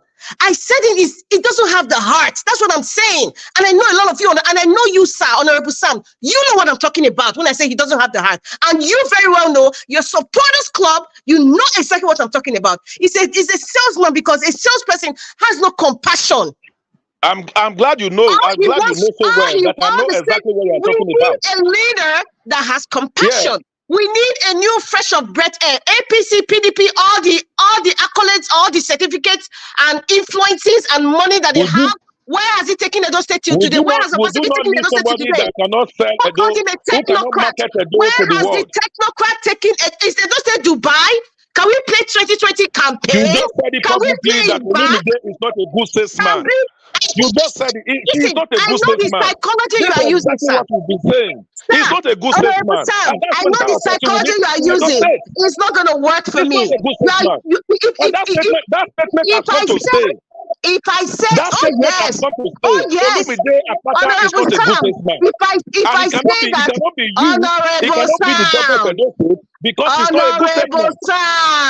Honorable Sam, I know the psychology that you are using. It's not working. People are too smart. If I say he's a good salesman, that does not equate that Akpata is not a good salesman. I was describing each individual. Don't twist and turn my words, Honorable Sam. Honorable Sam, sir, Domo, sir. Or say you're just trying to twist everything. It's not working. It's not working. You cannot use my word to toss. I will not allow it. You cannot use my word to twist things. I stand by my word.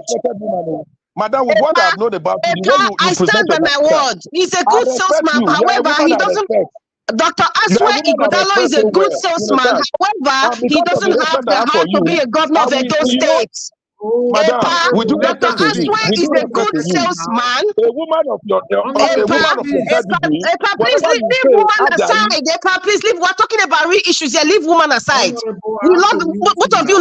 Both of us love Edo State. Leave whether I'm a woman or not. That's not important. We're talking about real issues here. We're trying to educate people and inspire people. It's not about gender based right now.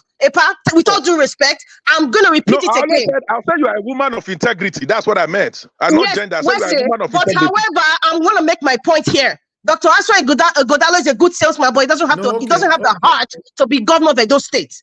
And a good salesman only cares about profits within his friends. He's going to be a good salesman just for profits. You think it's beauty industry for you, but hello, 50% of that industry belongs to him. He probably will use another company.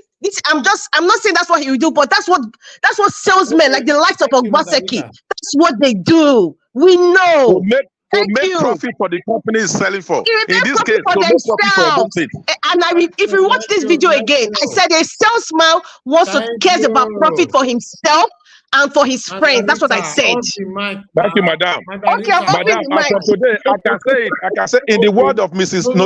Rita Adam, she said, and I quote, Barrister Aswe Ighodalo. Dr. Aswe Ighodalo doesn't have the heart to be a governor of Edo State. Is not a salesman. Akpata has the heart to be a governor of Edo State. He has the heart. And you know it, sir. Domo, sir. The Honorable Sam. Madam Rita, I agree to you. You are my person. I go cook 3 black soup for you. 3 black pot. How you call them just now? All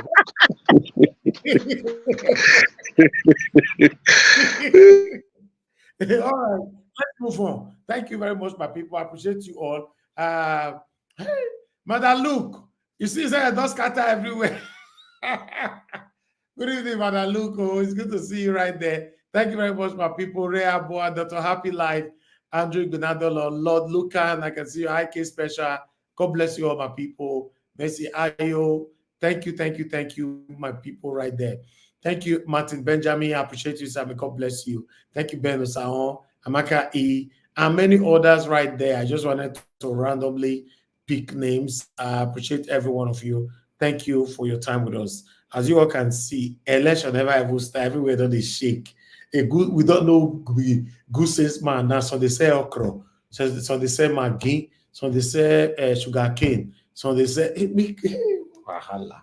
So anyway, so if person your state new try they sweet like this. I don't know say they sweet like this. So now me for you they carry all this headache down. Voila. Thank God though. Me, you guys are entertaining us that is neutral. Hey, Peter Obi, what everywhere we're shaking. Tinubu, these were top people. Tinubu, Peter Obi, Atiku. We face on. We were here 24/7. We were doing 24 hours broadcast on this platform. We were here. We don't go anywhere. So for what they do now, I mean not mind because now so it's supposed to be. Lose your voice for your candidate. Me, I lost my voice for Peter Obi. Lose your voice. Anything any arrow where they throw meet you, collect time, and because of your candidate, no wahala. You know where they throw meet me for here? We collect. We not going to complain again. So may you still collect. If you support Akpata, collect. If you support Aswe will make you collect. If now collect. Anyone, in fact, Augustine, we are watching them from this time. So we are not part of this. This is beautiful. Please talk to us, Mr. Alex. You have the floor. I'll give you 5 minutes. You are Augustine, and for 5 minutes, you're not going to get. Because you guys came late. But go ahead. Not Mr. sure. Alex. Thank you. I'm not sure he knew that I was the next person to speak. No, he didn't know. So, and I greet everybody on the platform. For me, I have never seen a governor who can lie like Obaseki administration. I have never seen. A governor that was never around to receive protesters for once for 7 years. He was never available. Flying from Lagos to Abuja, to Singapore, to UK, to America, doing what? Or should we name him the flying governor? I've never seen a governor that will supervise the killing of his own people. In the heat of the killings that was nationwide, where other governors were fighting back. I can't support such a party that produced a governor that was competent, that contributed to the kidnapping of and the killing of an American man who was coming from America and was going back. He was murdered, cold blood. The pictures were everywhere. Guys, we are not playing here. We are not playing here. We are fighting for the soul of Edo State. And I want to say today, I've done my research also. And with the brilliant submission of Mr. Chris Dublin, I hereby declare today, with my personal imprimatur, that my candidacy goes to Labour Party Olumide Akpata. Loco Abacha, thank you. That's what I'm talking about. And for me, I can never support a governor that was heartless enough. A governor that was heartless enough. I can't support. Don't take my time. Don't do it. Don't take my time. Everybody, hold on. Hold on. Go ahead now.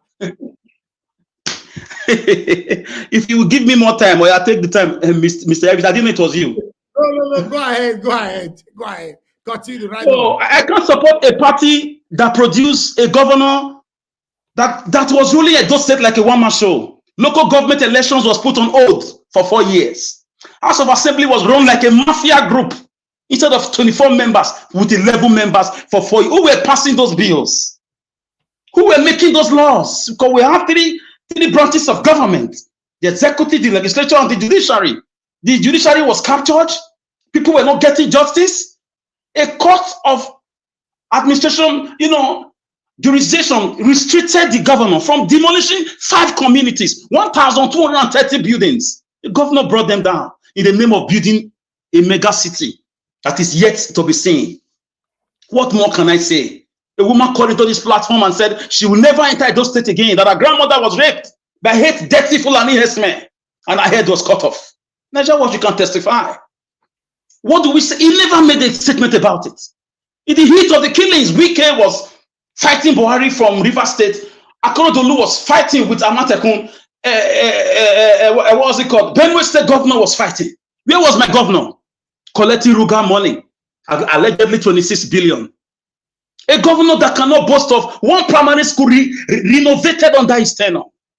A governor that is heartless enough, that is not compassionate. Somebody built on government land. Let's assume the next thing you do is to bring the building down. In other countries, they just have a way to convert that building for other uses. And such party is producing another person who came with the same songs, the same music as they did before. Technocrat, chairman of this, Dangote group. We say cabo to the detrimental to this. When Olumide was speaking, he may not have had all it takes, but David had no experience when he brought down Goliath. Go and verify. Well, he was just 17 years old, ruddy and very bold, very determined, very patriotic. We need patriots, not aristos. Lucky Bunede was from the aristocratic class. Oshomole shot himself from the peasantry to the aristo class, and he became a nuisance of himself. I mean, with due respect as a governor.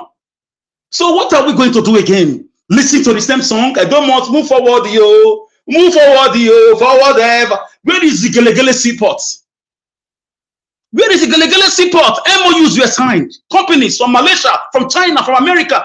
Monies were paid. Edo monies were carted away. Where is the international cargo airport at Edo North? Companies came to do the landscaping. I saw that video. Boseki and Shaibu flew in the private jet because the Fulani herdsmen were on Pini Auchi Road. Ogbese was crying. Uronigbe was crying. Kiadolo were crying. Oh, in Nigeria, you brought out your money, your cameras. You sent able-bodied men into the forest, into villages, to show us videos of people who were lamenting under the Fulani herdsmen activities. No, the governor never gave a statement. He never, only when Showore's brother was killed, he was afraid of Showore's problem. So do we allow such a party again to give us another rhetorics, another person again, calm, quiet, the same resemblance with the present government monster we are dealing with? The Krakon of the ancient Greek mythology, or the Gogo Medusa of the ancient Roman Empire. We say no. If it takes us to play the Ogonwagbo Susumaye politics, let us do it. We are struggling for the souls of our children. We will not allow it. We will resist them. We will resist APC. We will resist PDP. We will resist them. We'll do everything we can. We don't need another person that will stretch their hands against the palace, dragging artifacts. So for me, I just feel that people are lying. The lies. I've never seen such lies. I saw the governor lying on many occasions. Tipper Driver Association were having issues. He came, he ran into them. He said he's going to Abuja to sort the issues out because the DSS member shot someone dead. Nothing was done. Obaseki lied. He said he was going to discuss about the kidnapping saga in Uronigbe. He lied. Nothing was done. It took a lot to bring Obaseki's government to a standstill. He was already giving 20% of arable land in every local government to strangers called Fulani herdsmen. Do you know the implication? Ethnic crisis, cataclysm, war. It would have been war because of money, the greed of money. And as I've gathered, people have been sent across the nook and cranny of the media with promises made to them to support people, who they know are not sellable. With due respect, I swear he's not a good salesman. He's not for me. The guy was lackadaisical, he was lackluster, he was not there. I cannot really judge him because I am looking at him from the perspective of the party he's coming from. Show me your friend that will tell you who you are. We don't need another person that will supervise the killings and the kidnapping, the raping of our mothers. We don't need another person that will not build one market in 7 to 8 years. We don't need another person that will tell us stories upon stories upon stories. It's enough. We don't want to hear our Oba is going to court again. We don't want to hear anything that will be hearing under this government. Agberos everywhere. And you came to fight Agbero. And you are telling me in 2024 we don't need a bridge. May God forgive you. May God have mercy on you. 4.5 million people with more than 1 million cars. We don't need a bridge, really? And you went to school in this time and age where villages in Western countries have bridges? Really? When local government in different parts of the world have bridges? Benin City don't need a bridge because of the money, stomach infrastructure, because of political promises? Is this how we have degraded to? Really? Is that how we not think? We just lie. In this jet age, we don't need a bridge. Let's forget about flyover. What about bridges? Population explosion, population density. People are growing every day, and you're telling me we don't need a bridge. May God forgive you. I question your educational foresight to go. We should know who you are. Show yourself to us. Let's have a tete-a-tete, or let's have an open debate to tell us a State don't need a bridge. A bridge is a slap on our faces. So why did the previous administration be the one at main gate? Students were dying on that road. Look at the Kobahi. It's crowded. The bridge has not been built in many years. It was done under Bermudia. Look at Akabava. People are always killed. Accidents that could have been avoided by simply climbing and crossing. People risk their life to climb. To cross when cars are on fast speed, high speed. And you are telling me we don't need a bridge at Togida Barak? We don't need a bridge really at the Keman Road? We don't need a bridge? Is that how you think? Oh my God. And I wonder if the kind of people we are seeing these days. Where were you when we were crying over land grabbing, over killings, over kidnappings, over Obaseki absenteeism in governance? Where were you? Elections have come. Promises have been made. Monies have been paid. We are aware. We will do our best because power comes from God. And we will resist you to the best of our ability. With the grace of our ancestors and by the grace of the royal house and by the grace of Edo people, we will not allow affliction to rise again. On Akpata I stand today. And this is my humble logomaki and my logomaki. I live here with that logo Apache. Thank you. All this ecclesiastic and dualistic. No. Please, you can't just unmute yourself, sir. Please. We have people waiting. I'm working with time now. Thank you, Mr. Alex, for your submission. Now, wow. Two heavyweights don't declare their candidate today, Madarita and Mr. Alex. So who me I'll come the fire now say that they criticize, they not declare their own. Kai. Anyway. There's power in the tongue. Mr. Najawash, before now, they've declared their interest before. We know Madarita is supporting. Najawash, thank you for saying that. Najawash, continue now. They are disturbing your time. I declared it for Edo people. Thank you, Mr. Najawash. Nobody can bully us here. Nobody can tell us what to do. Thank you, sir. Thank you. God bless you. Thank you, Mr. Alex. Thank you. Let's move on. Oga CM, it's good to have you on the show, sir. Thank you very much for coming in. We missed you yesterday. Please talk to us. 5 minutes. Abio, thank you very much, Najawash. Good evening, everybody. All protocols duly observed. I think there is a particular. I think this Lagos demolition is what really got me thinking today. It's not that I know in city planning, I'm not a town planner. Probably if Omashola is here, he knows better. I'm not a town planner, but I know that the aesthetics of a city makes for a good living. I know Lagos is fast becoming a squalor, but in all this, government is complicit. You see, the problem with Nigeria is this. If there are procedures for doing certain things, it should be enforced. In Nigeria, if I cannot say, I can't believe it. I'm just using let me just speaking for myself. To build a house, for you to buy land and then erect a building costing millions, I do not think if you want to do such things, you won't have the money to acquire the CFO and everything. It's a lie. You cannot be planning a project of about 100 million, say in a place like Lagos, and you cannot say you have about 2 million or 1 million or less than that for your CFO expenses and all that it takes to put it in the town planning, a regulation permission, all those type of things. But the thing is, the people at the office always make it difficult. If you ask all these people that are demolishing their houses, they have papers to show you. They didn't forge it themselves. It's from the government offices they got it. There's always a plan that when some people come to look for something, give them fake. They issue fake officially, fake. Then when you now take it, you think that you've gotten what you need. Only for once in a while, one in future, they tell you, oh, this is fake. Where did you get it from? And any attempt to explain to them, they will say, no, you have to lose it. And before you know, Nigeria, trial by the media. The documents are fake. They didn't get this, and people will blame you. See, sometimes let us use our common sense. We know all these things. So that's why sometimes a place like Lagos, whatever comes out there, particularly when this Bado man entered Aso Rock and there are a lot of scores to settle, the thing I'm really not happy about it. But somehow, whatever goes on in life, this thing will backfire. That's why I'm saying it will backfire. When you keep doing all this, demolishing people houses, and then say you give people 2 hours or whatever. I know Nigerians, it might not be 2 hours. Some people might be saying, why are they demolishing it? You see, like Commercial made us to know, even if you bought the land illegally, the moment you want to register your building so that you have a street or whatever, if you go in from the architectural plan, they will know whether that area is an area that is reserved due to ecological problem or is an area that is approved for building. And like I know, people from the council always, if you are building a house in Lagos, the ground floor, people will come and look. They will know.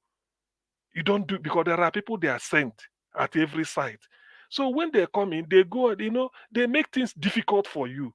You may think, okay, when you want to do certain things, you ask them, where is the place where you can do it? Where is the office? When you get to the office, they say, oh, no, it's not here. Or they will take money and give you any paper. That paper they gave you, you even give them bribe and only for you to realize 2 years later it is not. Nobody forges paper to say, ordinarily, this land, you go and forge paper and claim it. In a place like Lagos, it's impossible. Either you buy from the rightful owner, the rightful family, on your way to build it, the government will now come and tell you that this, even when you are starting it. So it's a very big shame is happening. I don't know why. And it's been a target ever since Tinubu came to power. Even people that started building during the time of Jaconde, they are now telling you, oh, that area was reserved for so and so. It's now you are realizing it. Now, if you look at the fact that those people that you are demolishing their house, there's alternative. You can always give them alternative because it is not their fault. I've never seen somebody who will just jump into Lagos and start to CMT land and start to build. It's impossible. I can bet my life on it. Nobody can just come into Lagos, look at a piece of land somewhere, and say, let me build here. The fear alone will take you. Before you make inquiry and say, what do I do? They will take you to one local council or to Ikeja, say, go to Ministry of Lands at Ikeja. When you get there, you explain to them what you want. It doesn't come cheap, yet in the end, you will be defrauded and later it will be demolished. Oh, it was a place reserved for Lagos a specialist children's hospital. This was a place they reserved for the IT of the future, our own Silicon. What nonsense are they talking about?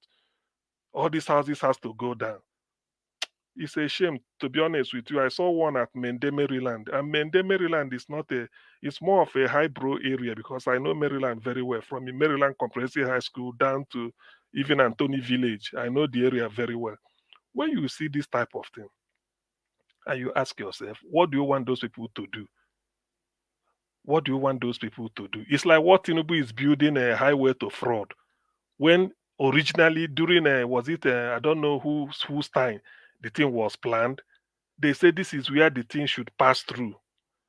That was what made the landmark investor to start investing. Say, okay, in future, I've already known that the road will pass through here. Only for now, they said, no, it's no longer going to pass through there. You want to pull it down. The other day, Tinubu told a lie that Maersk of Denmark is going to invest $600 million. But we are destroying properties or investment worth $500 million in total around that area. What sense? These people, when they say this thing, you just look at Nigeria and say, look, why are we led by morons? You see, there should be a limit to applying wickedness. That is the burn of we black people. We are too evil and wicked. We are too evil and wicked. 60 years, more than 60 years of practicing wickedness on each other, and it's not going to stop. What does all these things mean? Why? If you go to the Western world, you see the way they do their things. Even if you don't know, they will guide you everything through. I believe that there's no who wants to build a house in Lagos that will not go to council to get permission. After buying the land, you will then go and ask. Before they issue CFO, you should be able to know that this is an area reserved or not. But after building it 10, 15, 20 years, they come and pull it down. What sort of nonsense is that? Anyway, no man is God. No man is God. When Abacha was doing all his abracadabra, today, where is Abacha? Where is Abacha today? Nobody can say so. So that the issue of demolition in Lagos, it pained me because I know of a friend who called me early today saying, "Do you know our common friend? They're now homeless. Is there anything we could do?" I started weeping. And this is a house that I've been built since. It's not something of yesterday. So it's terrible, to be honest with you. I feel pained. Thank you. Yeah, everybody, any reasonable person that have a heart must feel pained. Yes, you cannot suffer to build, and at the end of the day, to pass through what lots of them are passing through right now in Lagos is crazy. But meanwhile, let's just move on. Okay, everybody on the panel have given submission except Black Panther. Mr. Nigerians, you were trying to say something while I was talking. Sorry, sir, but you didn't say it again. It's like a correction or something. I don't know. No, no correction. I wanted to say that you've declared for your candidates here. Thank you, Mr. Black Panther. Please talk to us. You have 5 minutes. Good evening to you. Good evening, Mr. Can you hear me? Good evening. You dey shout my name now. You remain 2 minutes. Good evening. Don't let me fight you. The two I know now, you know. Okay, you want Goligi? Me, I go ready to Goligi for you. You get the key, but we have other keys. No. Honorable Sam, now you supposed face, not be me. No. See, I just want to thank everybody, and 2 people have acted as a catalyst to hasten the reaction of 2 components coming together today. I want to thank everybody. I want to thank Mr. Nigerians. I want to thank Mommy Diaspora. I want to thank every patriot who deserve and who know that is a patriot. I want to say thank you and more grease to your elbow. Your fighting will not be in vain. I want to say here today that 2 people have cut short my research, and I said they are called catalysts. I want to say here today and ask Mr. Uncle Sam. Uncle Sam, you just made mention of your journey from APC to PDP. Am I right? Say yes or no.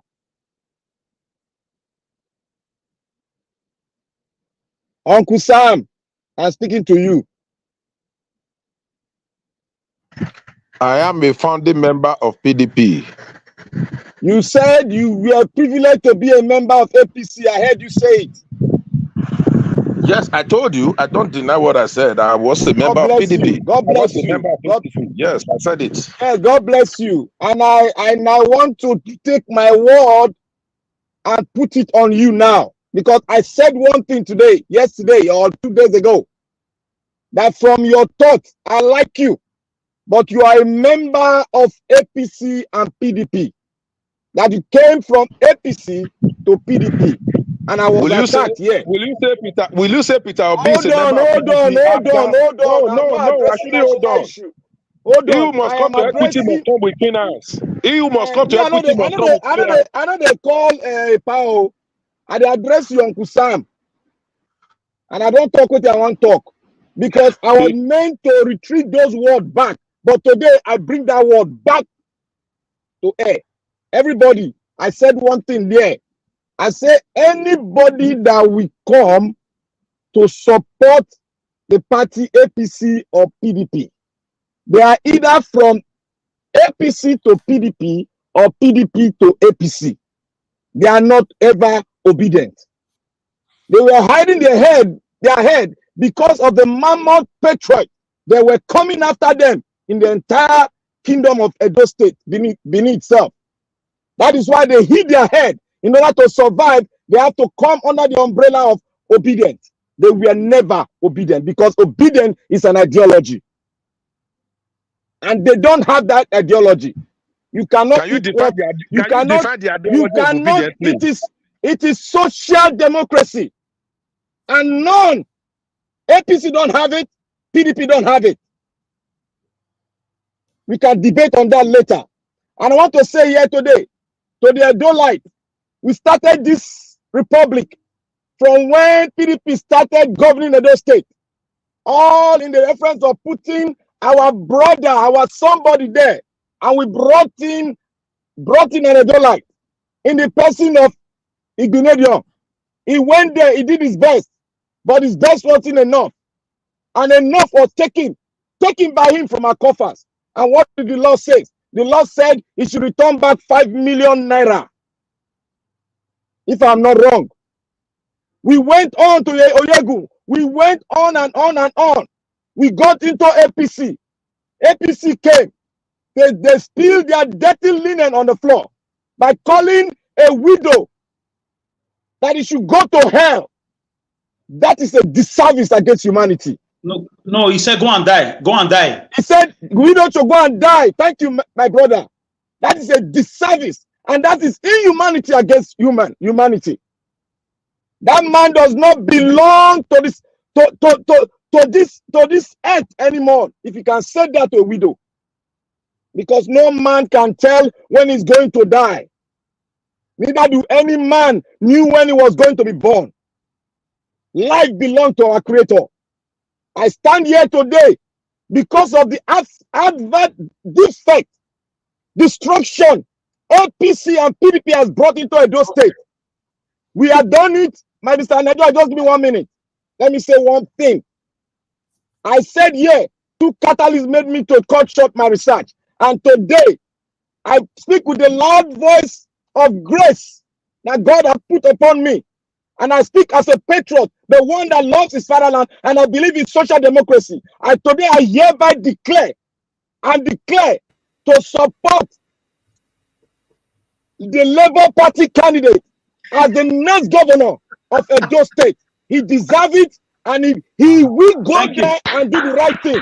If he has run the Nigeria NDA, the biggest NDA in the entire Africa, if he has run it and left with about 2 billion naira in their coffee, never in the history of the NBA has that been done. He did that. That means this man is prepared to serve his motherland. We need a man that is a patriot with a bold heart like a lion, and a man that loves the people of Edo State, and a man that will never disrespect our king, the symbol of the kingdom. That is our Oba. That is the man who stand upright with him and see him. Remember, we have a voice, and our voice we use to mobilize the entire Edo State, our brothers, our cousins, and our loved ones in Edo State, and they will put their thumbprint on Labour Party. Thank you very much, because today has been a day where I was vexed because of what I'm hearing from a APC PDP candidate who was talking on tribalism. He provoked my inner man to say that, oh, Ishama will see what Ishama will do. That Ishama is the best to rule Edo State. That's a disservice to your fatherland. You don't belong to the political class. Go back to your home and you stay in England. Stay in England. Don't speak on Edo politics anymore, because this is all about tribe. This is all about being a patriot to your fatherland. To see we develop the old Benin Kingdom and bring us into the limelight of 21st century. Thank you, Nigeria. God bless you. And God bless Nigeria TV. I declare today for Labour Party. Welcome back home. Welcome back home, Black Panther.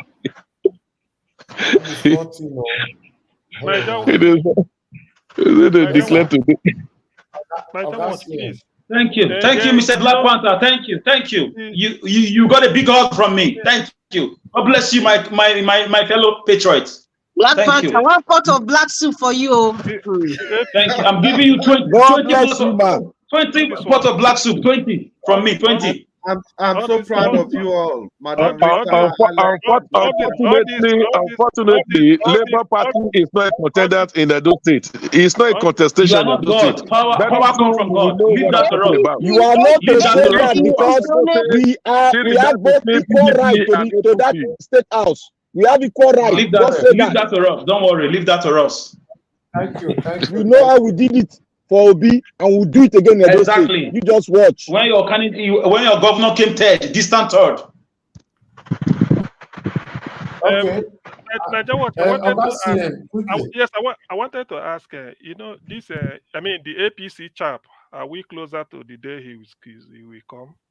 Because it's only fair As we I said also it the listen other to day, him. and on Friday, he's supposed to come this week, but on Friday, if nothing happened, that I'll pass announcement here.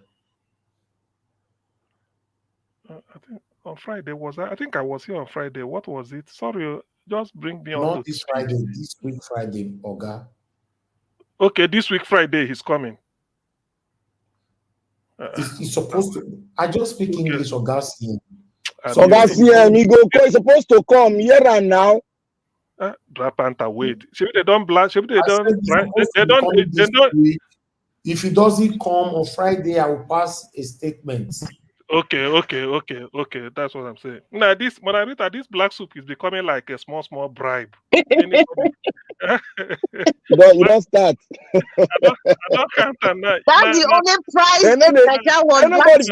Margarita is busy cooking black soup for people. He forgot that Honorable, who is from Benin, we need black soup too. Your own is special now, Honorable Sam. But if you join the Labour Party, I will make like 10 Honorable, you are welcome to join us. You can decamp. Don't worry. We'll be black soup. It's always a decamping. Let him come to Labour Party. They are not talking. And we get the black soup. We know they talk. By my own arithmetic, the thing don't reach 14 pots now. I've been at 13. I'm telling you, God help me, only me. 20 from me. 20 from me to Black Panther. Give us our mandate is 5. Madam Rita, you cut off my research work today and you provoke my inner spirit. Alex. Okay. But there's no black soup, man. Not enough for black soup. Black Panther, you have to keep talking. Thank you. Thank you. Panther, he said you don't qualify for black soup. Black Panther, with all your talk, you are not qualified for black soup. Hey. Black soup. Now the thing where obedient they eat be that. And Madam Rita they prepare them for us. So you know part and parcel of it. He said you are not qualified. You don't hear her when she talk. He said keep talking. Black Panther, I will give you one for Black Panther. Yes, my bros. Oga Jonathan. Yeah, you have joined the club of supporters. And I have not joined the club of supporters.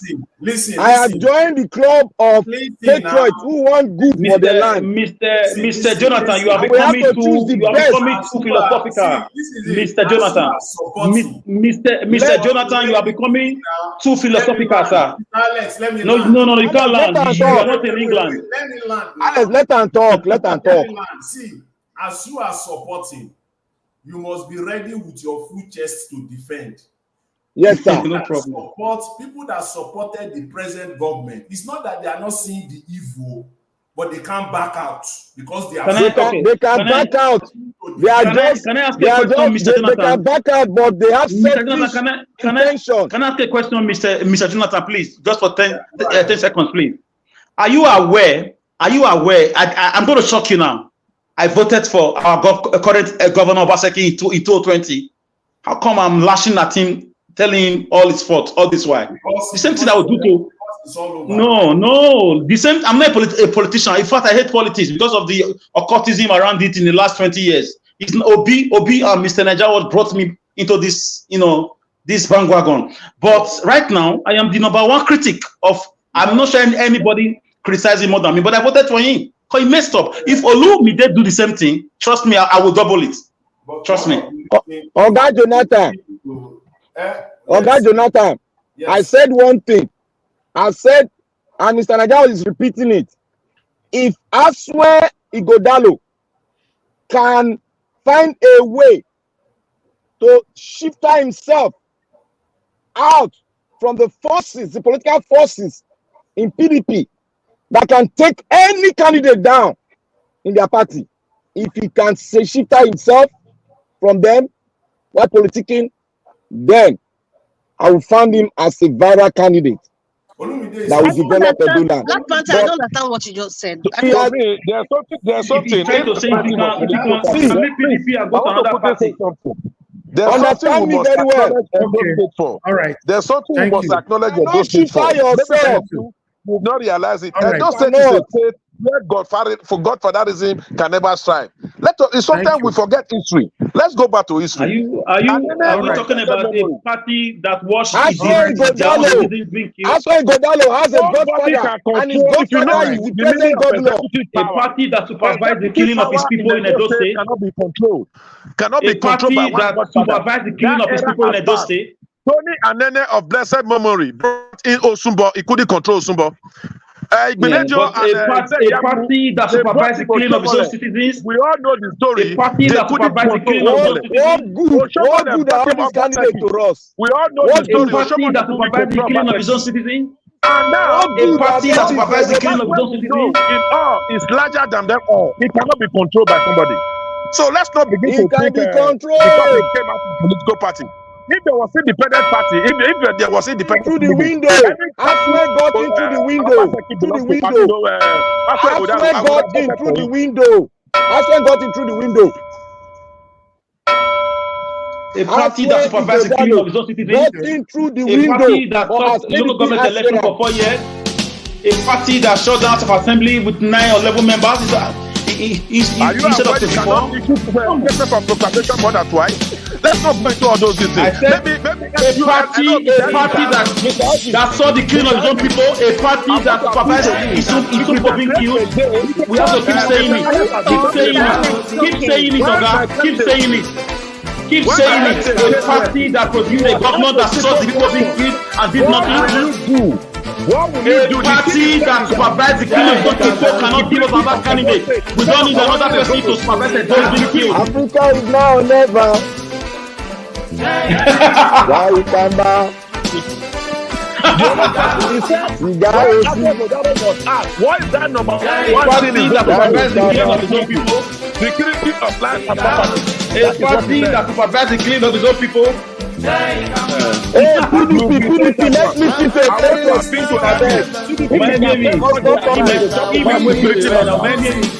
I'm very less busy, don't worry.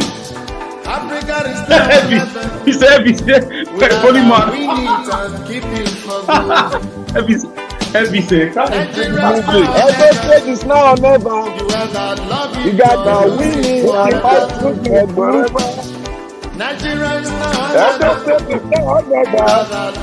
You better give it to Aswan now. Even if you don't declare this stage, Akpata is the one. Heavy. Mr. Naija watch your head. Mr. Naija watch your head. Leave me. Aswan go down. He's the next governor. Naija is for the progressive. Nobody has declared openly for you, sir, and your candidate.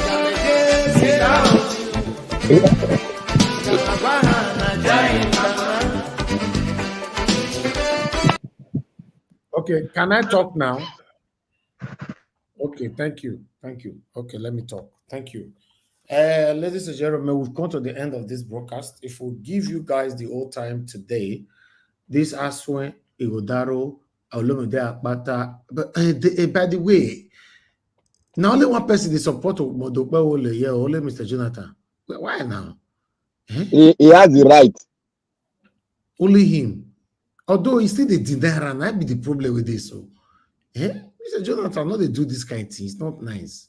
He's among people now. Anyway, my people, you guys don't scatter everywhere. I'm surprised to see that 3 people declare for Barrister Olumide Osaigbovo Akpata. Hey, wahala. Hey, I don't know how to say. And 3 of us here declare for Aswan Igodalo. How many of you? I want you to cut this clip of our declaration to him. Send it to him, sir. Naija, please send our clip. Madam Rita and the other guys, send it to Olumide Akpata that we are strongly behind him. For London there. Stop talking Isha Edu. Okay, to be honest, this is looking good. It's looking good. For me, I know they like me game. Any man show they play, maybe 9-1, 12-1, 13-1. No, I like it to be close. If it's close, it's better. 6-4, 5-5. So then at 13-1 now. No, No. Today is 3-3. No, Don't today have is people don't 7-1. talk since. People don't talk since. Not be LP. All the people don't talk. Today na 6-4. Una beat APC PPP today. But I know say on the time will go reinforce. Tomorrow he go beat una. But don't worry. Nigeria Watch, you put a vote. You put a vote on the platform one time. You did not announce the result. One thing on the voting on who we want as the next governor. I did. He did. He announced it. You don't see. And who was the winner? I wasn't there. You can tell me and remind me. See there. Those people that voted, they don't have voter card. They are not in the state. The same voter card we used to deliver we will use it again. Don't worry. We know how to do it. The same thing you said. We were 3 people in the room pressing computer. Don't worry. We are coming. Don't worry now. I don't have. Don't worry. Thank you. Don't worry. From next week, we are going to be putting the opinion poll every day. Yeah. Mr. Ives. Okay, let me round up. Mr. Ives, please let me say this finally. I can prophesy the defense of Labour Party supporters now. I can prophesy. One of them is that it is just been there for 3 months. He's consulting already. We need to give him more time. Okay, he's putting up his team. We're waiting for that time. I prophesy these are your defense that you will come up with come December. And I prophesy that you will join us very soon, sir. Thank you. You join us. Thank you. He's coming to America. He's coming to America next month to speak with us. And we're going to tell him. What to do. He's coming to Canada and America. Hold on, going to consult with him. Mr. Jonathan, why are you not promoting your candidate, Omodo Paolo? See, let me answer you that. Let me answer you. If I can't support Akpata, is it Monday? That's an indictment now. But it came out of your mouth now. It came out of your mouth. Nobody's else mouth. You said you were for him. I said I'm for him. You are putting words in my mouth. We will drag you, Mr. Jonathan. We'll drag you. Jonathan is too sophisticated to be supporting Akpata. That's the truth. Why? Leave that to us. Why do you say so? Now PDP APC we will not support a party that supervises the killing of its own citizens. We will not do that. Excuse me, please. Niger Watch. Let me just let me just refresh our memory. This is from me. This is not my principle. I know we are waiting for the APC chap to have a Stop waiting go straight here. No, waiting go straight. This I talk and say, look, for this election, election, if you know, see, don't let them threaten you. Don't let them threaten you. No, if you know, be Panadol, it can never ever be Panadol. Never. That's one. Number two, I talk a thief where you know say na thief, but in the stay Kenwa Road. He come move go Akpakpava can't they leave. He say he no be thief again. He no be thief. Shebi he don't come off a Kenwa. Then the one where they stay Akpakpava can't move to Kenwa. He said that one I be thief. Na lie you. A thief na thief. No only change your address. Make we they remember these two things as they go along. We know the thief. All the thief. We know them. No, at the top. We need another Alex Oti in Edo State. Okay, but of yes. CM, you declare your candidate of that CM now. He go declare. We know where they go. We never interview finish. On Friday, come. On Friday, una go hear more voice. More than word on Friday. Una go hear more declaration. Hey God, everywhere go start. Naija Watch. I need 10 seconds. Go ahead, 10 seconds. Yeah, the 10 seconds we say, my people now see. It's like the days of Peter Obi. The people that are declaring for Olumide Akpata, they are just everyday people, organic people. People that I'm very sure that Olumide Akpata has not even spoken to. These are people that have personal conviction, just like they did for Peter Obi. You get inorganic people. Inorganic people, who be inorganic? They're plenty for APC and PDP. Who be inorganic? All right. APC and PDP. Let me round up my people. I appreciate you all. Let's continue for where we stop again tomorrow. almost 6 hours now. Thank you so much. Today is Sunday. I never plan to. Hey God, I be see whenever I confess now this thing they happen to me. Today now I be saying make I use time. Only me, Mr. Jonathan, and one person. I can't say more. Make the quick give submission more round. They come one by one by one. Now backstage take full everywhere take full. So 6 hours on carry me go. And if maybe not let me close that time, moderator for not see where declare. Alex for not see where declare. Now Black Panther still come from window they declare. Honorable This Sam, window, nobody open the door. It should be window. Honorable Sam, you must reinforce tomorrow. I beg, reinforce. I don't need all this thing. Madam Irene, Niger Wash. Madam Niger Irene Wash. will come and balance it out. Niger Wash. Niger Wash. Yes. And as I've told you before, and I tell the public, the Nigerian politicians in these present days, they will never change. And they are here with us. We are not from them. We are patriots and we are lovers of the people of Nigeria. That is why we are here day and night. And if they want to truncate us, we are ready for them to play the 21st century politics with them. We have done it before and we are going to do it again. Thank you. Okay, thank you. Anyway, a cosmopolitan Homo sapiens told us we don't need a bridge in Edo State. We don't need bridges. That the kind of people They say we don't need water na bowl. They say na bowl we need. Not so that what a shame. What a shame. Okay. Thank you, my people. I appreciate you all. Let's round up. Tomorrow we'll continue for all stop. You guys should keep. I'm so glad it has been established that Barrister Aso Akpata Olumide is the man we want. So far it has been established. Olumide is the one. Mr. Elvis finish now. Mr. Elvis was making a submission.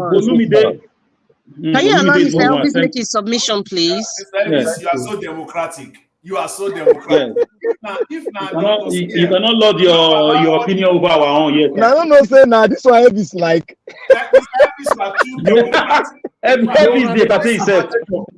What do not they do to me for this platform? Fear not let to not do to Augustine. He don't say go through Augustine somewhere. You don't get power. Go through another select. Miss Elvis. Waiting. Miss Elvis. What they coming for? What I do? I beg. You know, say. He say me give him transport. I beg. Just give me maybe 1 minute. I beg. You know, I will see earlier, politics now. I beg. You know, say earlier I don't use my time properly because I didn't know something. 30 seconds, my friend. After I don't go meeting. Olumide Ozaigbofo Akpata, you have two patriots that have declared they have declared for you. No. Olumide Akpata is not a good salesman. And I'm willing to donate money to support the campaign. Olumide, if you are hearing me, Ogami, hold on now. We are ready to help you. We don't want somebody let them talk now. Olumide is who we want. We know this tactics. We need Olumide is who we want. Thank you. Thank you. Olumide is who we want. Uncle Sam, you are disappointment. Uncle Sam, you are disappointment. We don't need someone that will tell us to pull an yes-man. We need Olumide. Thank you. Can you please mute your mic, Mr. Sam, please. You know what happened now? I just told a white guy what you told us about Edo State not needing bridge, and I paint the scenario, and the guy just laughed. They laughed at your comment. Why is it that you always like misquoting somebody? Hold on now. Was that the discuss? Ogami, hold on, please. No, why should I hold on? Why should I hold on? I shouldn't hold on for you to mislead the crowd. Hold on. Ogami, is that what you say? You shouldn't mention my name and you expect me to hold on. I should not hold on. That is what we do here. Mr. Sam, mute your mic. I will not allow you to complete that statement. Mr. Sam, because that statement is wrong. I will not allow you to complete it. Mr. Sam, you don't they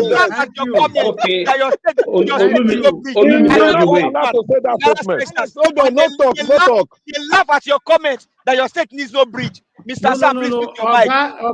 Honorable Sam, not talk that word. Now one man. The other guy.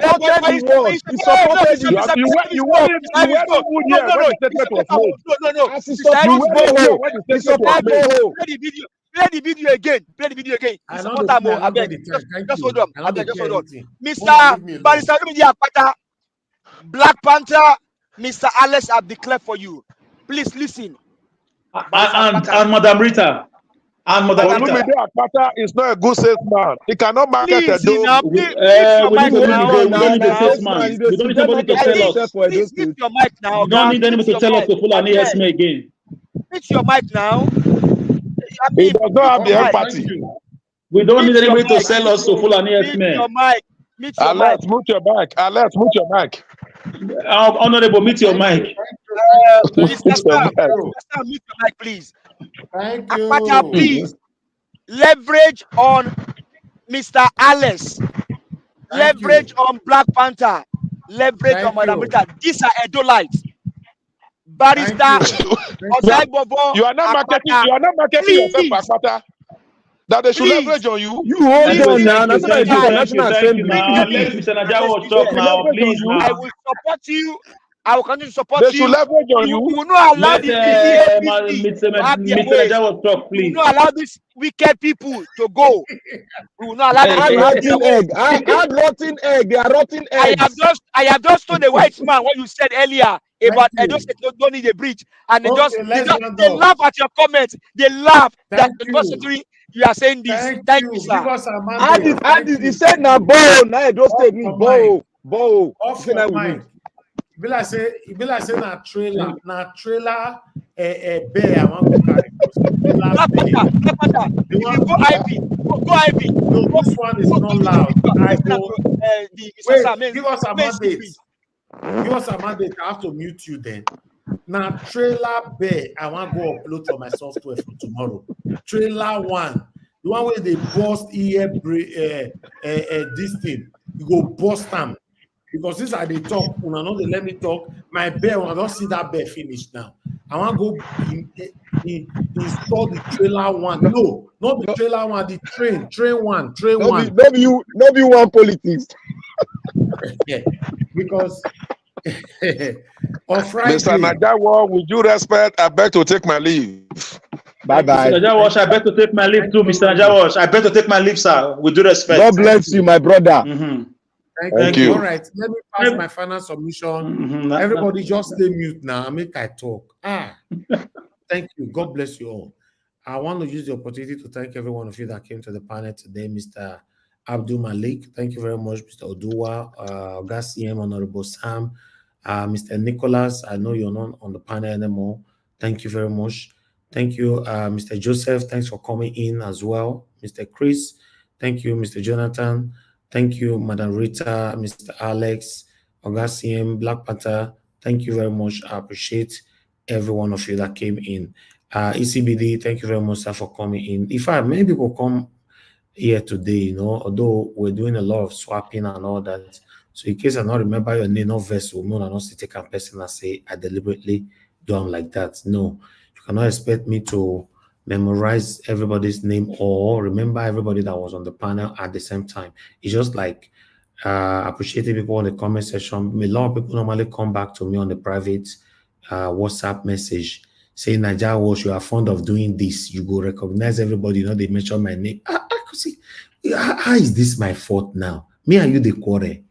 We don't the quarrel. If I don't mention your name, I normally end my appreciation by saying, every one of you right there. I might skip name. I cannot get it right. I'm not a perfect person. If I don't mention your name, I beg. We're not the quarrel. It's not easy for me to remember. I can't have 2,000 people committed. You want to make mention every day 2,000. The pity for person. Understand with us. So I appreciate you all. Thank you very much for your time with us. It's just like on the panel, sometimes I call people and I say, okay, everybody have given their submission. You not hear one particular person on the panel will not be saying that, what about me? I never give my final submission because I forget. I'm a human being, and I say, oh, sorry. But what about if the person not going to tell me, he can't go the verse, say I deliberately not call him. So please, everybody should understand with me here. You see the way we are carrying ourselves here. Everybody's learning. We all are learning from each other. Wait I not do well. Either you remind me or you continue for where I stopped. That makes me a human being. I'm not a perfect person. Thank you very much. And those of you that supported the channel today, I'd like to re-echo your names again. Adelaja Ogobi, Peggy Modi, Albia Shoko, I want to be Ferdinand, Peter Ife, Jacob Obidien, Love of God is my strength, and Martin, Benjamin, Dr. Happy Life. Now God will bless you, people. May your pocket never run dry. Thank you so much. And everyone right there that is still watching us right now, appreciate you all at the comment section. Mother for Mommy Diaspora, thank you very much, Mommy, for all you do. I appreciate you always. Thank you very much, James, Reaboa, Dr. Happy Life. Thank you very much, Guy Wanlele, Chris Dublin. Thank you, Antonio Ola. Thank you very much. I appreciate you all, my people. Thank you very much, Stella Imaseredo. I appreciate you, man. Thank you very much for joining us today.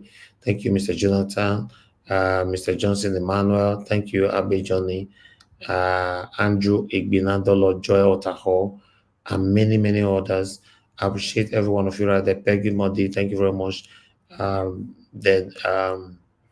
Mr. Tony Africa, thank you very much. I appreciate you all. And God will bless you, my people. Please join us again tomorrow. Tomorrow is Monday, 6 p.m. Nigerian time, and let's continue to talk about the things that's affecting us. For those of you joining our channel for the first time, we get subscribers every day. I know you guys, some of you might be wondering, what are they talking about and all that, but we normally put the topic there, and what Nigeria Watch stands for is right there on our description. In case you can't hear me say this, just go to our description, read it, you see what we stand for. But meanwhile, verbally, I'd like to re-echo again, we are here to call out our government to do the right thing. As you and I know that since we were born, Nigeria have never been a good country. So we want it to be better in our time. That's what we're talking about here every day. As we talk right now, Nigeria state is disheartening. You know, nothing is working in Nigeria. No light, no security, no road, no healthcare, no government, nothing at all. So it's crazy. You know, it's really, really crazily crazy. So we cannot continue like this. So that's what we're doing here, in case you are wondering. So I believe this is the kind of things you would like. You would like to put your voice out there to call out the government to do the right thing, because you're only demonstrating your constitutional right. Is your right. A lot of people don't know that is your right. You know, is your right. 1999 Constitution as amended stated it there that every citizens of the country are entitled to their freedom of expression and freedom of speech. Although, if you don't know your right, you are not entitled to your freedom of speech after the speech.